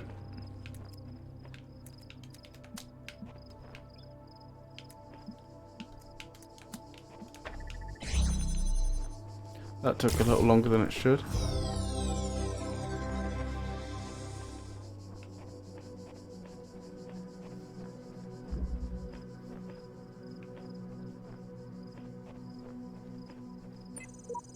Seek out those in this world that would help you, that only one of us can transcend.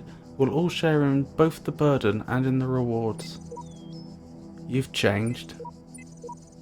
Everything I do now, I do for those who come after me. Yet in so doing, I find peace for myself as well. This paradox is the foundation of my existence. Dog, wasn't that one of the commenters we saw in one of the, what was it, chatbot text files or something? Could be wrong.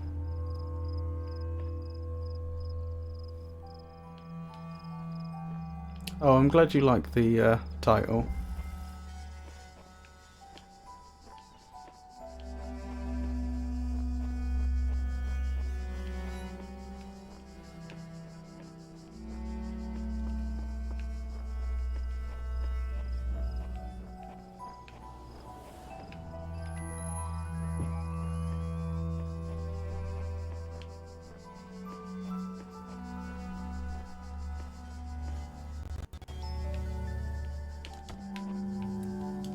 I don't see why not.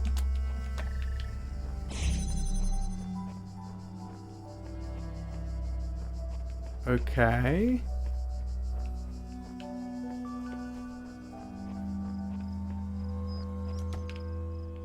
Okay.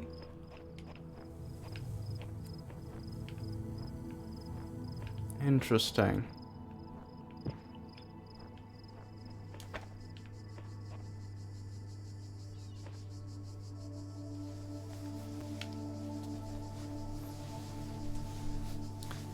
No worries, Yisha. That's very good of you.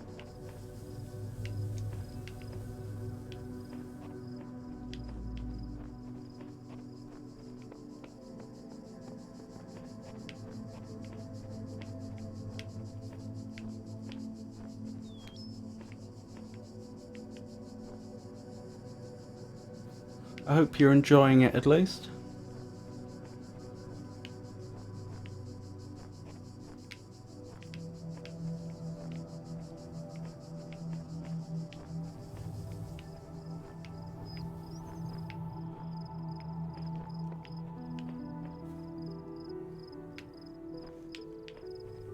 I feel like the next step is to get the beam to there. I'm just not seeing how I do it with just a single extra connector. I could probably... Oh, I see. If I move this down, I could get through the other one.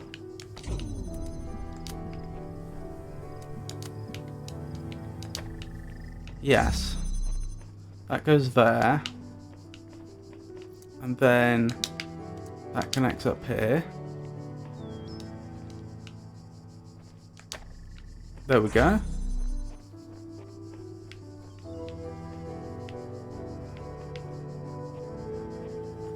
Ahaha.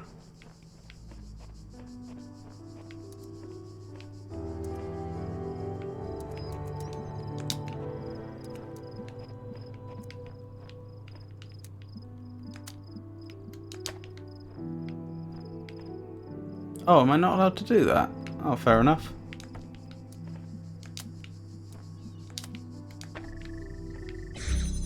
There we go. So now I can walk away with this one. But I don't need to keep this one open. I don't need to keep this one open now that I've taken the connector out. So I have 2 free connectors to use as I see fit.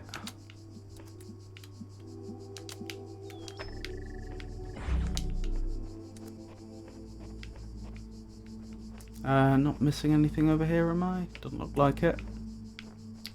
Okie dokie. So, what are we looking at? Interesting. Interesting.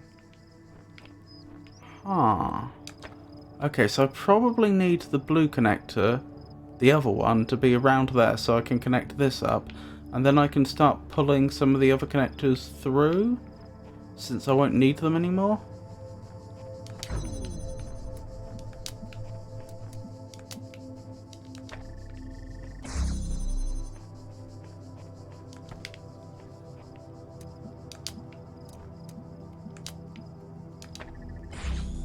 Yep, this one I will need, I think, but for a different reason. I don't need it over there.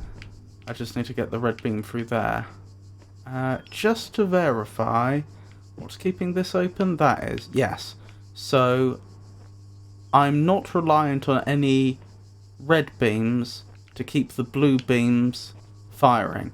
Because in a lot of the puzzles we've done thus far, obviously I've had the problem that, oh, I remove one of the red ones, like that one, and then suddenly all the force fields close and then, or open, depending upon how you look at it. And then the beams cut, and then that cuts off as well. But that's not the situation here, fortunately. So I think I can just start grabbing these. How many do I even have free? Oh, I only have 1 free. Well, that's alright. I think that'll be enough.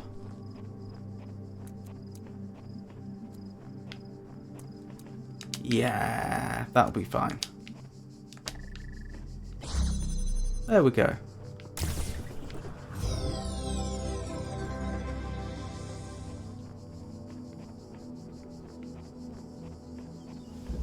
That wasn't too bad. What do we have left? We have 1 here. Is that the last one? Not sure. Windows into a labyrinth. Interesting.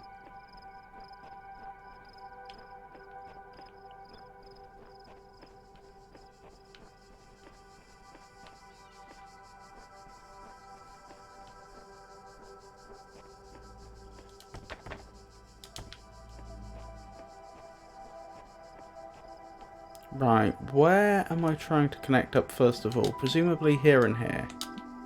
I can only imagine. Wonderful. Interesting. Do I have any more connectors at my disposal?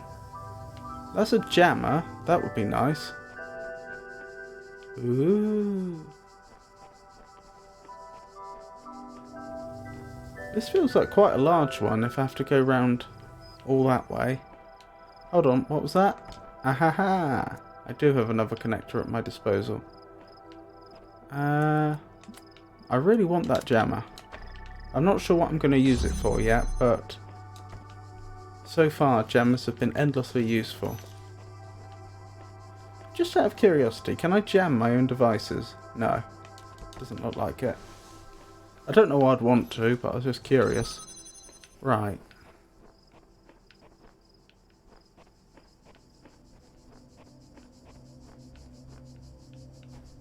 I don't know that jamming that particular force field is going to be part of the solution. But at least it allows me to explore this side.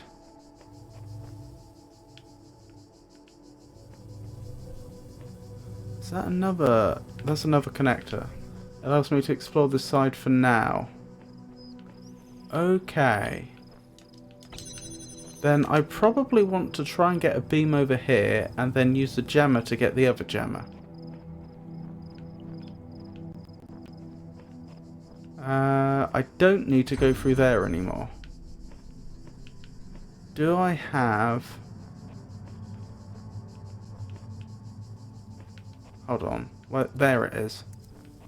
Do I have a good angle from here? I really, really don't, do I?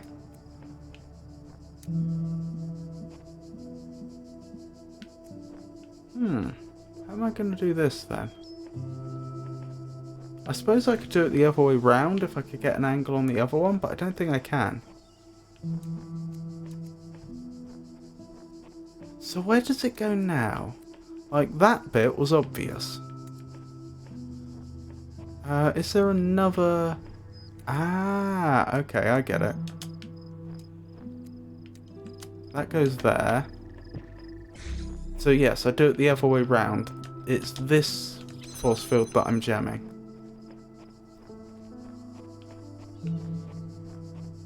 And that gets me this other connector. Wonderful. Now what? I guess...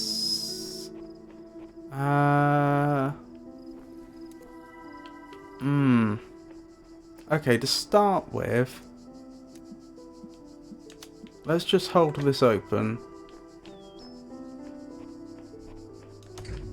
so that I can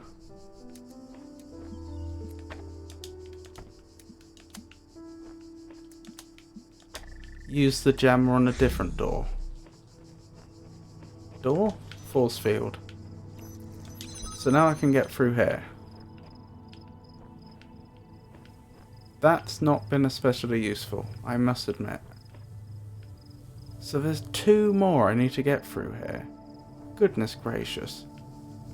How am I going to do that? I don't even see any windows to get the beams through.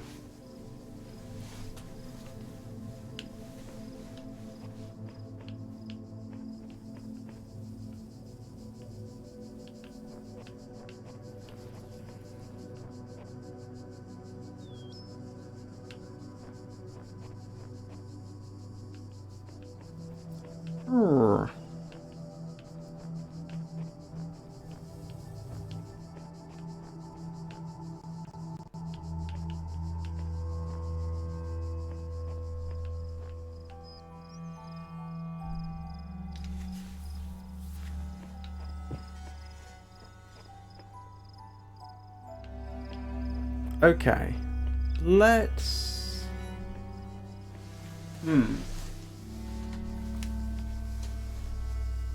Let's think about this logically. I'm going to need to... Wait, hold on. Yeah, there is a force field there. Just when you're looking for a force field at a force field, it's not necessarily the most obvious thing. I'm going to need to get a beam to at least one of these. And both if I have to use the jammer anywhere else.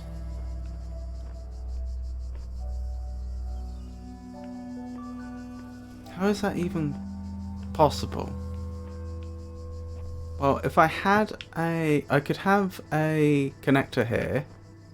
I'd also need to have a connector over here to do both of them. And then I could have a connector here, and then that's all my connectors, isn't it? I think I've only got 3. 1, 2, 3. And I'm not aware of anywhere else. I haven't been where one might be hiding. No. Where was the producer? The producer's over here. Okay.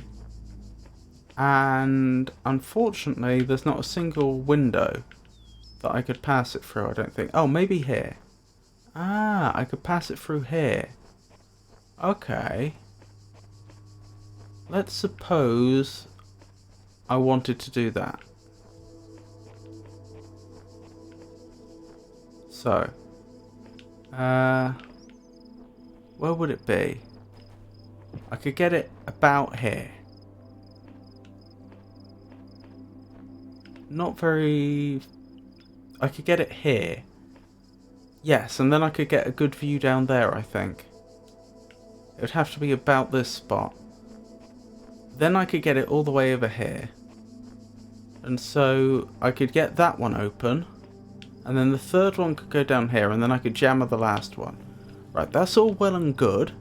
I know that in theory that would work were I standing in this area. The question is, how do I set that up without trapping myself?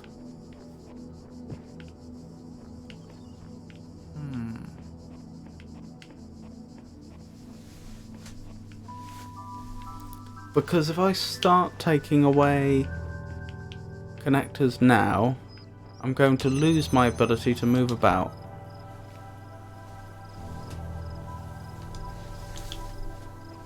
So this one's effectively free for now.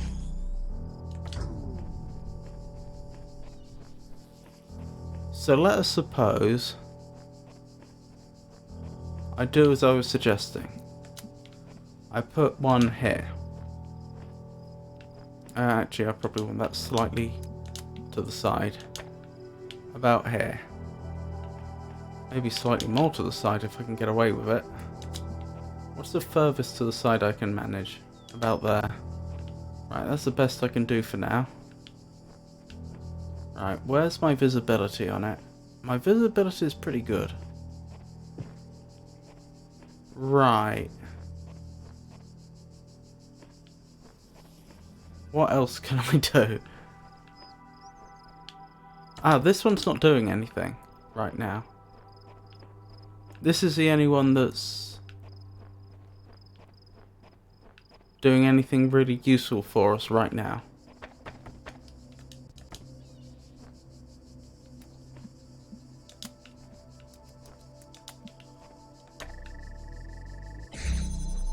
Ah, it's a shame this door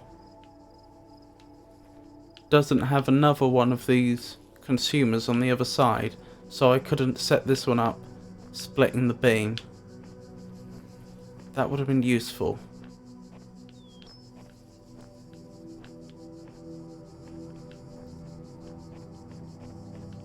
Right, the moment I take this one away, my path through there is going to be blocked, which isn't much good.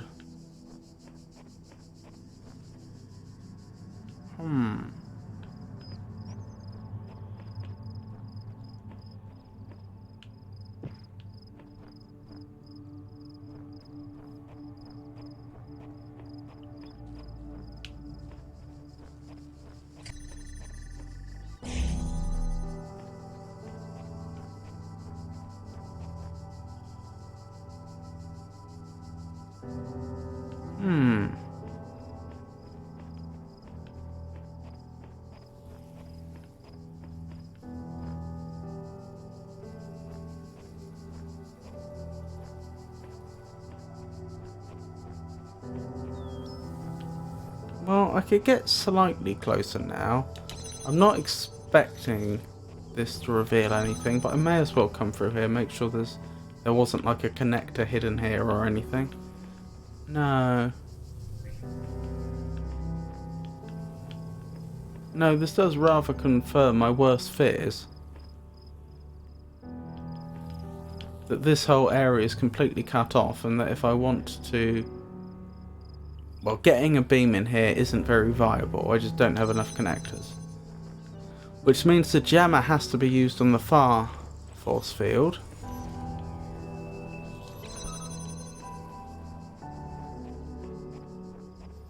But I do somewhat need the jammer right here so I can pull that through. But at the same time, I need this open.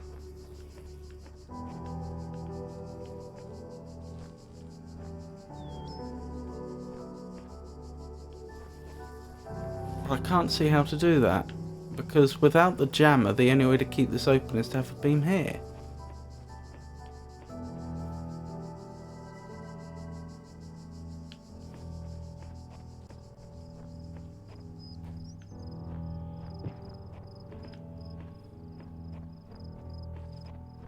Can I use this elsewhere?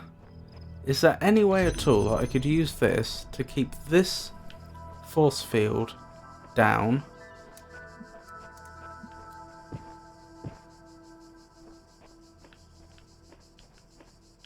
without having to move this one to the other side? I don't think so.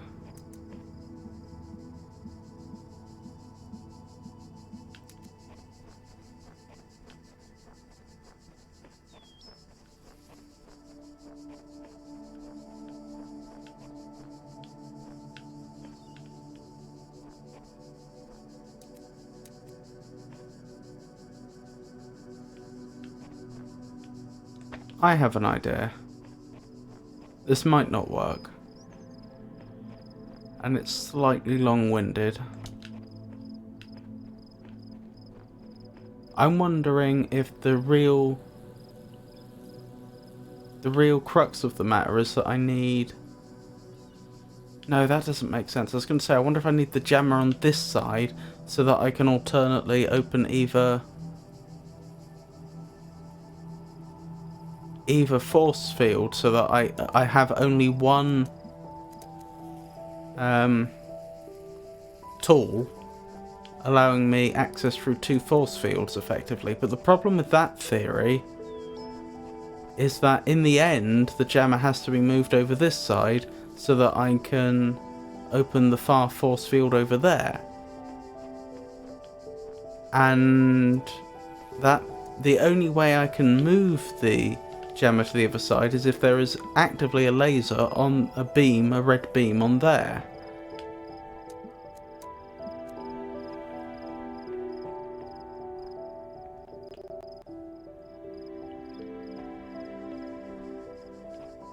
No, so that's not going to work. Unfortunately.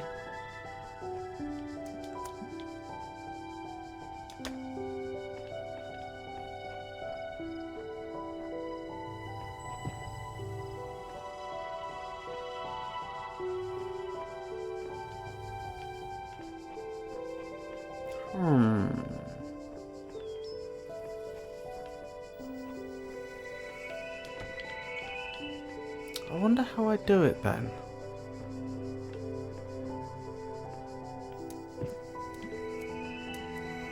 The moment I take that one away, I lose my path through there. I am right in saying there's no other path, is there? No.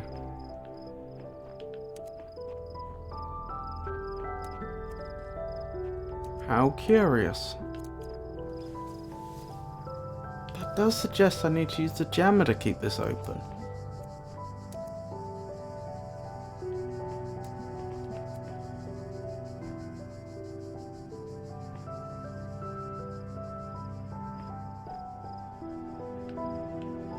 So presumably then I need to find an alternate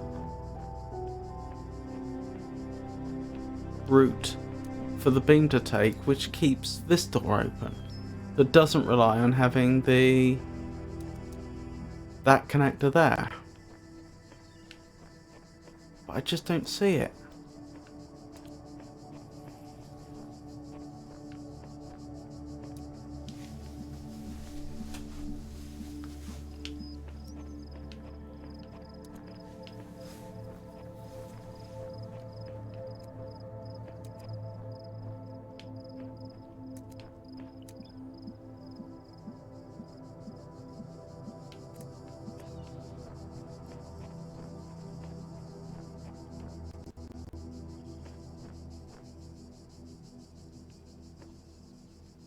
No, there's no way I can get it through here, can I?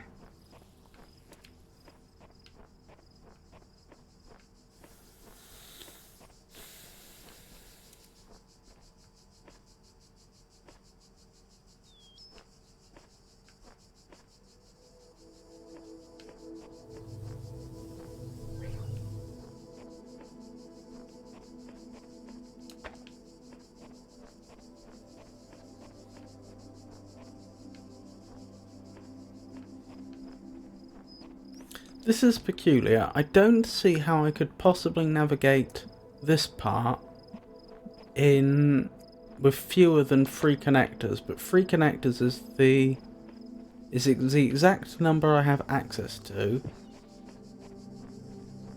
and one of them has to be in that position over there, otherwise I cut my own path off.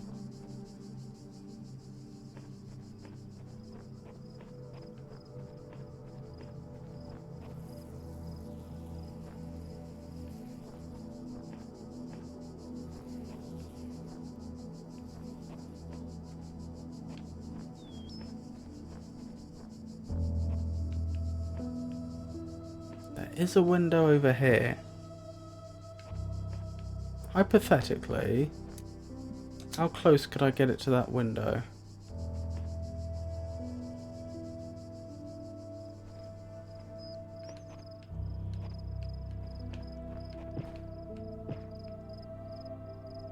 I could get it about there. Does that help at all? I've got a feeling it doesn't. But it's worth checking. Where is that window? Oh yeah, it's in completely the wrong place, isn't it? Although, if I could get a beam...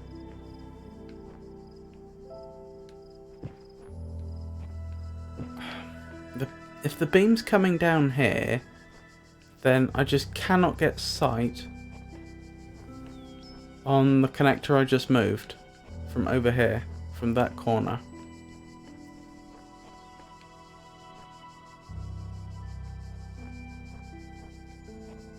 It's clear the windows are the key, but how do I use them?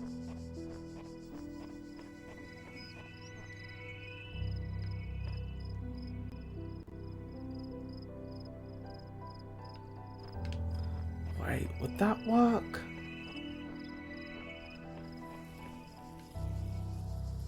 That might work.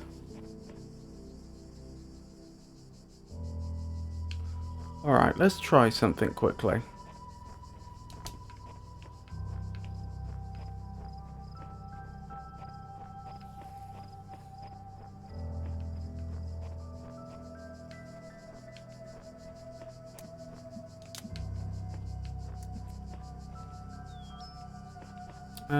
Where did I want this to be?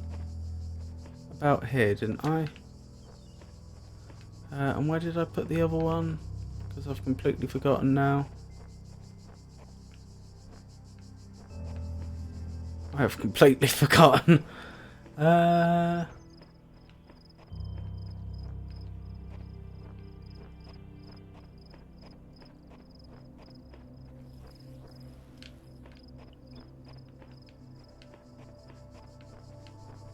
Is it round here?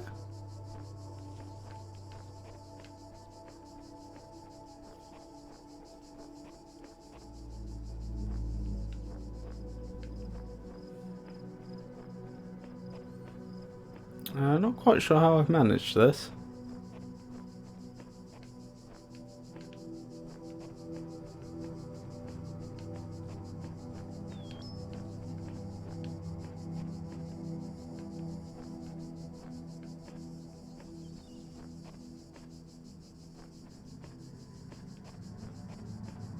I'd have thought it was probably around here I was last holding it. Maybe not. Oh, there it is. Good.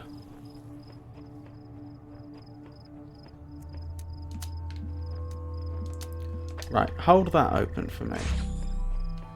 Temporarily bring the gem around here. Keep that open for me. Next step. I now need to... Oh wait, no, that's the wrong order. I want the jammer on this side, but that's not what it should be jamming yet. First I need it to jam this. Now, can I, in 3, establish a...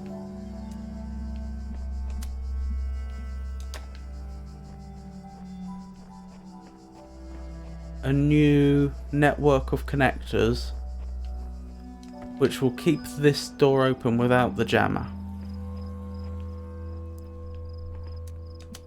Let's see. Right, it's going to need to get through there. Right, so now I'm only one away. Now, we use the jammer to keep this one open. Grab this. Walk through with it. And then I'm going to need to grab the jammer again to let me through the other side. Oh wait, no I'm not, because I've already set this up. There we go. Now I can walk through with the jammer, and I've freed up the connector that had previously been over there. Excellent, we're making progress. That took a little longer than perhaps it should have done.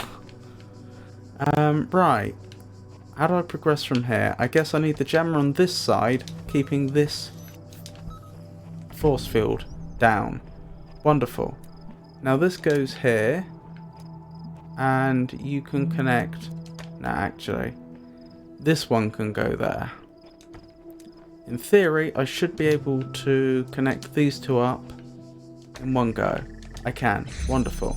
And now that I've done that, I should, in theory, be able to connect these two up in one go, which I can. And then I grab the jammer. If this trial seems impossible to overcome, have no fear. Return another time, and the answer may reveal itself. I mean...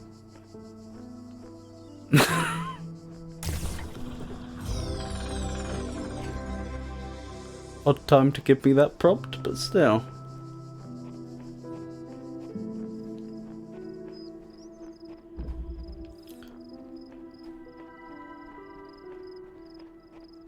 Right, how are we doing? We've got all of them. Wonderful. Have not found the star. Yes, I have. I haven't acquired the star. I think the star was through here.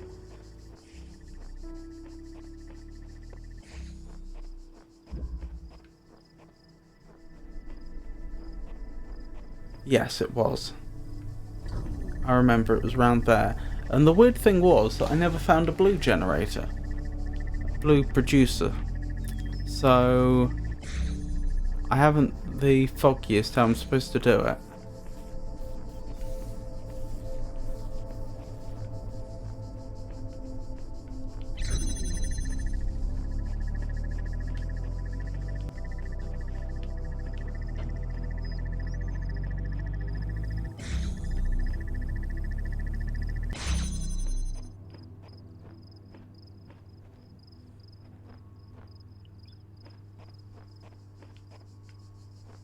What, if anything, is the advantage of being able to use a ladder here?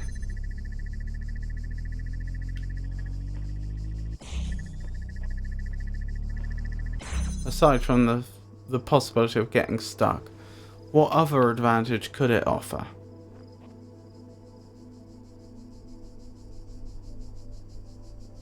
It could allow me to get to that side whilst the force fields on this side are still up.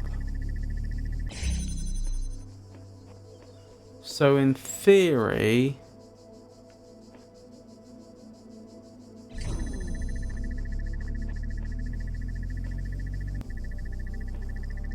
No, I couldn't move the connectors through there because... then the force field wouldn't be up for me to have entered there in the first place.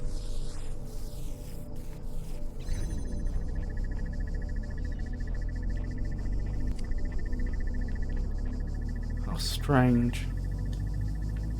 I do wonder where the blue producer is.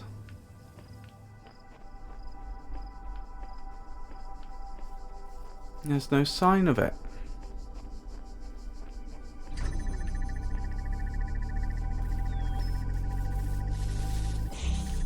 Those aren't producers, are they?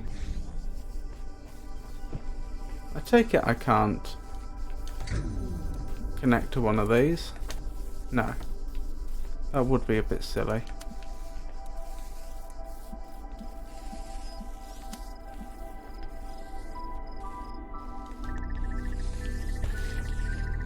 Ow.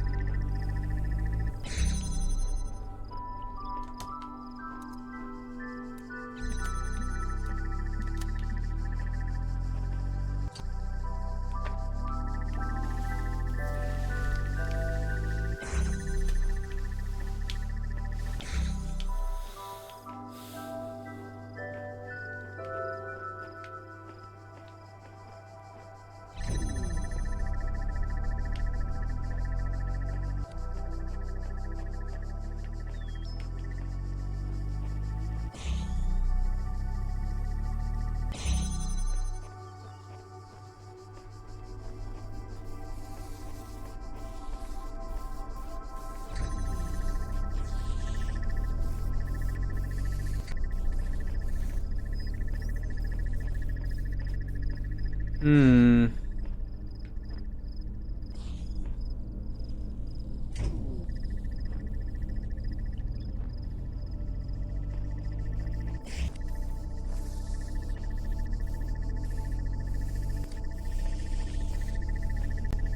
Nope, I have no idea. To be fair,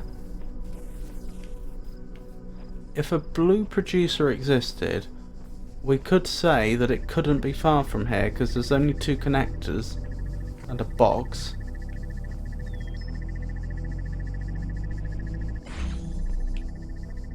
In this level.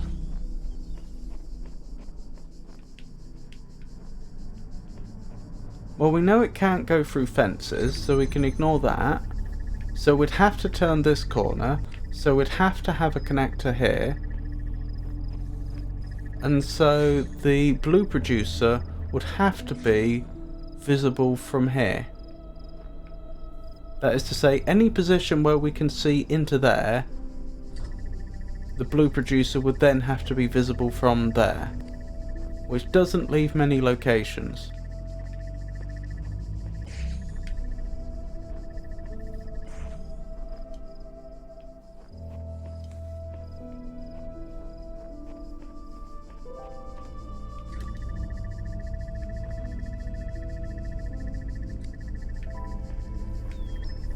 This isn't the first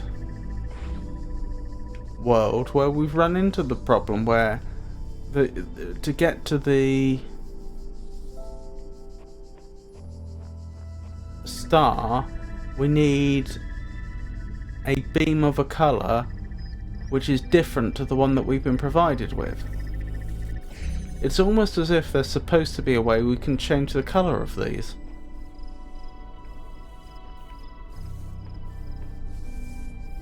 Goodness knows how we would do that.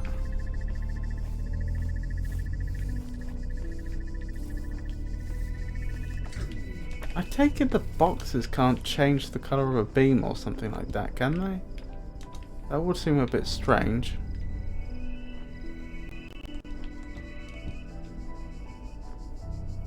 Doesn't look like it should have that ability. No. Hold on, let me set it up again. Just so that I can grab the other connector for a bit more experimentation.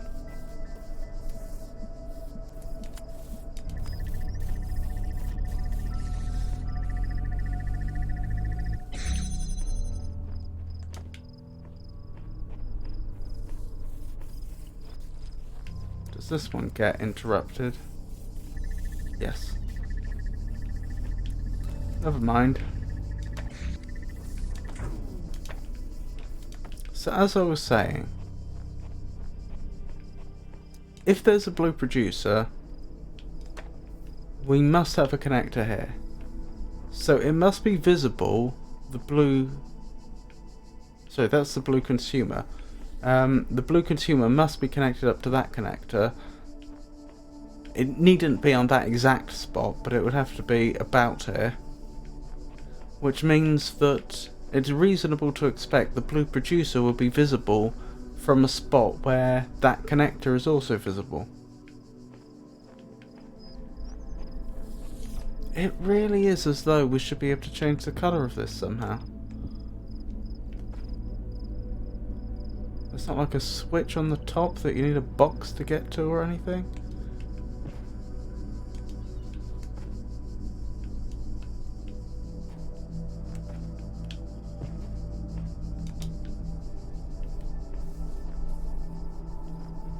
Well, I won't spend too much longer exploring this.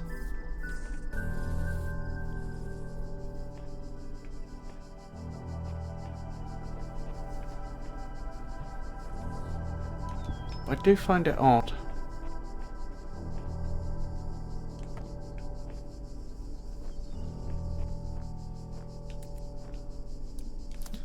For this, just to see what would happen if I connected this up the wrong way. Nothing. I mean, that's what we predicted, but...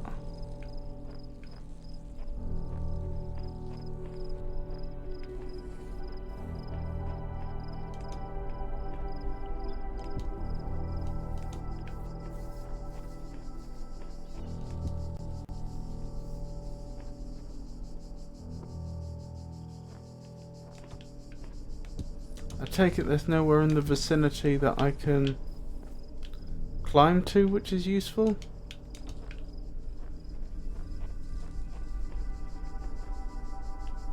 Doesn't seem like it. I think I tried this before. I take it I can't just... Nope, can't just jump over.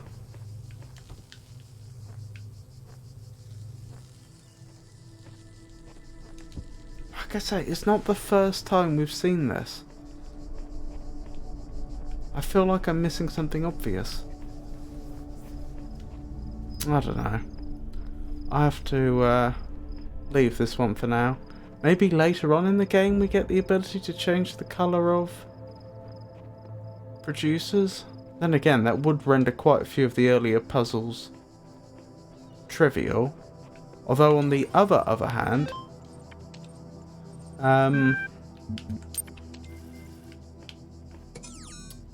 perhaps if we do gain the ability to change the colour of some of the beam producers later on, perhaps the way that they've ensured, that is the developers, that you've completed the majority of the beam puzzles properly is by making the later areas gated by sigils which you could have only acquired if you had completed them. I had a full-blown conversation with the entity in the archive today. Can't say it was terribly helpful. Still, perhaps I can charm some information out of it further down the line.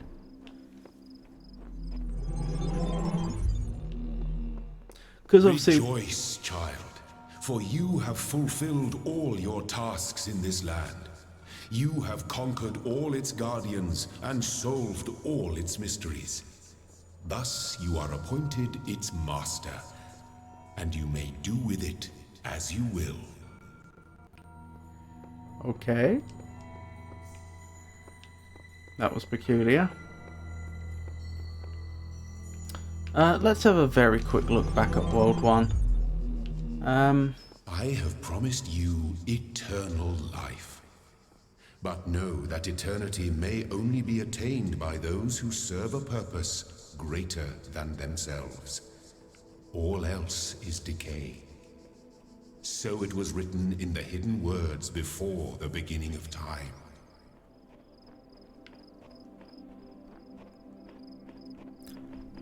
Well then.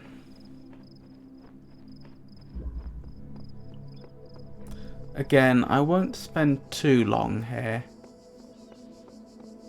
But since we've completed a significant portion of the game since we last came here, let's see if in any way I can figure out how to get to that star. That turret's going to shoot me, isn't it? Ah, I can go around here.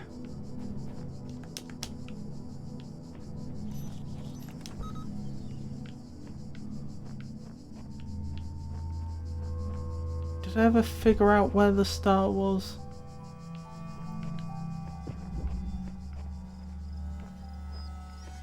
I'm not sure I did. I'm not sure I even figured out roughly where it was.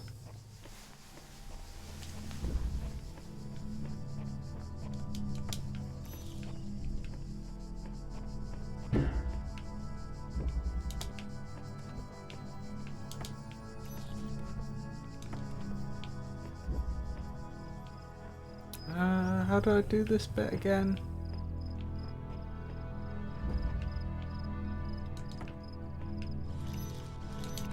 Oh, I can do that through them. And then I get the other jammer. Although I can't carry the other jammer through.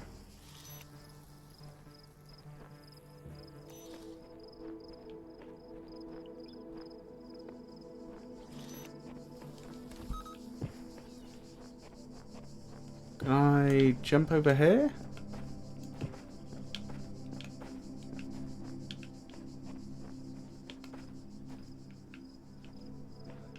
Can I stand on these? No.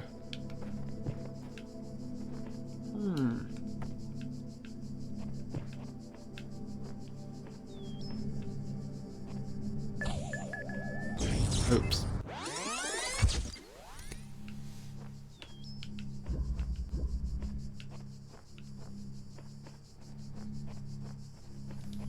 Clearly I can't squeeze through there.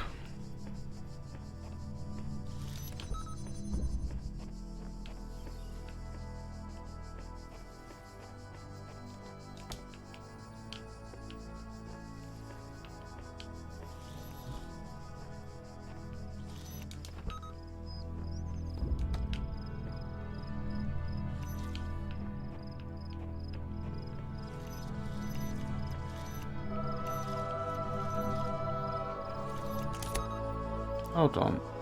Is there another jammer? There's another jammer here. Ah. If I get past that one.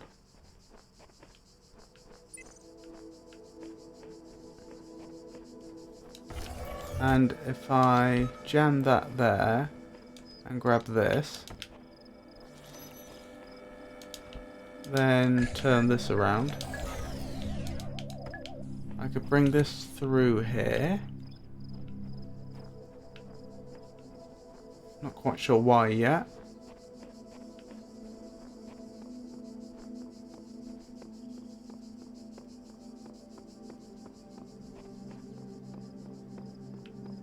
So what I'm wondering is, do I have to... Whoops. Do I have to jam something through one of these purple fields?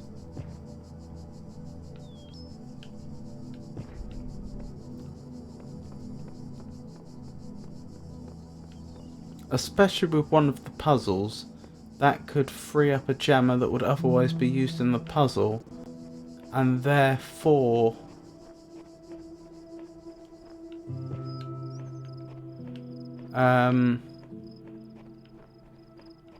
give me access to an additional jammer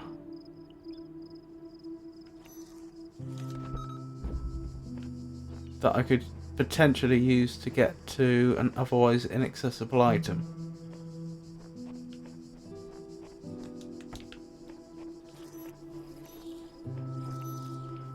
What would I have done here had I not been able to jam that? Oh, I would have picked up that jammer.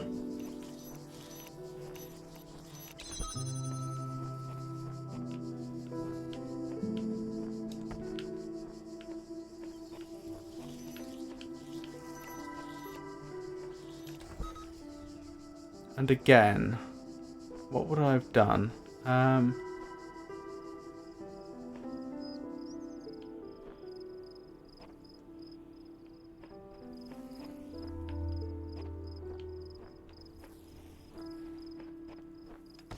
Let's see. I'd have been able to get in here. Am I shot immediately? No.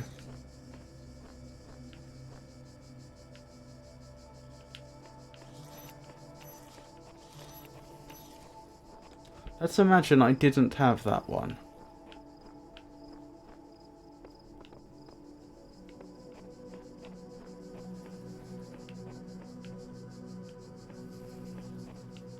So I'd have one here doing that. Then I would do that. Then I would do that.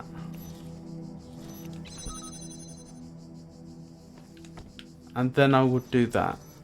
And at this point, I'm no better off than if I didn't have that.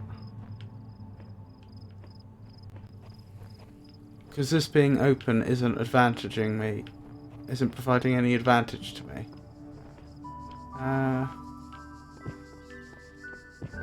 I'm guessing the missing piece used to be here or something.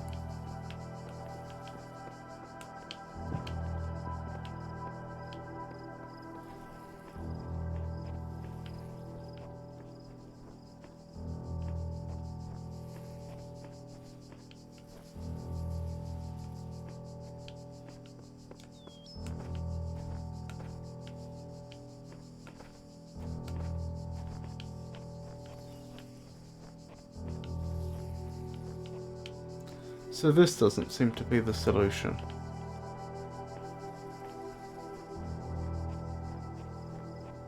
Hello Orion, it's lovely to see you. Talos is going reasonably well. I've currently gone back to... I've completed all of World 1 excluding the stars. And so I've just gone back to... I say World 1, I mean... the A region. So I've now gone back to A1 to see if I can figure out how to get this star. Even though I still don't even know where it is.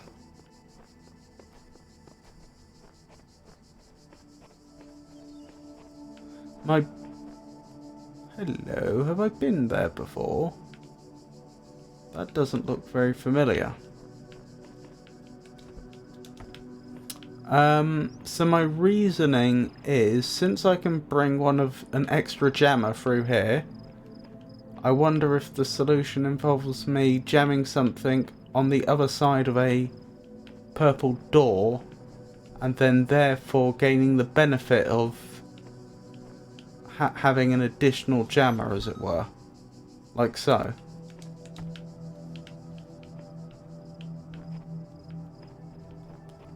But I haven't yet found a way to turn that into a star.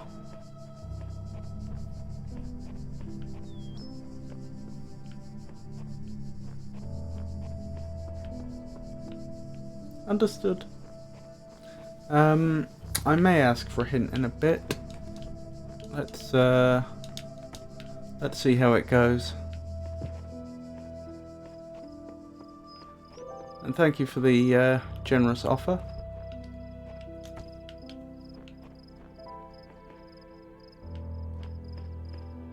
Somehow I get the feeling it might be in there. This is clearly an area the developers put some effort into decorating, and yet I don't recall going in there.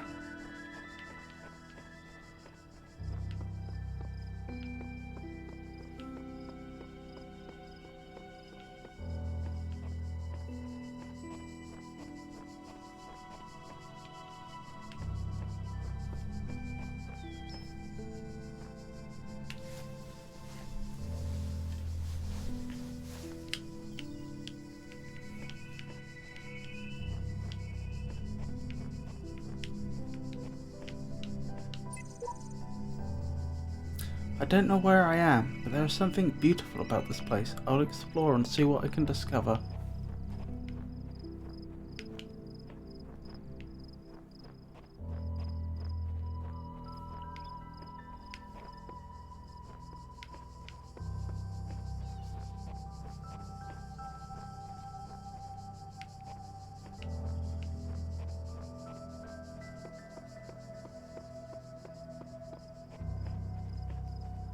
Okay, could I have a subtle hint, something to point me in the right direction?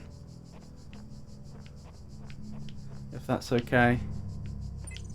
I know previously you told me that to get the star, it involves a mechanic I already know, but used in a way that I probably am not aware it can be used. That's what got me thinking along the lines of jamming something through a purple field.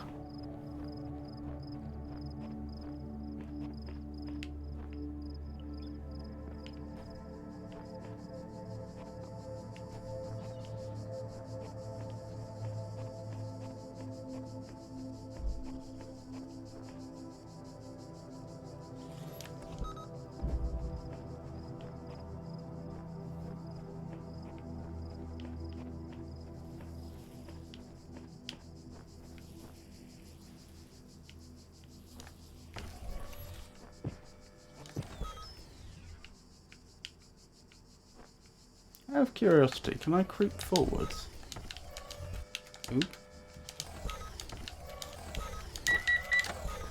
Maybe. This seems suicidal though.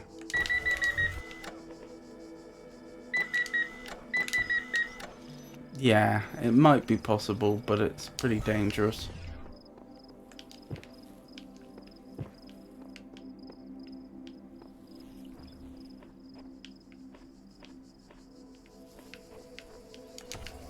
does mean in theory I could do that.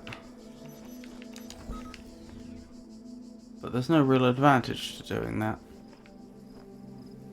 To narrow your search, named puzzle chambers are not involved in this star. Oh, okay. Oh, I think you may have told me that before, actually, and I just forgot.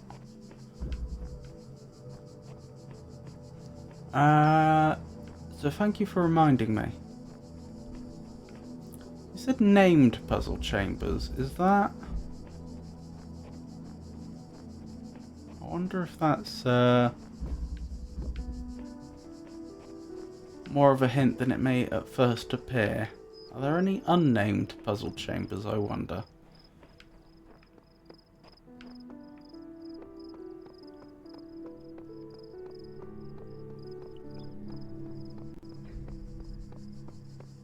Certainly there's a purple field there, which doesn't lead to anything named. That's named.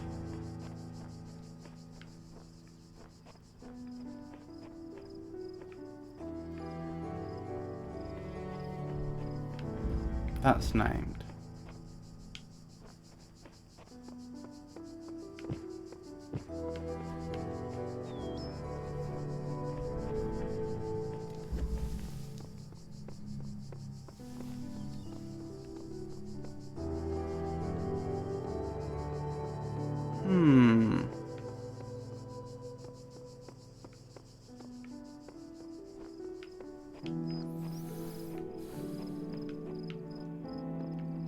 Hold on, where's that jammer? Just want to grab it quickly. Right, grabbed.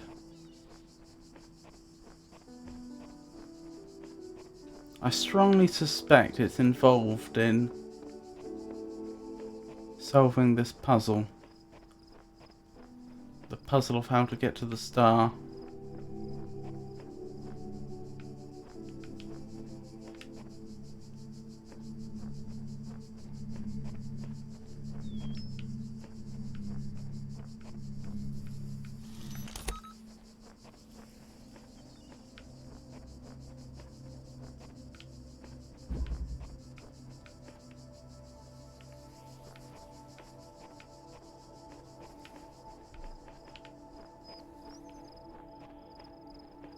In theory, I could jam something in here, but there doesn't appear to be anything in here to jam.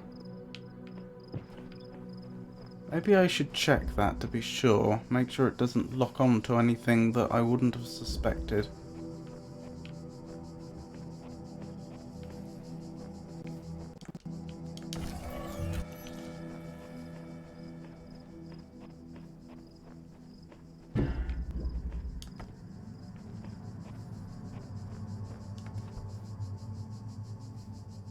No worries. That's very generous of you, Orion. How do I do this? Oh yeah. I need to jam that. Right, is there anything this can interact with that I wouldn't have predicted? Doesn't seem like it. If I just set it up normally... No, it doesn't do anything. Can I jump on it? I think I tested this before and the answer is no, not properly.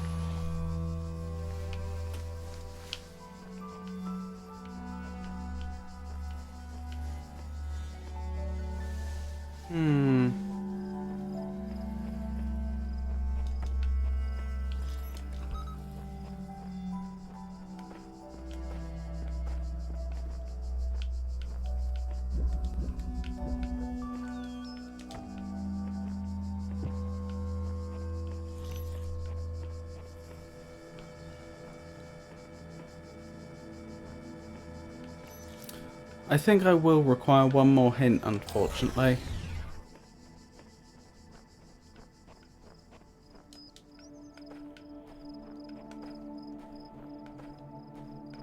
At this point, I'm still not really sure what I'm looking for.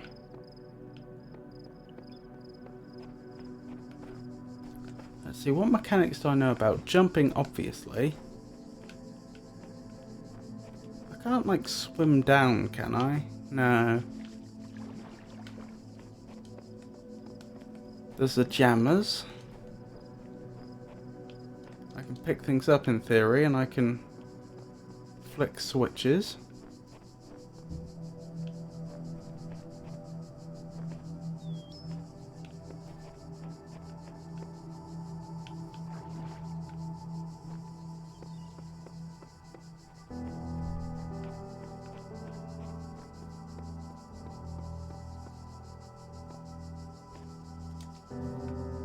How vague do you want? Or maybe, do you want to at last be told the mechanic in question?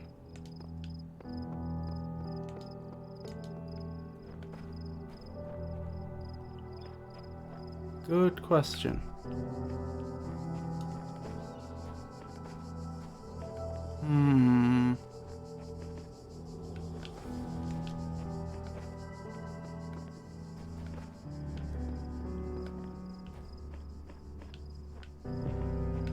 Yes, alright. Tell me the mechanic in question.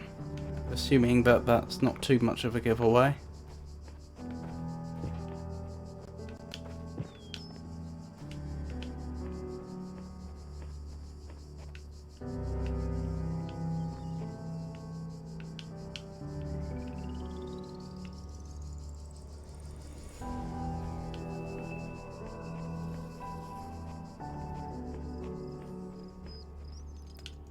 Too much of a giveaway meaning that it suddenly becomes trivial.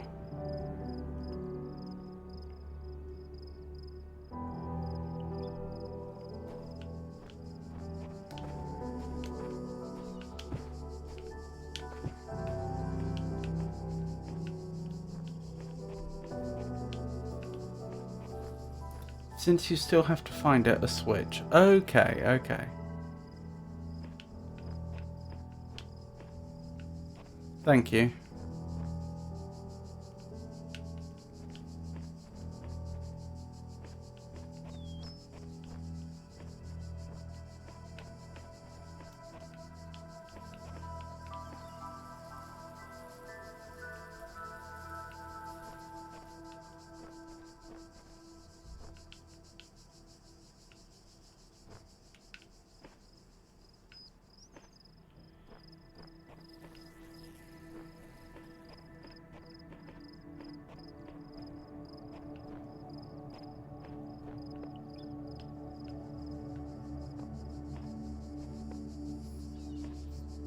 I'm going to be searching every wall, every patch of ground.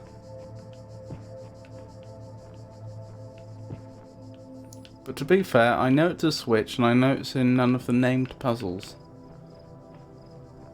Also, there was that area earlier that I said looked like a good candidate. There's actually a couple of areas that look like good candidates. This isn't a bad candidate.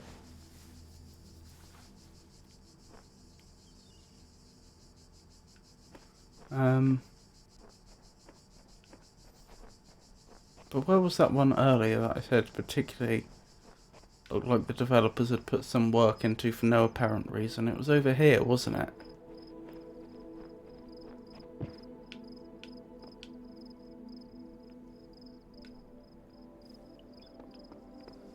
And to be fair, it's not invisible or a strange brick. It's a switch, as you have used before, just not one you've seen the specific instance of.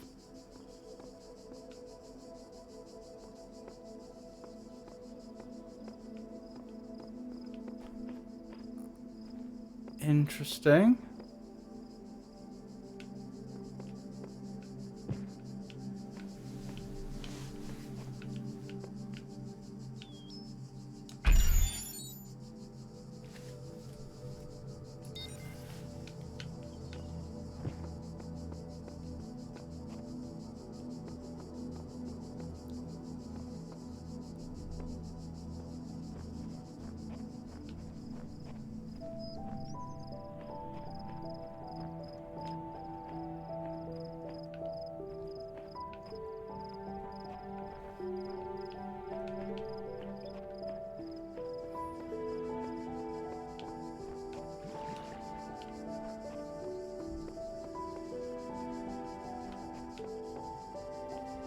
do think it's most likely to be in or around this region before I go through there. Maybe not. Could be here, to be fair.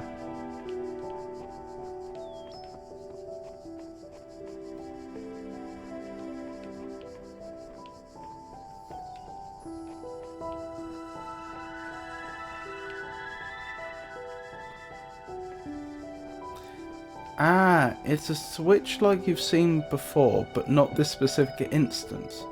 Meaning that it's a regular switch with the same or a very similar texture to the one I'd seen before, but I've physically not looked at this one before, or at least if I've looked at it, I haven't recognised it as such.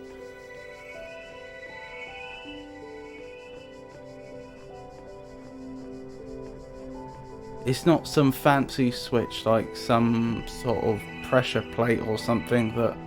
Well, I have encountered pressure plates already, but it's nothing like that. It is the exact same sort of switch. I've just not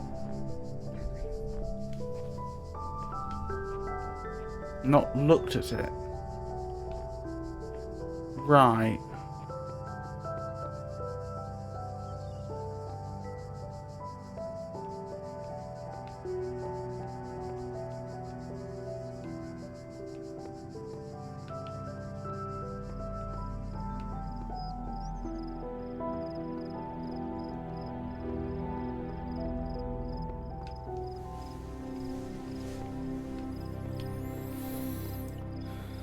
Goodness.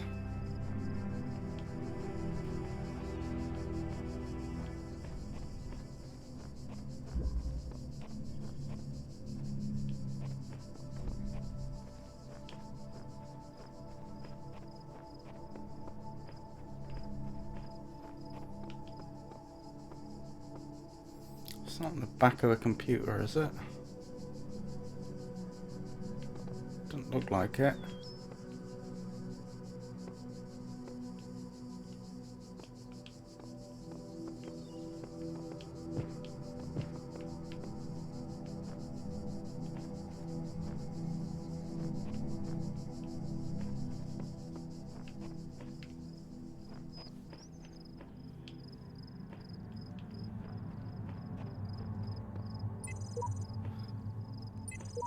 Whatever the end goal of this grand challenge is, it's far out of reach. Knowing that, how are we supposed to resist distraction? Resist distraction. My eyes have been opened. This world is not without order. It is shaped by a great designer, with signs and portents to guide my steps. I'm one of his children, and challenges are set before me to test my faith.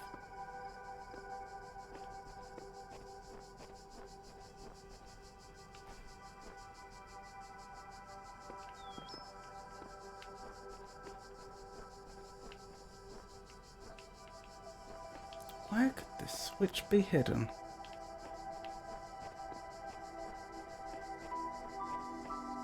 Through here is also a good candidate. Yeah, because that's sealed off from over there. So this is another large area that's decorated with no... I got excited for a second. You did say it's not a funny brick. But, that one did look particularly out of place. That's interesting. That looks like it can go down. Let me check. Do they all look like that, or does just that one look that way? That one doesn't look like it can go down.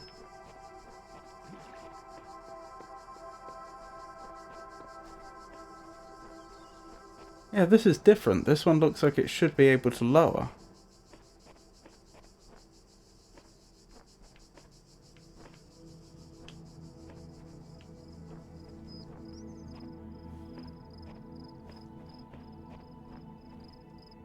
And this one doesn't.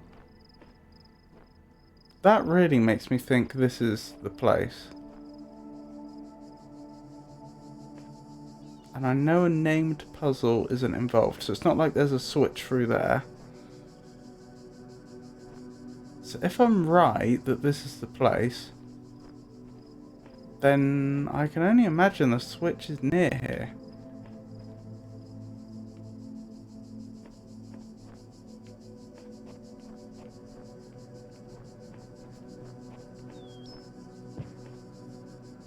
Although I'm certainly not seeing it.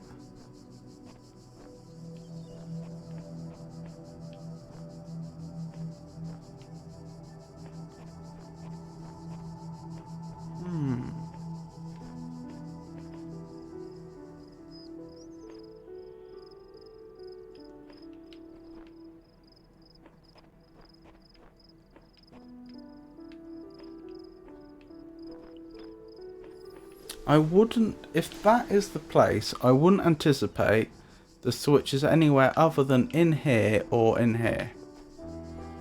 It would be odd for it to be further off in that direction or further off in that direction. That's not impossible, I just think it would be odd.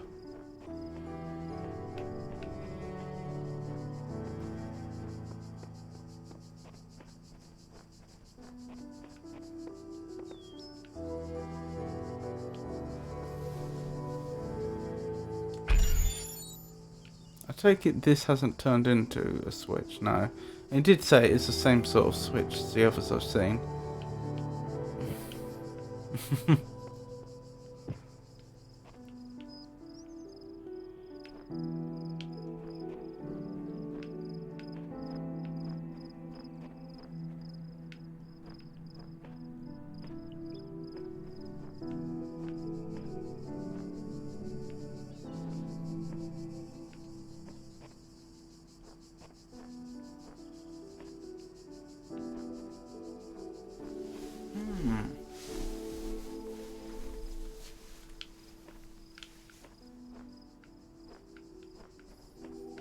Where could it be?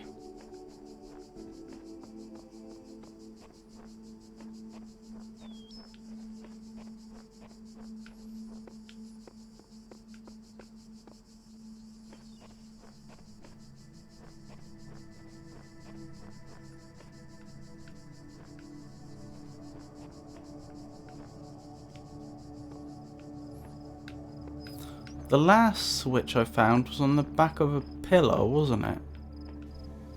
Because there were those pillars that surrounded a central circular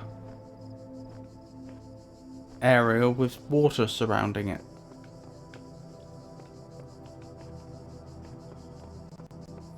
I don't see any pillars here. I do see these actually, to be fair.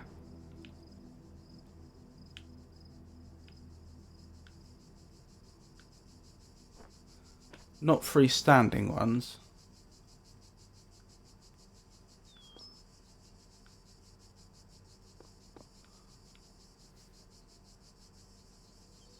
Oh, those were buttons. Oh, okay. You're distinguishing buttons from switches. Okay. In which case it's going to be like the sort of switches I pull to turn the turrets off.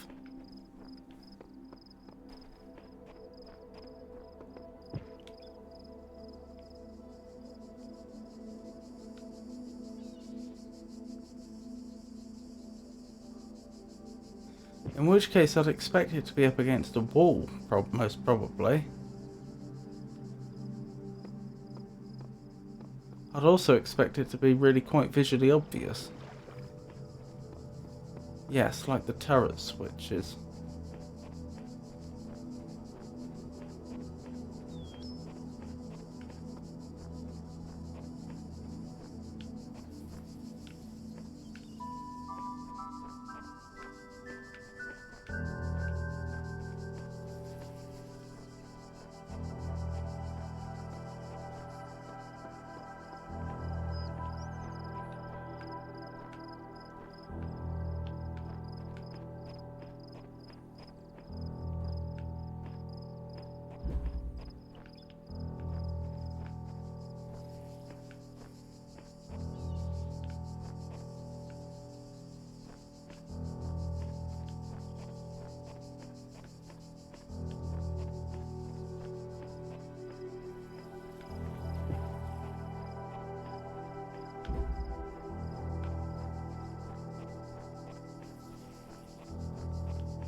I do think it's most probably through there, given that this looks like it can lower. But if there were a switch in here, I would have seen it. Surely.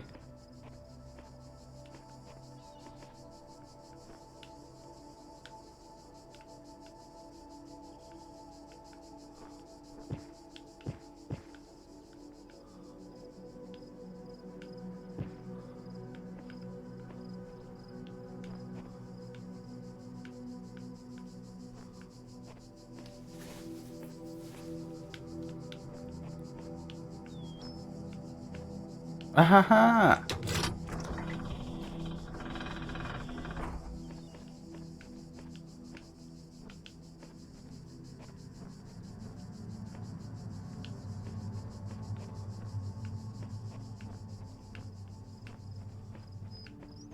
Ah, there it is. And I do need to pull one of the jammers through.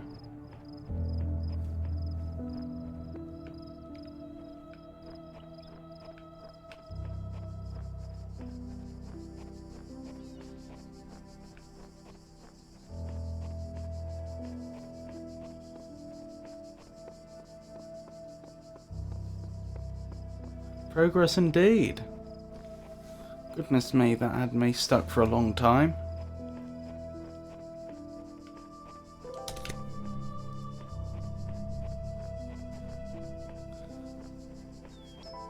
Indeed. It did in fact have nothing to do with any of the named puzzles. Oops.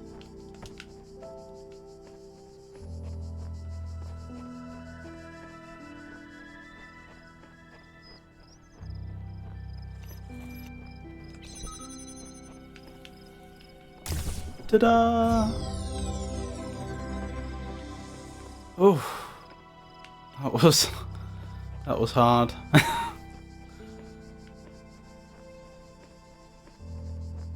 Even with all the hints. And thank you very much for the hints.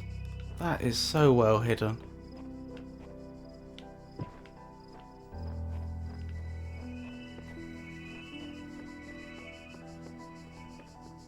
Oh no, that's okay, Yisha. I'll be stopping now anyway. But it really was nice for you to stop by.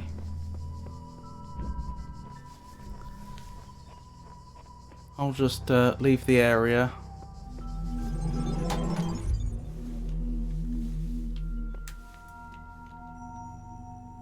Indeed.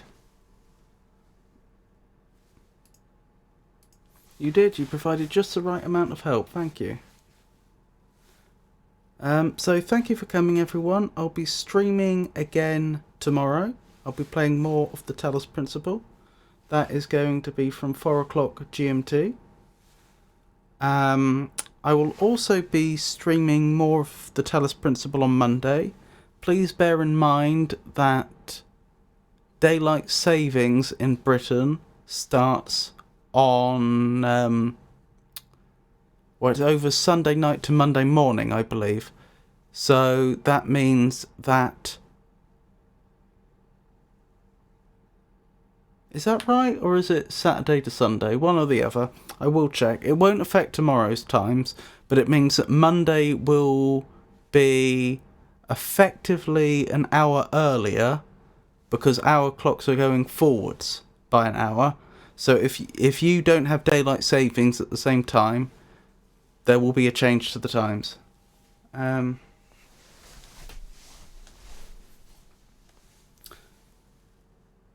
All right. Orion says that you do the transition Saturday to Sunday a few weeks ago. Yeah, now that I think about it, I think I was wrong. I think it probably is Saturday to Sunday. Because I think the transition officially happens on Sunday. I think it goes from like midnight to 1 o'clock. But I could be wrong, or maybe it's 1 to 2. Oh. Anyway, Point is, Saturday, normal time, 4 p.m. GMT, that is tomorrow, I'll be doing more Talos Principle. Monday I will also be, but again, if you have daylight savings at a different time, then it will seem as though the stream has shifted in time. Wednesday will be my normal poetry and riddles, and then Friday, presumably more Talos Principle. I can hardly imagine I'll have the whole game finished by then. So, once again, thank you for coming everyone. I hope you enjoyed it, and I hope you all have a wonderful night. Good night.